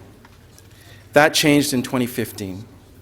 Last March, the office released a report prepared by researchers from Ryerson University with funding from the International Ombudsman Institute, which examined the impact of the office on the Toronto Public Service. One finding from the report noted that senior staff at the city believe that our office has changed how they perform their jobs for the better. One senior executive at the city put it this way: whether it's the people with dementia or 200 Wellesley Street, the Ombudsman's biggest concern was all those vulnerable people. So for me, he said, she's brought a really strong focus to the city about the importance of dealing with people. This recognition of our worth was repeated in an external review of the accountability officers by the Dean of Osgoode Law School. He concluded that Toronto Accountability's functions are working effectively and efficiently, and that Toronto's accountability regime remains the leading structure of municipal government oversight in Canada. But while others looked at what we do, the office went on resolving complaints from the residents of Toronto. Last year, the office handled 1,802 complaints, a sampling of which are summarized in this year's annual report. They include the story of a courier who complained about receiving a ticket after parking in a designated courier zone. After investigating his concern, the office was able to confirm that he was parked correctly, but inexplicably, the city had also erected a no stopping sign in the same area. The ticket was canceled, and the city arranged to correct the signage to prevent the problem from reoccurring. In another case, an elderly couple complained that they hadn't received a bill from Toronto Hydro for nearly 6 months and were concerned about having to pay a large lump sum bill. The delay in billing was attributed to the replacement of the couple's meter. Intervention by the office enabled the complainants to receive a 3-month credit on their bill. Finally, a resident complained that between 2011 and 2015, she had been charged the cost of a large garbage bin when she only had a medium-sized one. After complaining to the Ombudsman, Solid Waste agreed to provide her with a credit of $400 to compensate her for the inconvenience. In addition to the individual complaints, we completed 7 investigations last year, 6 of which were systemic. An investigation into the City Hall security, which looked into the actions of security guards. The second report, entitled Making the Strong Stronger, an investigation into how Toronto Paramedic Services address operational stress, was released in November 2015. We continue to monitor past investigations, such as investigation into the city's parking dispute system. One of the recommendations from that report asked the city to consider moving to an administrative monetary penalty system and take the dispute process for challenging parking infractions out of the courts. The city is acting on the Ombudsman's recommendation and will be introducing an AMP system which will make it easier for drivers to resolve parking-related disputes, which already happens in other municipalities such as Vaughan, Oshawa, and Mississauga. The top divisions complained about remain relatively unchanged from previous years. Toronto Community Housing, Municipal Licensing and Standards, and Revenue Services were in the top 4 positions in terms of complaints. Toronto Paramedic Services had the second highest number of complaints, but that's because a large number of complainants contacted the office in connection with the investigation that began last summer. Toronto Hydro, an entity we assumed jurisdiction over in 2014, was also in our top 10. Common areas of concerns about TCH centered on disputes over rent calculation, maintenance issues, and the priority transfer process. The most frequent type of complaint for municipal licensing and standards included a lack of clarity with notices of violation, lack of enforcement, and conduct of municipal standard officers. High water bills, property taxes, and customer service complaints were the most frequent concerns raised about revenue service. Lastly, the most common type of complaints received during 2015 had some element of poor communication. Some examples include staff not responding to calls or emails, unnecessarily long response times, insufficient or wrong information. Those are my remarks. Thank you very much for your time. I'm happy to take any questions. Thank you. There are no questions. Councillor Doucette? Thank you very much, Madam Speaker. Through you, Madam Speaker, I think it's a shame that city councillors don't actually listen to these presentations. This is an annual report from an accountability officer. The only place our accountability officers report to is us, in this chamber. I hope you have at least read some of the report. It lets us know what the city wasn't doing so well and what the city is going to do better doing. So I personally want to thank you for all your work. I know Fiona Crean started, but I think you have stepped into some big shoes, and I believe you are filling them very well. I like page 8, where it tells us when things go wrong, how do you get things fixed? How do you get a report? Can their office deal with it before it actually has to go to a full systemic report? Remember, this report is public. Our residents can see it, whether online or I'm sure they can get a hard copy for residents who don't actually have computers. I also particularly like page 9, where it reminds us that even though we have an Ontario Ombudsman, that Ombudsman does not oversee our Toronto Ombudsman, which is something we discussed long and hard in this chamber. I think that is important, and as I say, we had, I think, many an hour of debate on that one. I also do find it fascinating as to what our residents go to the Ombudsman's office with concerns. I won't go into great detail, but there is one on item 10 was about the Scarborough subway. Did we have enough information in front of us to make the decisions we made? I'm not going to dwell on that one. but a lot of other really good and interesting topics of our residents, as I say, going to the Ombudsman looking for answers and looking for help. I also want to thank the Office of the Ombudsman, who worked with other accountability officers to put on some workshops for our staff. How do we, or our staff, deal with some residents? Not all residents, well, most residents who call our councillor offices are calling because they've got a concern. Some of them have major concerns, and it's difficult for our staff to know how to handle them when we, as a councillor, cannot help them. These workshops really helped our staff understand the process to help our residents through a situation, knowing how to put them in touch with someone else and how to tell this resident, I personally can't help you, but we will get you help. That is very important. That was an amazing workshop, and I actually went back and said, can we have one for councillors? Because we're often out in our wards talking to residents, and we know we can't help them, but you can't just say, I can't help you. You can say, I can't help you, but let me help you find the right person. So I just want to again say thank you very much. I hope councillors spend some time reading this. As you've heard from me, I read these reports. I think they're important. I learn a lot from every single report the accountability officers give us. So thank you very much. And as I say, I encourage you to read it. Thank you. Councillor Carroll to speak. We're not doing questions, right? Questions? I already did that. Okay. There's nobody for questions. Just checking. Madam Speaker, my favorite comment on the report comes on page 20, is it? Yes, page 20. It's a 28-page report, so it's well and truly in.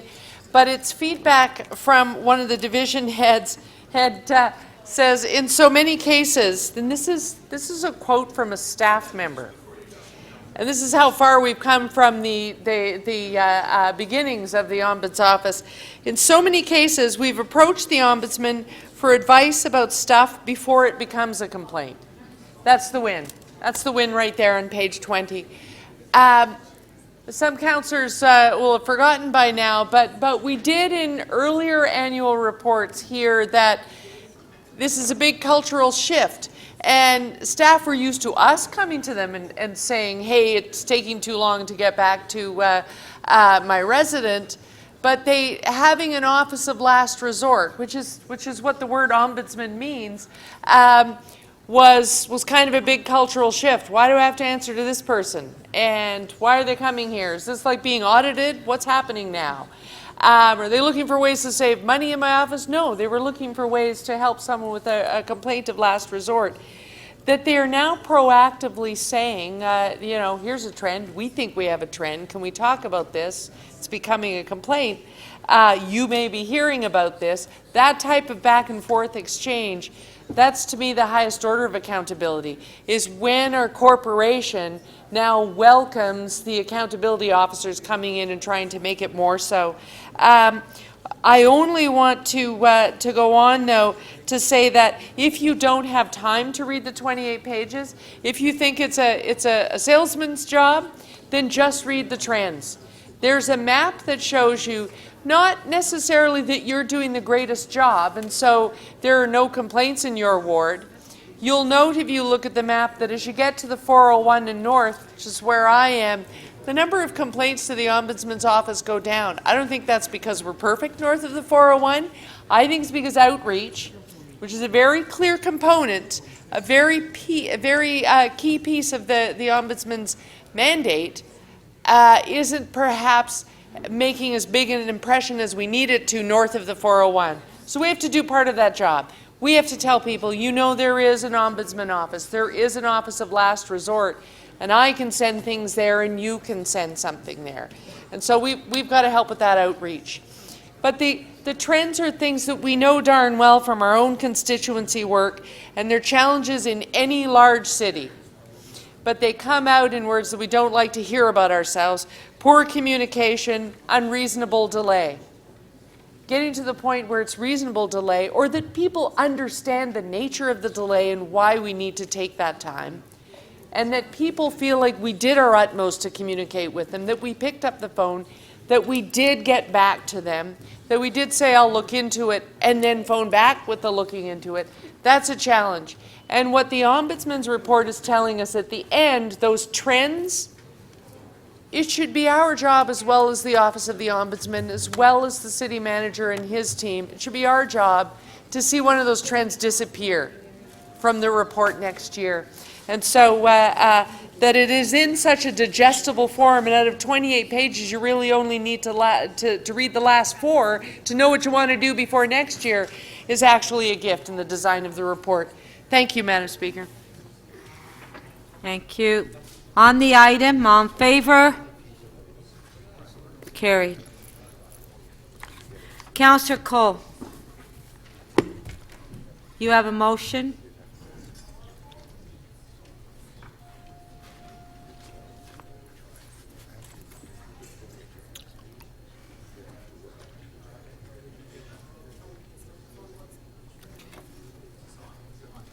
Okay, Councillor Cole? I do, Madam Speaker. I may have to amend this because on the second item, I no longer need to go into closed session. I'll just read this. So the council recesses public session to meet as committee of the whole in closed session to consider CC 17.7, appointment of members to the Waterfront Toronto Board, reason for confidential information, personal matters about identifiable individuals are being considered for appointment to the Waterfront Toronto Board. So your item, are you going to deal with it in I'm going to public? move a deferral. Did you want to do that now? If I can. No?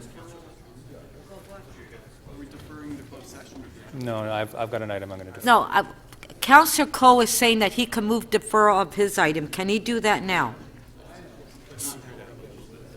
Oh. All right. All in favor? Going in camera? Thank you. So we'll have a 5-minute recess. If we can ask everybody in the council chambers to vacate the council chamber. 10 minutes.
Members of council, if I can please have you take your seats.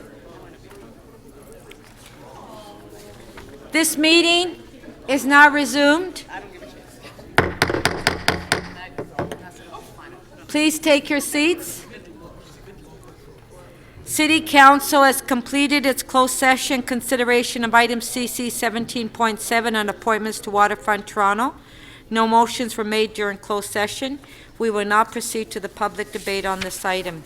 Councillor Fletcher, you held the item down. Councillor Fletcher.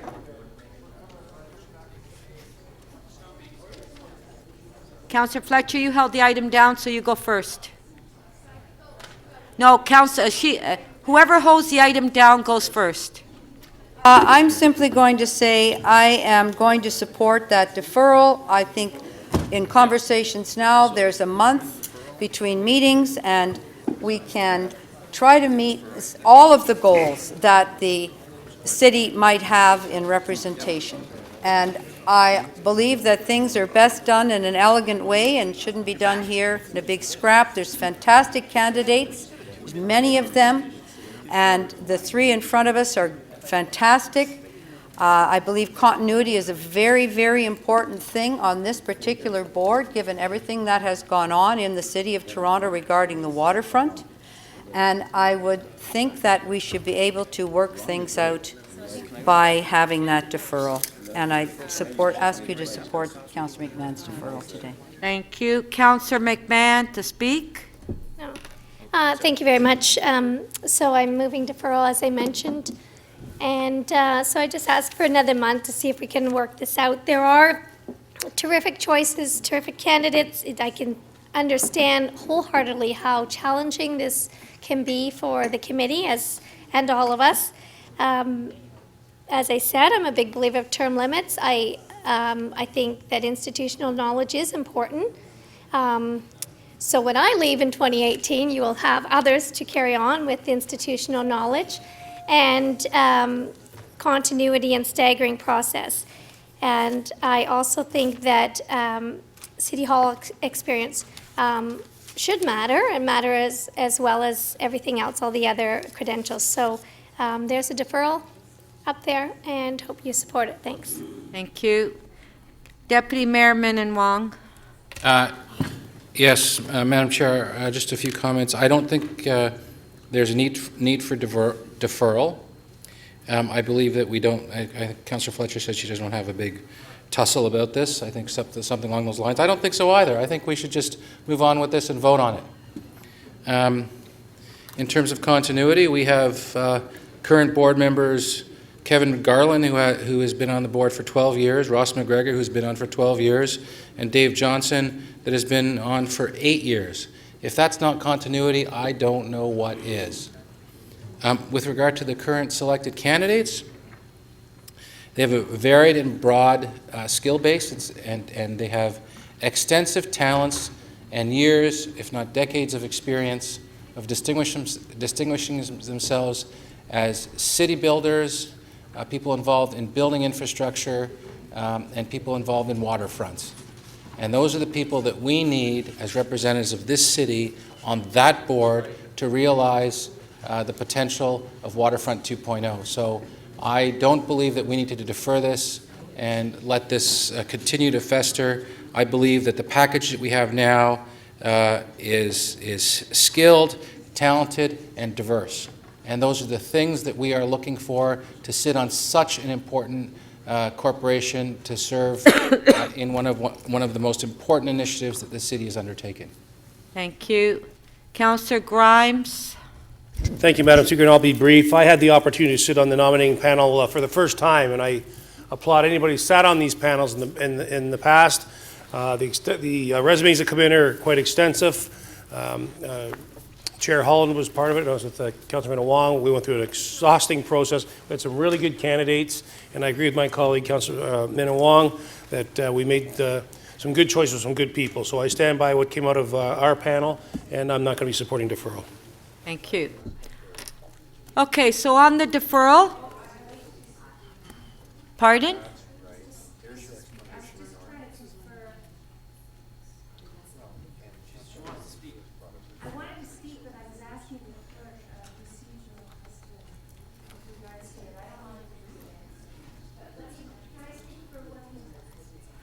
Councillor McConnell.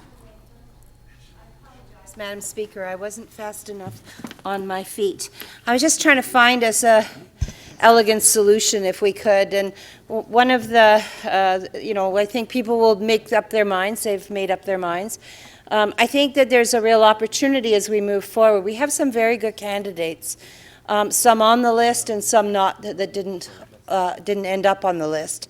And we know that there's a lot of pieces around making sure that Waterfront Toronto both reflects our city and also is an effective tool for our city, as well as obviously for the other two orders of government. But perhaps there is also a way, either if the deferral doesn't work today, to really think about recommendations that we might make to the other orders of government, since their interests are quite different than ours. But also, if I could, if the deferral does work, I understand that there may be a problem around the continuity of the folks. So one of the things I was asking the clerk, and somebody else might be able to, but it was very much on the fly, was whether or not we can continue those appointments if the deferral carries until it comes back to council. So I'll leave that in the hands of the clerk. I certainly think that sometimes it's a good idea to take a deep breath and to just try and sort through a solution. And so I think that at the end of the day, I would try and support Councillor McMahon's position, but I do think that you can't do it without making sure that our representation continues at the table until we come to that kind of a solution that fits all of the criteria that we have. Unfortunately, we only have 3 positions. Thank you. Councillor Karygiannis on the deferral. Thank you, Madam Speaker. I'd like to call the question. Okay. Question's been called. All in favor? Opposed, if any, carried. On the deferral, recorded vote.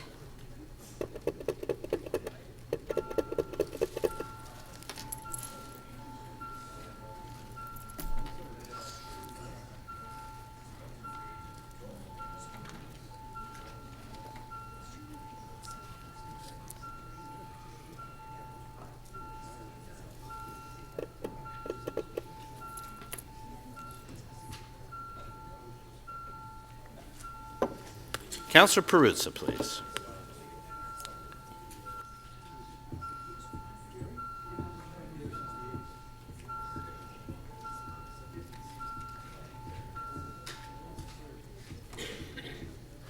The motion to defer does not carry. The vote is 12 to 20. Okay, on the item, all in favor? Opposed, if any, carried. Thank you. That item's been dealt with. Councillor Wong Tam, are you around?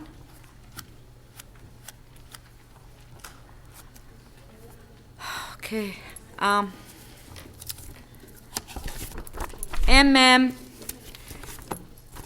17.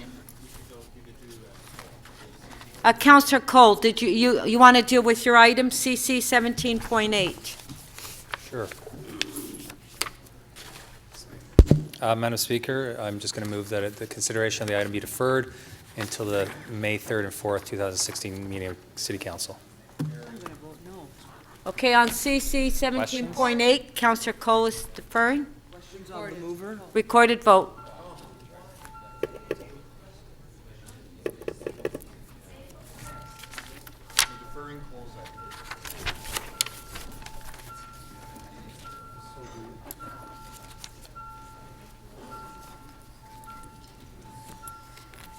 Councillor McMahon, please, and Councillor Wong Tam.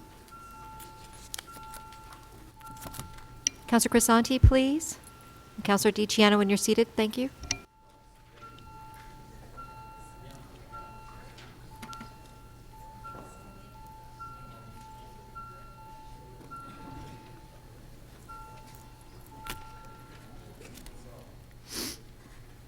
The motion to defer carries 32 to 1. Okay, so now there's a couple of members' motions that were held down. MM 17.8, Councillor Deputy Mayor Minnan-Wong, you held the item down. Councillor Wong Tam, you had the amendment that you had on the floor. Okay, so we can put the amendment on the screen, and Deputy Mayor Minnan-Wong, you held the item down. Sorry, can you slow down a little bit? Payday loan, 17.8. Payday loans, you held the item down, MM 17.8. Can you give me a minute, or is there another item? Because I'm not ready. Well, it's the next item. Okay, well, can you go on to, can you give me just, Okay, the next one is yours too, MM 17.14. which one's that? Which one's that? Okay, the one after that is MM 17.26, which is Councillor Campbell. You held the item down. 17.26? Yes, you held the item down. It's Old McNichol Public School, My questions have been answered, Madam Speaker. I'll let it go. so you release it? Okay, Councillor, No, it's too late, Janet. okay, Councillor Davis, you have questions? Just, if the staff are here, I'll go and ask directly. Where are they? It's fine. Okay, here. Councillor Davis, come on, we want to wrap up. Councillor Davis? No, you know what? It's fine. Okay. Councillor, on the item. On favor, carried. Recorded vote?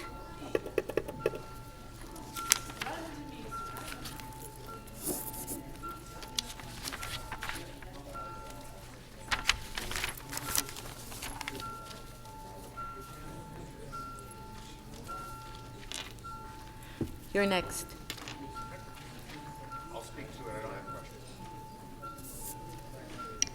Mayor Tory and Councillor Fletcher, please. Councillor McConnell, please.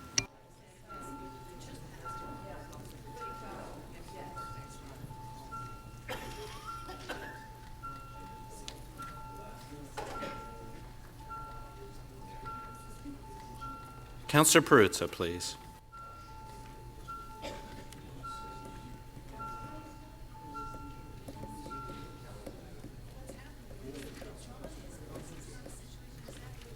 The item carries unanimously, 31 in favor.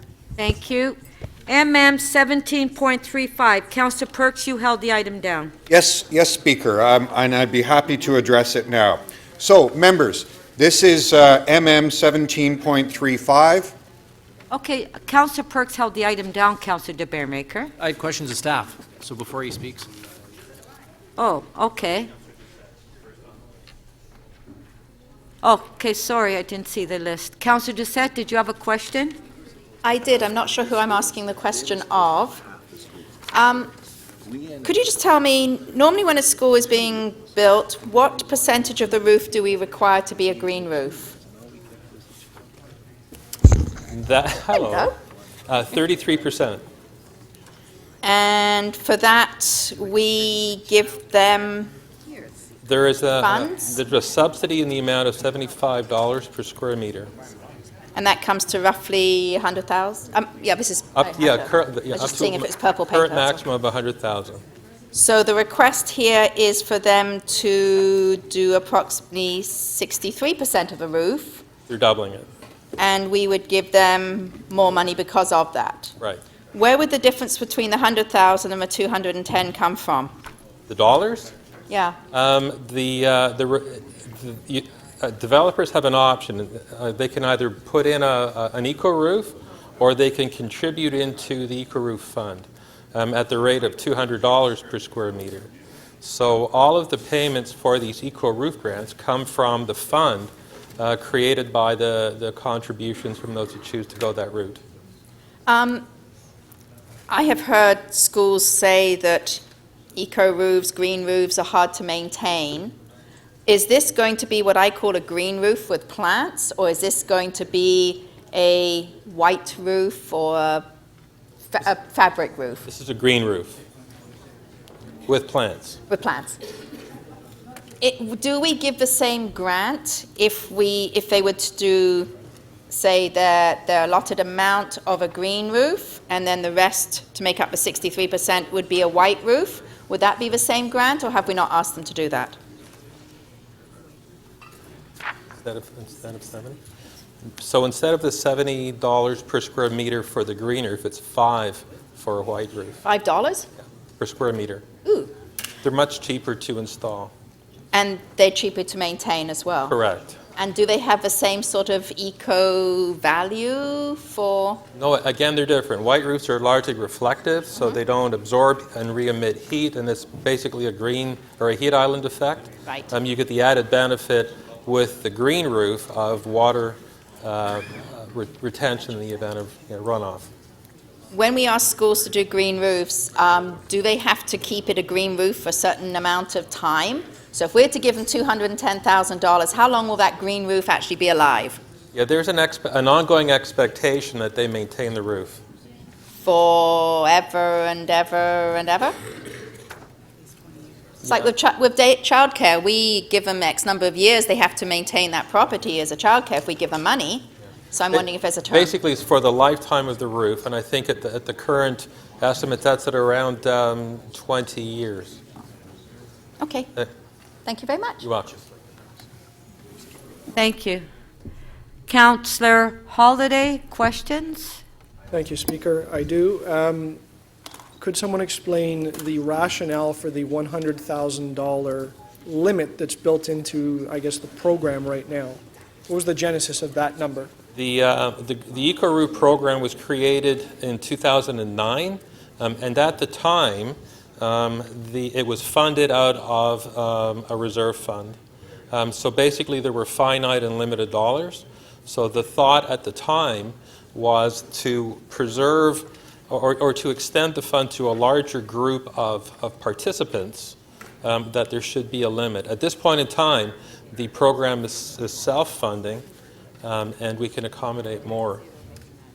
Okay, I think you got the second half of my question before I could ask it, but that's okay. No, you just elaborate on the risks of deviating from the limit that was originally built into the policy. Are there any? The limit that was the risk in the original limit has basically been removed as a result of the revenues that are generated from those that choose to contribute to the fund. So the proposal before us is essentially, if I've read it correctly, is deviating from the original cap of $100,000 because there's a larger percentage of the roof being a greener living roof. So we're not running a risk on the program. We are not setting a precedent that is unsustainable or problematic. The intent is the same. Basically, it's a larger roof with the subsidy being paid out at the same rate. Okay. Thank you. Councillor de Beermaker. Thank you, Madam Speaker. My question to staff, I think, is a simple one. Are you comfortable with the motion that we worked on together? Yeah. Yes. And you don't think there's any downside for the City of Toronto or for other councillors across the City of Toronto? I think the downside is the one of precedent. But, I think one of the things that we're looking at is a review of the EcoRoof program, and we will be coming back to Council in the fall with a review to the current policy, and we will be addressing, among other things, that cap. Great. And so the motion that we have before us on page 2 of the notice of motion, you're comfortable with that motion? Yes, we are. Great. Thank you. Councillor Perks. Thank you, Speaker. Do we routinely lift the cap when there are applications? So far, this is the first one. So this is the very first time that someone from council has brought forward a motion for extra money to go into a project in their ward. That's never happened before. Correct. Okay. And you are reviewing overall the financing and funding of the program. You're going to do some thinking, decide whether or not this cap is currently appropriate, and then report to council. That's your intention? Correct. So the process would normally be that we would review overall what the rules are so that they apply to everyone, every project, every school, every applicant, the same way, get public policy in place for that, and then proceed. That's normally how we would do things. Correct. That's not what's happening here, though. You're not amending the policy. You're giving an exemption for one specific project. Is that correct? Correct. Okay, thank you. Okay, Councillor Perks to speak. Thank you. Oh, jeez. Okay, we want to, we have three No. items left, Councillor But Davis. This is a new program to me. I was surprised to read about it and that we were giving money to schools for green roofs. How many schools have we given money to for green roofs? It's not just for green roofs. This is a requirement across the city for all new buildings. And so far, we have provided funds for how many projects? It was actually. I want to know how many schools we've given. Oh, how many schools? We have that information. We'll get it for you. Okay, Councillor Because, Davis. Speaker. No, I'm just, what I'm trying to say is, why don't we just focus on what's before us? Speaker. Okay.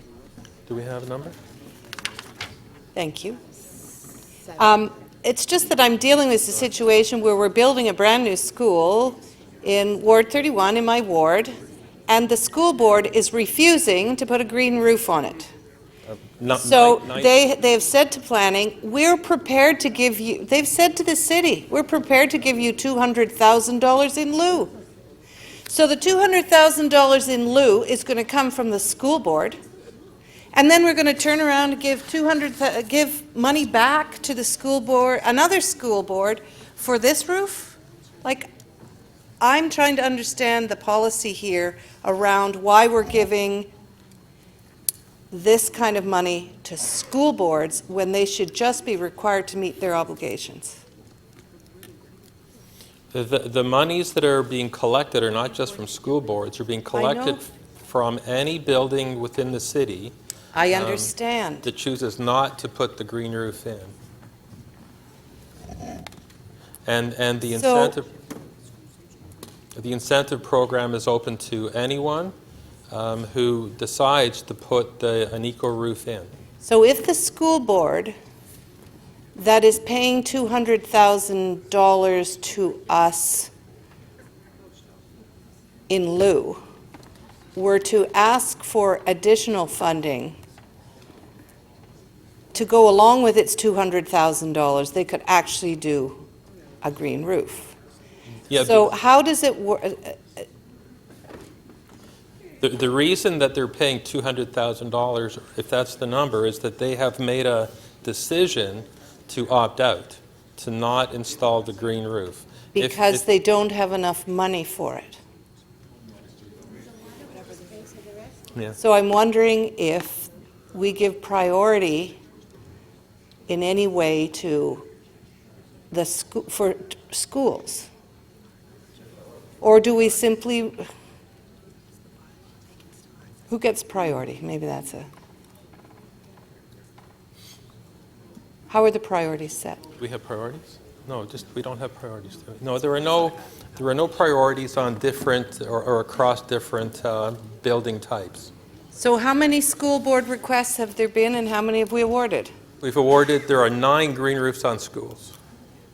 And every new school could get one of these if the school board just asked? Yep. And how much money is left in this reserve, and how quickly can that application how quickly would that application process take? We have enough money at the moment to certainly keep up with the demand that we're seeing. So if there are schools out there that have an interest in building green roofs, we'd love to hear from them. All right. I just want to know how much is left, because if we start giving over and above the policy to one school, and yet there are a whole bunch of others that could potentially benefit from this, I don't understand the scope of it, that's all. There's enough money? Yeah, the monies that are paid out at a lower rate than we're collecting. The opt-out option is more expensive. We're trying to drive new construction towards putting the green roofs in. Thank you. Councillor Kelly. In your answer to Councillor Perks's question with respect to you doing this for the first time, and from his perspective, not in a way that he feels comfortable with. In other words, if you're thinking of doing this, it should be brought to council as a policy, confirmed, and then this site perhaps chosen as the first site to be able to utilize this new policy. But I suspect from what you've said that going forward, that this would be your recommendation as the policy. Is that correct, or am I reading too much into what you said? No, I think that's right. I think, we take our direction from council, and currently the policy has a cap on it. But you would, okay, sorry. And I was just going to add that, but if council makes a decision that it's appropriate to remove the cap, what's being requested is consistent with the calculation of the incentive under the cap. So if I understand you correctly, contributing funds to this larger roof, or the contribution of extra funds to this larger roof will be on the same basis as, up till now, the contribution to the smaller roofs. Correct. And would it be unreasonable to assume that you would take our decision on this matter as the precedent that would guide us through any decision that would come later? Is that correct? That's correct. We take all our guidance from council. Thank you.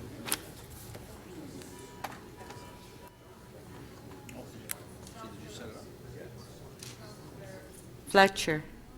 Sorry, I'm off. Okay. Councillor Carroll. Thank you, Madam Speaker. I just wanted to ask some questions that cover procedurally what we will do, because it's starting to sound like people may want options here. So to be clear, if we defeat this motion, we have a roof with $0.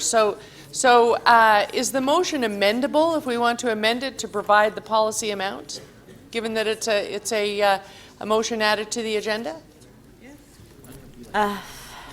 John? Can be amended. Yeah. Yeah, if you speak to staff and then speak to the mover of motion. So would staff need anything other than a simple change of the amount of money if we wanted to simply provide what the policy provides? I think the policy is the policy. So I think the base case here is that they're eligible for a grant up to the cap at the moment. On the per square foot basis, up to the cap. Correct. So we could move a motion to that effect. This motion was added to the agenda. We didn't do a vote to waive referral, so we could also, if there's further work needed, an option that council would have right now would be to refer this request to you for you to figure out the appropriate amount. Yeah, Councillor, yes. Yes. So that's certainly an option we could take, and it would then come directly back to council, or would it have to be referred? Would it have to be referred to Parks and the Environment, or what would be the procedural path if we wanted to give staff the ability to bring us back the appropriate request? I need to defer that to clerks. Well, okay, to the clerk. Which department would this go to if it was referred back? If we wanted to refer the motion to allow staff to bring back a request for an eco roof that allows us to adhere to our policy, and finances there too, would we be referring it to a committee or to a particular member of staff? How would we procedurally go about that?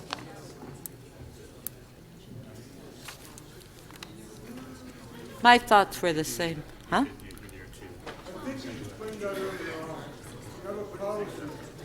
So you can do I think I could get the answer from staff, Councillor. Okay, Councillor Carroll, too. You can go to Planning and Growth. Oh, we could refer it to Planning and Growth. Growth Committee, or to the Chief Corporate Officer.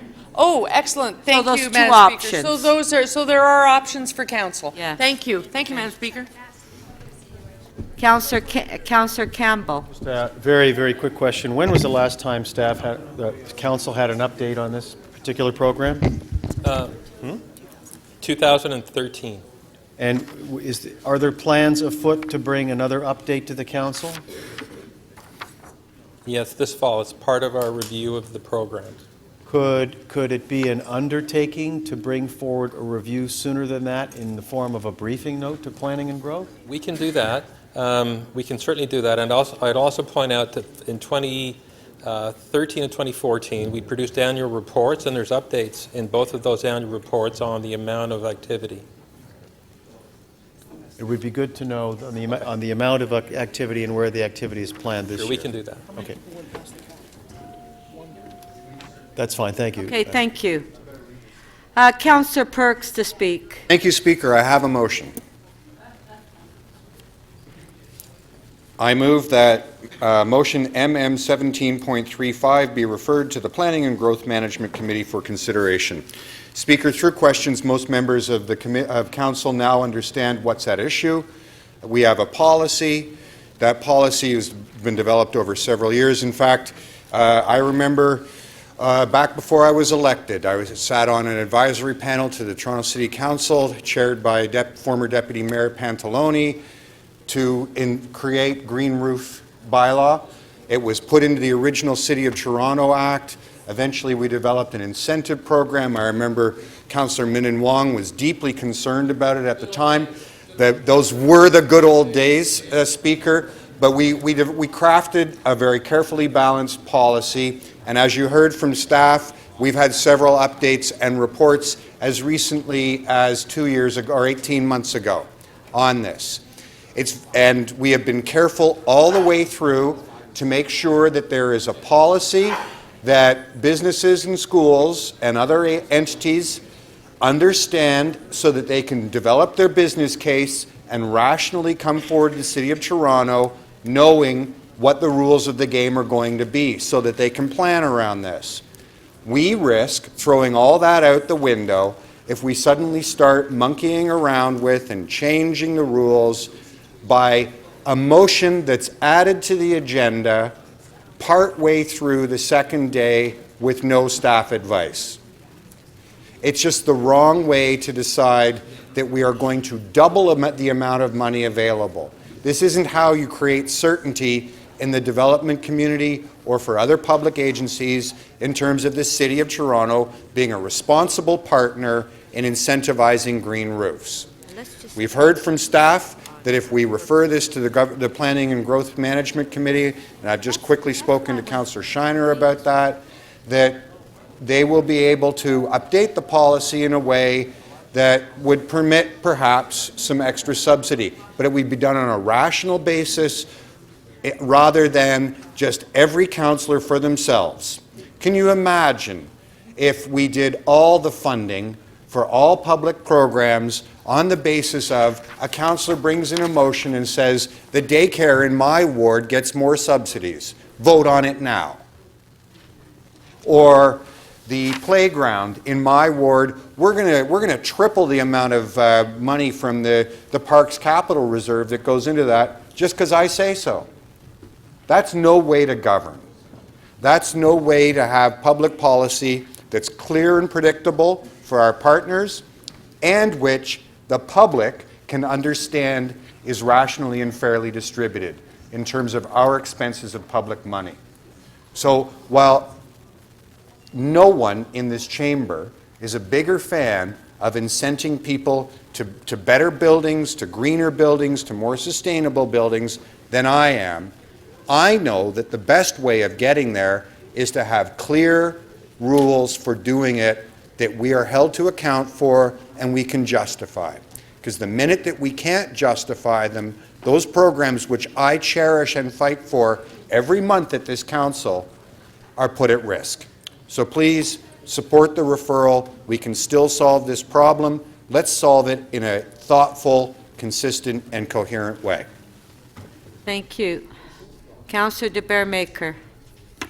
Thank you, Madam Chair. I'm just going to move the recommendation that's in my notice of motion. I can, as I think members of council heard, I have worked very hard with our planning staff, the school board staff, our facility staff, to try to get a school, a French Catholic school being built in my ward that's going to be there for the next 50 or 100 years.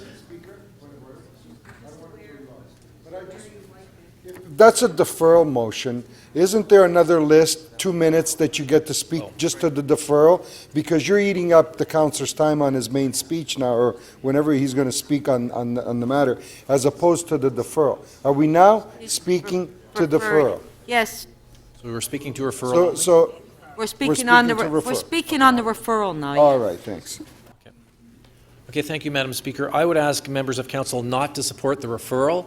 I am fully supportive, as is Councillor Perks, of encouraging people and giving them incentives to make more eco-roofs, and I look forward to the staff report that comes back. I believe it's in the fall, and we can look at those rules, and we can hopefully encourage as many schools and builders and developers as possible to build as many eco-roofs as possible. The reality for my French Catholic school that's in my ward, that's being built in a priority neighborhood at Eglinton and McCowan, close to 400 McCowan Road, our TCHC complex, it's a wonderful development. They have to, by law, build a 31% or 33% green roof. They came to me and said, Councillor, you asked us, and your planners asked us if we could do more. We agreed to go up to 60%. Unfortunately, the bids have all come in over price. We cannot afford to build the green roof, so unfortunately, we're going to cut it in half. We simply don't have the money to be able to do this. We have to sign contracts and get our board approval in early April. And that's one of the reasons I don't want this referred back to staff, because the contracts are literally supposed to be signed next week. So when I said to them, is there any way we can help you? And they said, well, one of the problems is you have a cap on your grant. So we max out at 33%.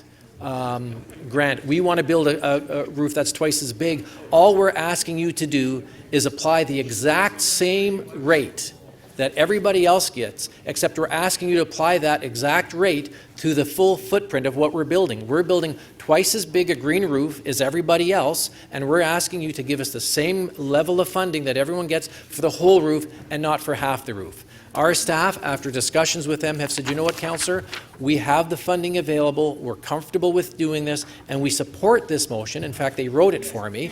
We support the motion, we're comfortable with the motion that allows an exemption from the policy that's normally stopped at 31% to go up to 60%. Thank you, Councillor. You have 2 minutes for the referral. Councillor Carroll, 2 minutes on the referral. Then I'll follow right on where the last speech left off, except that, Madam Speaker, the last sentence in the motion is, but please grant a one-time exemption to the project funding maximum of $100,000 for a roof that will cause this fund to fund it by $210,900. It's not the same at all. It's more than twice. And while staff wants to build a lot of green roofs, and we applaud that, imagine if you were the school community of the school who has already approved their plans and is proceeding, not thinking that they were allowed to just ignore the policy and double it, and now they're not getting a green roof. And worse than that, they're paying a $200,000 penalty for not meeting our green standards. Are you going to repay them their $200,000? Are you going to tell them your policy meant something on Monday and then we forgot the policy on Friday? What if that board now sues us for their $200,000 penalty? What if everyone who couldn't meet the pro forma because they didn't know they could go over the 100 now sues us for the penalty of $200,000 that they paid for not meeting our green standard? If Chief Solicitor Konostowski was in the room, she would tell you that that legally could be an implication of breaking the policy without committee deliberation. If you want to take on those possible legal actions, I welcome you to it. Councillor Perruzza, 2 minutes on the referral. Yeah, I'm not going to support the referral or the deferral. Nothing could be more googly gook than what you've just heard. I'll tell you this. Councillor de Bearmaker went away and has done some good work with a school of his. You know what his mistake is today? That he actually brought it here. And all of a sudden brought it to the attention of the bright lights. Right? And all of a sudden they start looking at it and they say, oh my gosh, I haven't done this, I didn't know about this, what's going on with this? Fine, you want to do that? Bring the policy back to the committee. Don't penalize him for doing good work. Don't go after him for actually taking a school of his and saying, I want to make it greener. Right, so take the policy there, but don't take his school. Don't do that. Don't trip him up for doing good work, just because you didn't know you could do it as well. That's what you're doing. That's what you're suggesting. Shame.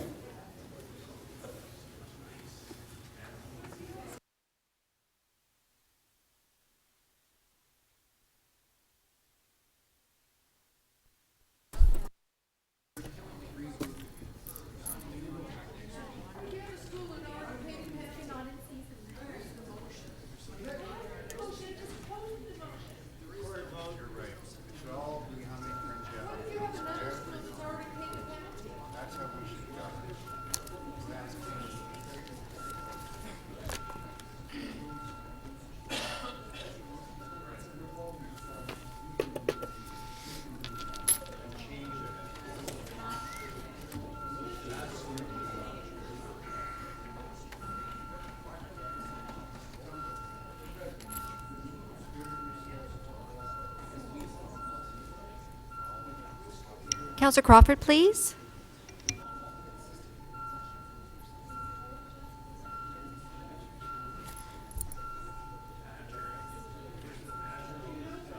Councillor Kelly, please, and Councillor Karygiannis.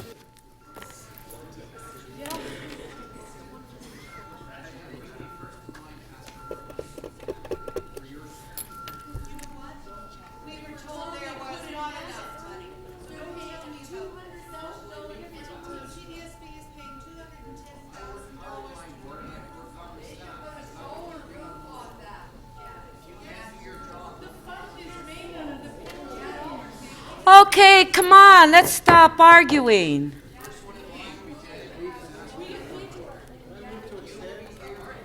Okay, why is the right yelling at the left?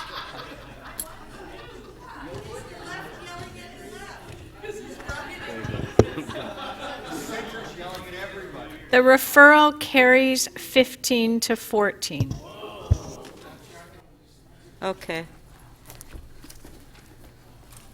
So, Madam Speaker, on a point of privilege, I just want the councillors to know who referred it, they probably killed a green roof today.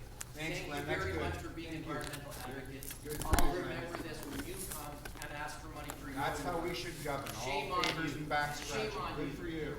Can't believe it. Smile all you want, Shelley. Shame on you. We don't have that green roof, and you can go to bed with that on your phone. Good for you. Congratulations. You got your revenge. You come up and you threaten me, you say you promised. Okay, Councillor De Bearmaker, come on.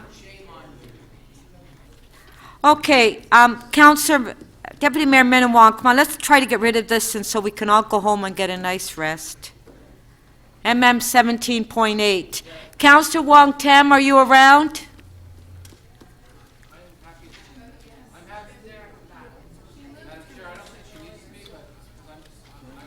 Okay, Councillor Wong Tam had an amendment on that. Oh, She's placed it. So are you releasing it? no, I just, well, have we seen the amendment, Madam Chair? Yes, it was on the screen. Let's put it on the screen. Yeah, I won't speak to that. I just held this, there's just one piece in here. It says cap the annual rate of interest for all lenders to 35%. I'll wait for the report to come back. I think this is an important thing. I would rather cap the rate at 10% above prime. Credit card companies charge too much interest. Money lenders are, these usurious activities take place not just from payday loans, but they take place from our chartered banks with credit cards. Now, you might, yeah, yes. So I may be surprising you. But I have very strong views about how credit card companies, whether they're payday loans or whether they're credit card companies, really put it to, and they make excessive amounts of money from victimless people who just keep on paying that extra money. So I'm happy to see the report. The interest rates that are charged are just unacceptable. Yeah, well, thank you, Deputy Mayor. Okay, so, Councillor Campbell, you have your name down for a reason? Name down, a question of the mover. Pardon? A question of the mover. Okay. Councillor Wong Tam, question to you. So Yeah, the question is, you revised point 1 to be less prescriptive so that we get staff information. Why did you not do so with points 2 and 3, where you make specific recommendations, and where do those values come from? See, for me, without a staff report, without a staff understanding, I find the numbers that are given here and provided to be not credible. Thank you very much for that question. This was based on a series of research, based on research that was done by a number of different organizations, including ACORN, who's been compiling research and coordinating the campaign across the country. So it's not necessarily numbers arbitrarily out of a tree without any type of thought to it. Other municipalities have been asking for very similar things, so no way is Toronto leading the charge in this, and I would even point out to the speaker that there are at least 13 or 14 other municipalities that have taken very clear positions on trying to create some type of regulation around payday loan practices and what they deem as predatory lenders. There was also a St. Michael's Hospital report that followed the trajectory of what happens when you see these type of businesses clustered together, and they determined that there were some very negative social health conditions that would come out of watching vulnerable citizens spiral into debt. So it was a combination of all those things that led us to arrive at our own conclusion, which is no different than what has now happened in other cities such as Winnipeg and Calgary and Burnaby, BC. So just for the point of clarification of the motion, and I applaud you for bringing it forward. I don't question the intent or the probable impossible outcome. In the review of the information, so you're asking council to make a specific recommendation to the province, and in order for us to look credible, we have to have credible information. So I'm not familiar with ACORN. Have other provinces, have other municipalities made similar recommendations in line with these to other provinces? Yes, there are other provinces. The province of Quebec currently regulates payday loan companies by capping their annual rate of interest for all lenders up to 35%. And that's right next door in the province of Quebec.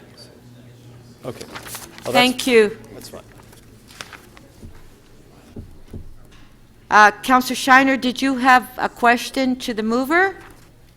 Yes, Madam Speaker. So in your recent comments, you were talking about the other jurisdictions that are also trying to deal with the same problem. Why are they making a big So in the motion here, I didn't quite see where we're trying to get together for strength in numbers, because it's not a one jurisdiction problem. It really is following upon ourselves as a municipal government to try and take care of the problems that other levels of government haven't done in protecting those that are most vulnerable and having these absolutely usurious interest rates and terms. So That's absolutely correct, Councillor. So is it somewhere in the motion, or is it the intention as well to organize together with the other municipalities to put the pressure on the higher levels of government to actually take the action that they should have taken a long time ago? And that is the intention, and that is why specifically we're asking that our copy of this motion and resolution, once adopted by Council, be forwarded to the Association of Ontario Municipalities as well as the Federation of Canadian Municipalities. it's nice to send it there. Mm-hmm. The issue is, what activity are we going to take to actually bring people together? It's another case where we're trying to use the little bit of legislative power that we have in trying to give some separation distances and trying to put some regulations in place where we really don't have that type of jurisdiction to deal with the problem that's others. So I'm looking for how we're going to get everyone together to try and deal with the problems so it gets a bit of recognition of what the problem really is. As of December 2015, the province is already committed to consulting on Payday Loan Act. They're also working, I think, or at least contemplating Anti-Predatory Lending Act. So our obligation here is we have the opportunity to step forward and to voice our concern as City Council and take that position so that they can reflect that in their deliberations. The other thing that we can do, obviously, is that we can also submit ourselves to those bodies when they come out for for consultation, is to personally present the City Council motion to do the same thing. And the resolutions that are passed to FCM and AMO are asking them not to just receive it for information, but also to paper our resolution with their own resolution to adopt and support the work that we've done here. Thank you. Thank you. So on the amendment, Councillor Wong Tam, you're okay now? We'll just vote on the amendment? Okay, on the amendment, recorded vote.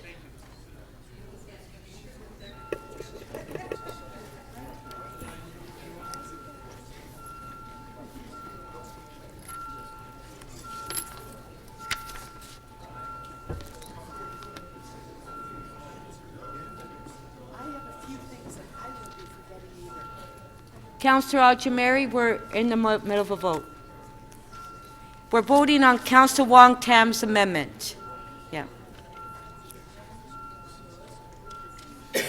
Councillor Carroll, please.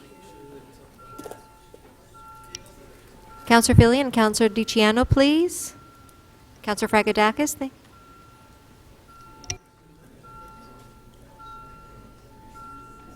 Yes.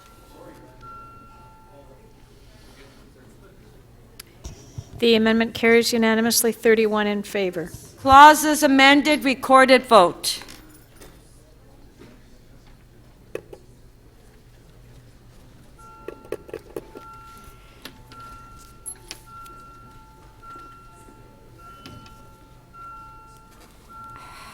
Councillor Kelly, please. Councillor Karygiannis. Councillor Bailao. Councillor McConnell, Councillor DiCiano, please. Councillor Crisanti. Councillor Palacio, please. Councillor Crisanti, please.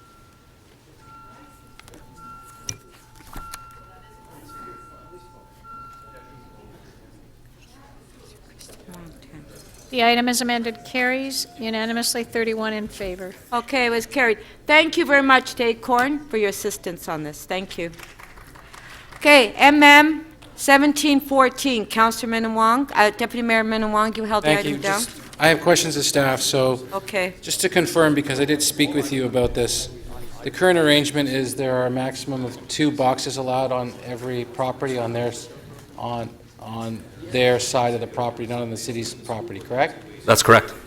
Okay, and so what this motion is recommending singularly is that now you're going to have to go to your councillor to get the right to request a new clothing box, yes? It's asking for us to consider it. Right now, the requirement is for, when we do get these applications, we circulate it to the local councillor, but it is not for approval or disapproval. It's just purely for advice. Yeah, This motion asks for us to consider stronger language. Well, it says here to allow for the right, it's actually quite specific, isn't it? To allow for the right of a local councillor to refuse a permit request.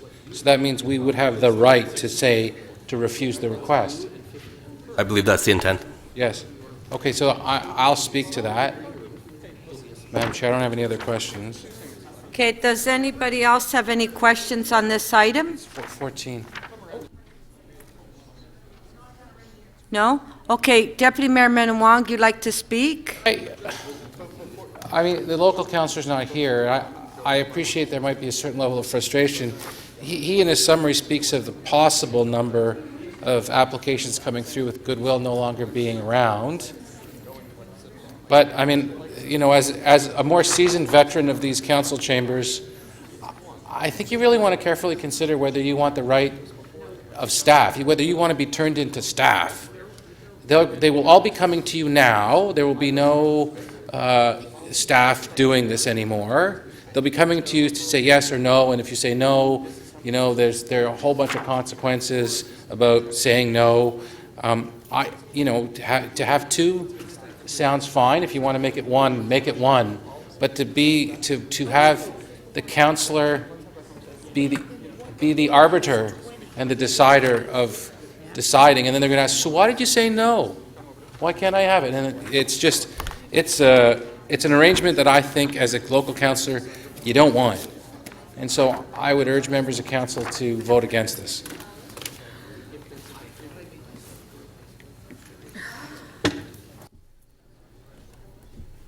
Councillor Shiner. Madam Speaker, I don't agree with my colleague, Councillor Menon Wong, on this one. Recently, I had a request to have a bin put on Yonge Street, in an area that was formerly a patio, right behind the sidewalk, in an area that we're trying to beautify, and they put these ugly colored boxes in. No. It's disgraceful, and as the local councillor, I'm sure many of you have experienced it. So I said, that's the wrong spot. Move it away from the sidewalk, put it in the back of the property. And the answer was, no, we can't. If that's the spot they want to put it in, that's the spot they want to put it in, and you can't do anything about it. And that's not right. I mean, if it's a hot dog cart, you can comment on it. And that's someone at least operating a small business that's going to be there every time. Many of these boxes, I think you should follow the trail of where the clothing that goes in it actually ends up, because it doesn't end up in many occasions where you think it's ending up helping people. It ends up being rags or pound stock that's put into bales and sold. All the good intentions that people have with this merchandise is not where it goes. There's been television shows on it, but being a person that was in the, quote, rag business, I know people that used to sell it. That's what it ends up as, rags or export, and these merchandise is sent off to other countries. It's a business. It is a big business. It's a by-the-pound business, and it's a business where many of the people who are operating those boxes use other names to collect it, some type of agency, and really abuse what's going on out there, the goodwill that people have trying to save this stuff. The least you can do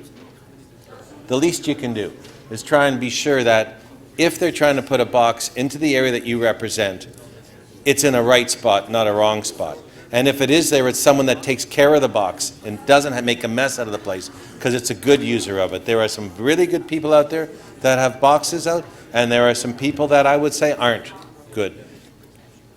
And if you can go as far as decide what kind of landscaping, what kind of urban design, you look at the sidewalks, you look at the plantings, you look at what hot dog carts could be there, how can you not want the opportunity to comment on one of these boxes going anywhere that it might be in the ward?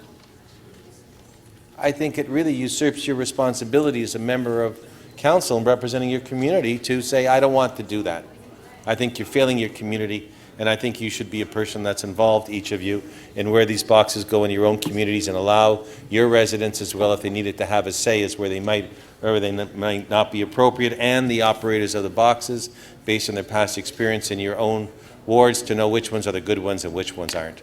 And to leave it to staff really puts them in an extremely difficult position where you as a councillor say this isn't right, I don't like it, and they say, sorry councillor, there's nothing you can do about it, I have to allow it with the greatest of regret, and that's what they do.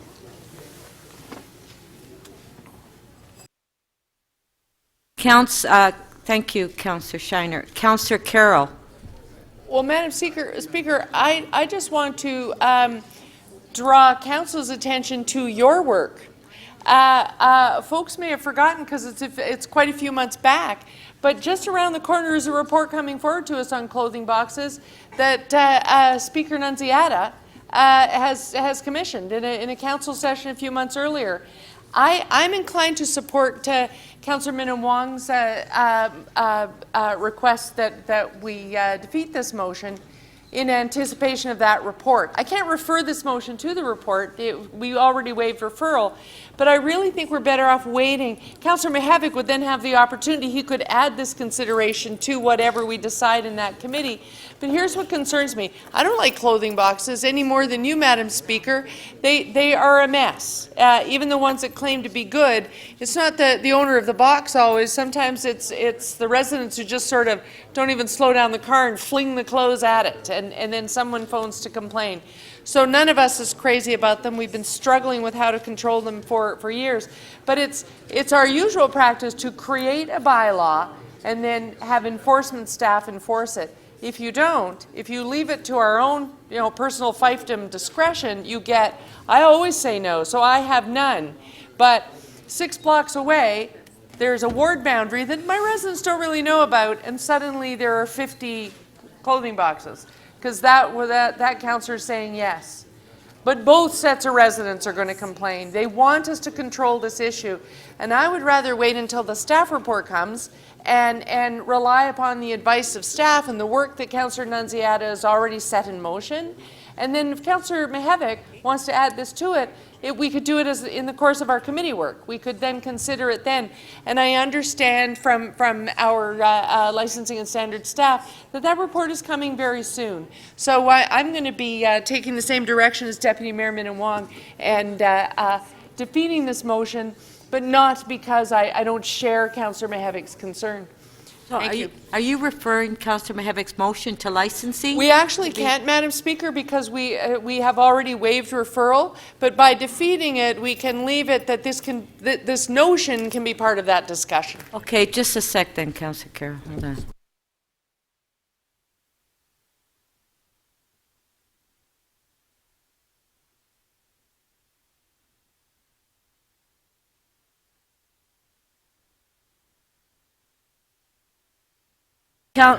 Councillor Carroll, the staff has just brought to my attention that this motion has been revised. So basically because they were aware that there was a previous report, because that was indicated a while ago, that they're asking that this go to licensing to be part of that report. Yeah. See, and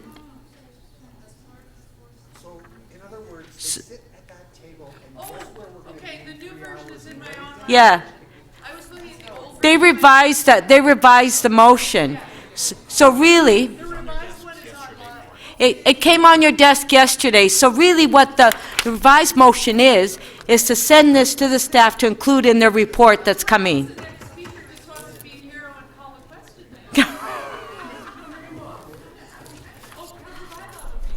Councillor Bailao. Call the question? Okay. Yes. So really, that's what they're, because they realized that I had asked for that report, and the staff were writing that report. So on the item, is everybody okay with it on the item? On favor, opposed, if any, carried. So that's been dealt with. So the last item is 1737. Councillor Shiner, you held the item down. OMB hearing? I don't know. Councillor Campbell has helped me answer all of my questions. I'm more than prepared to release it. So you're releasing? Okay, MM 1737, Councillor Shiner is releasing. All in favor, opposed, if any, carried. So I believe that's it. Am I correct? So the only item that was deferred was the item from Councillor Davis, the Executive Committee item for the lobbying. And I guess we can deal with it.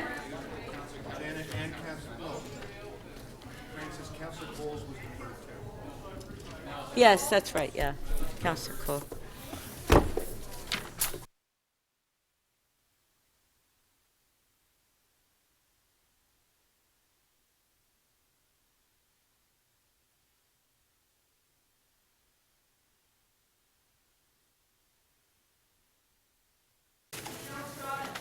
Councillor Al-Jamari? Yes. Where are you? Oh, there you are. Okay. You have a motion to introduce certain bills. That leave be granted to introduce bills 253 to 276 and 278 to 307 inclusive. Okay, shall leave be granted to introduce these bills? All in favor, recorded vote.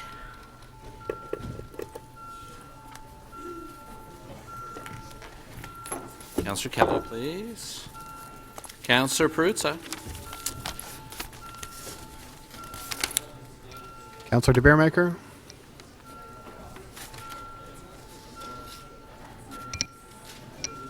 Councillor Cole.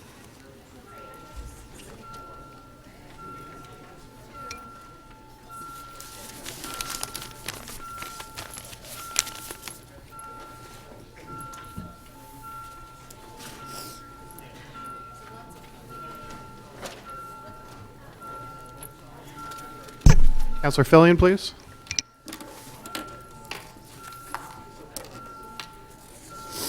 Councillor Fillion, please. Councillor Fillion, can we have your vote, please?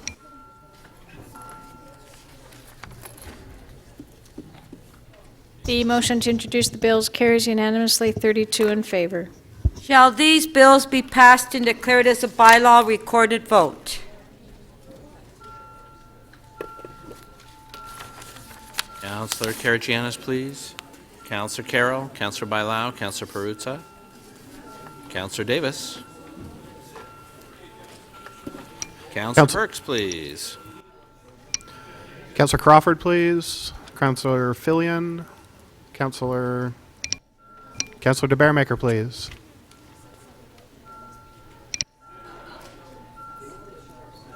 Councillor Palacio.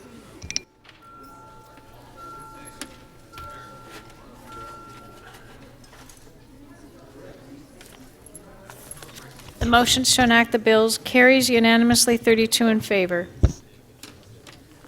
Councillor Fillion, you have a motion regarding absentees. To do an urban agriculture program with all the kids. I got the invite. Where's Councillor Fillion? Right here. Oh, sorry. The City Council excuse the absence of, excuse me, of Councillor Ron Moser from the March 31st to April 1st, 2016 City Council meeting. All those in favor, recorded vote.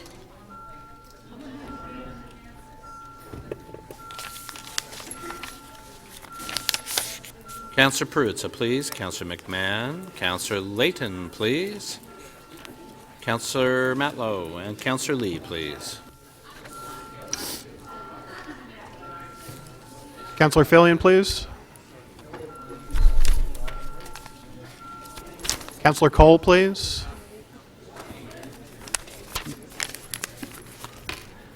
The motion to excuse absentees carries unanimously, 32 in favor. Councillor Burnside, you have a motion to introduce the confirming bill. Here it is, folks. Wait for it. That leave be granted to introduce a bill to confirm to the point of the introduction of this motion. Doesn't want to wear his glasses. Let me try it again. I'm going to slow down. I'm very nervous. I would appreciate a little bit of quiet for my big moment, though. That leave, I hate the glasses, that leave be granted to introduce. You're not on camera. Don't worry about it. Drums? Little drums? Thank you. That leave be granted to introduce a bill to confirm to the point of the introduction of this motion the proceedings of City Council Meeting 17 on March 31st and April 1st, 2016. Thank you. Shall leave, okay, hold on. We're not finished, please. Shall leave be, to introduce this bill, all in favor, recorded vote.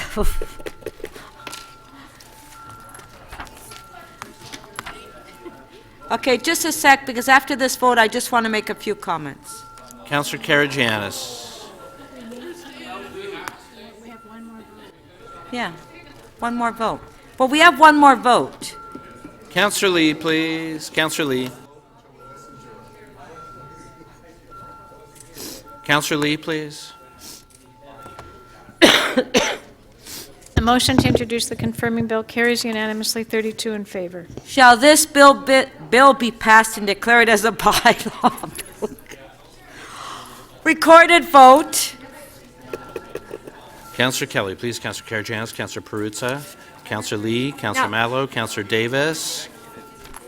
Now, members of council, Councillor DiCiano, please. Councillor Cole. Councillor Burnside. Marilyn. Okay. The motion to enact the confirming bill carries unanimously, 32 in favor. Okay, a couple of things. Members, the council chambers is being used for an event tomorrow, so please take all personal effects when you leave tonight. And I want to take this opportunity to thank members of council and staff in particular for being here last night till 11 o'clock. Thank you very much. And thank you to all members of council. Have a nice weekend.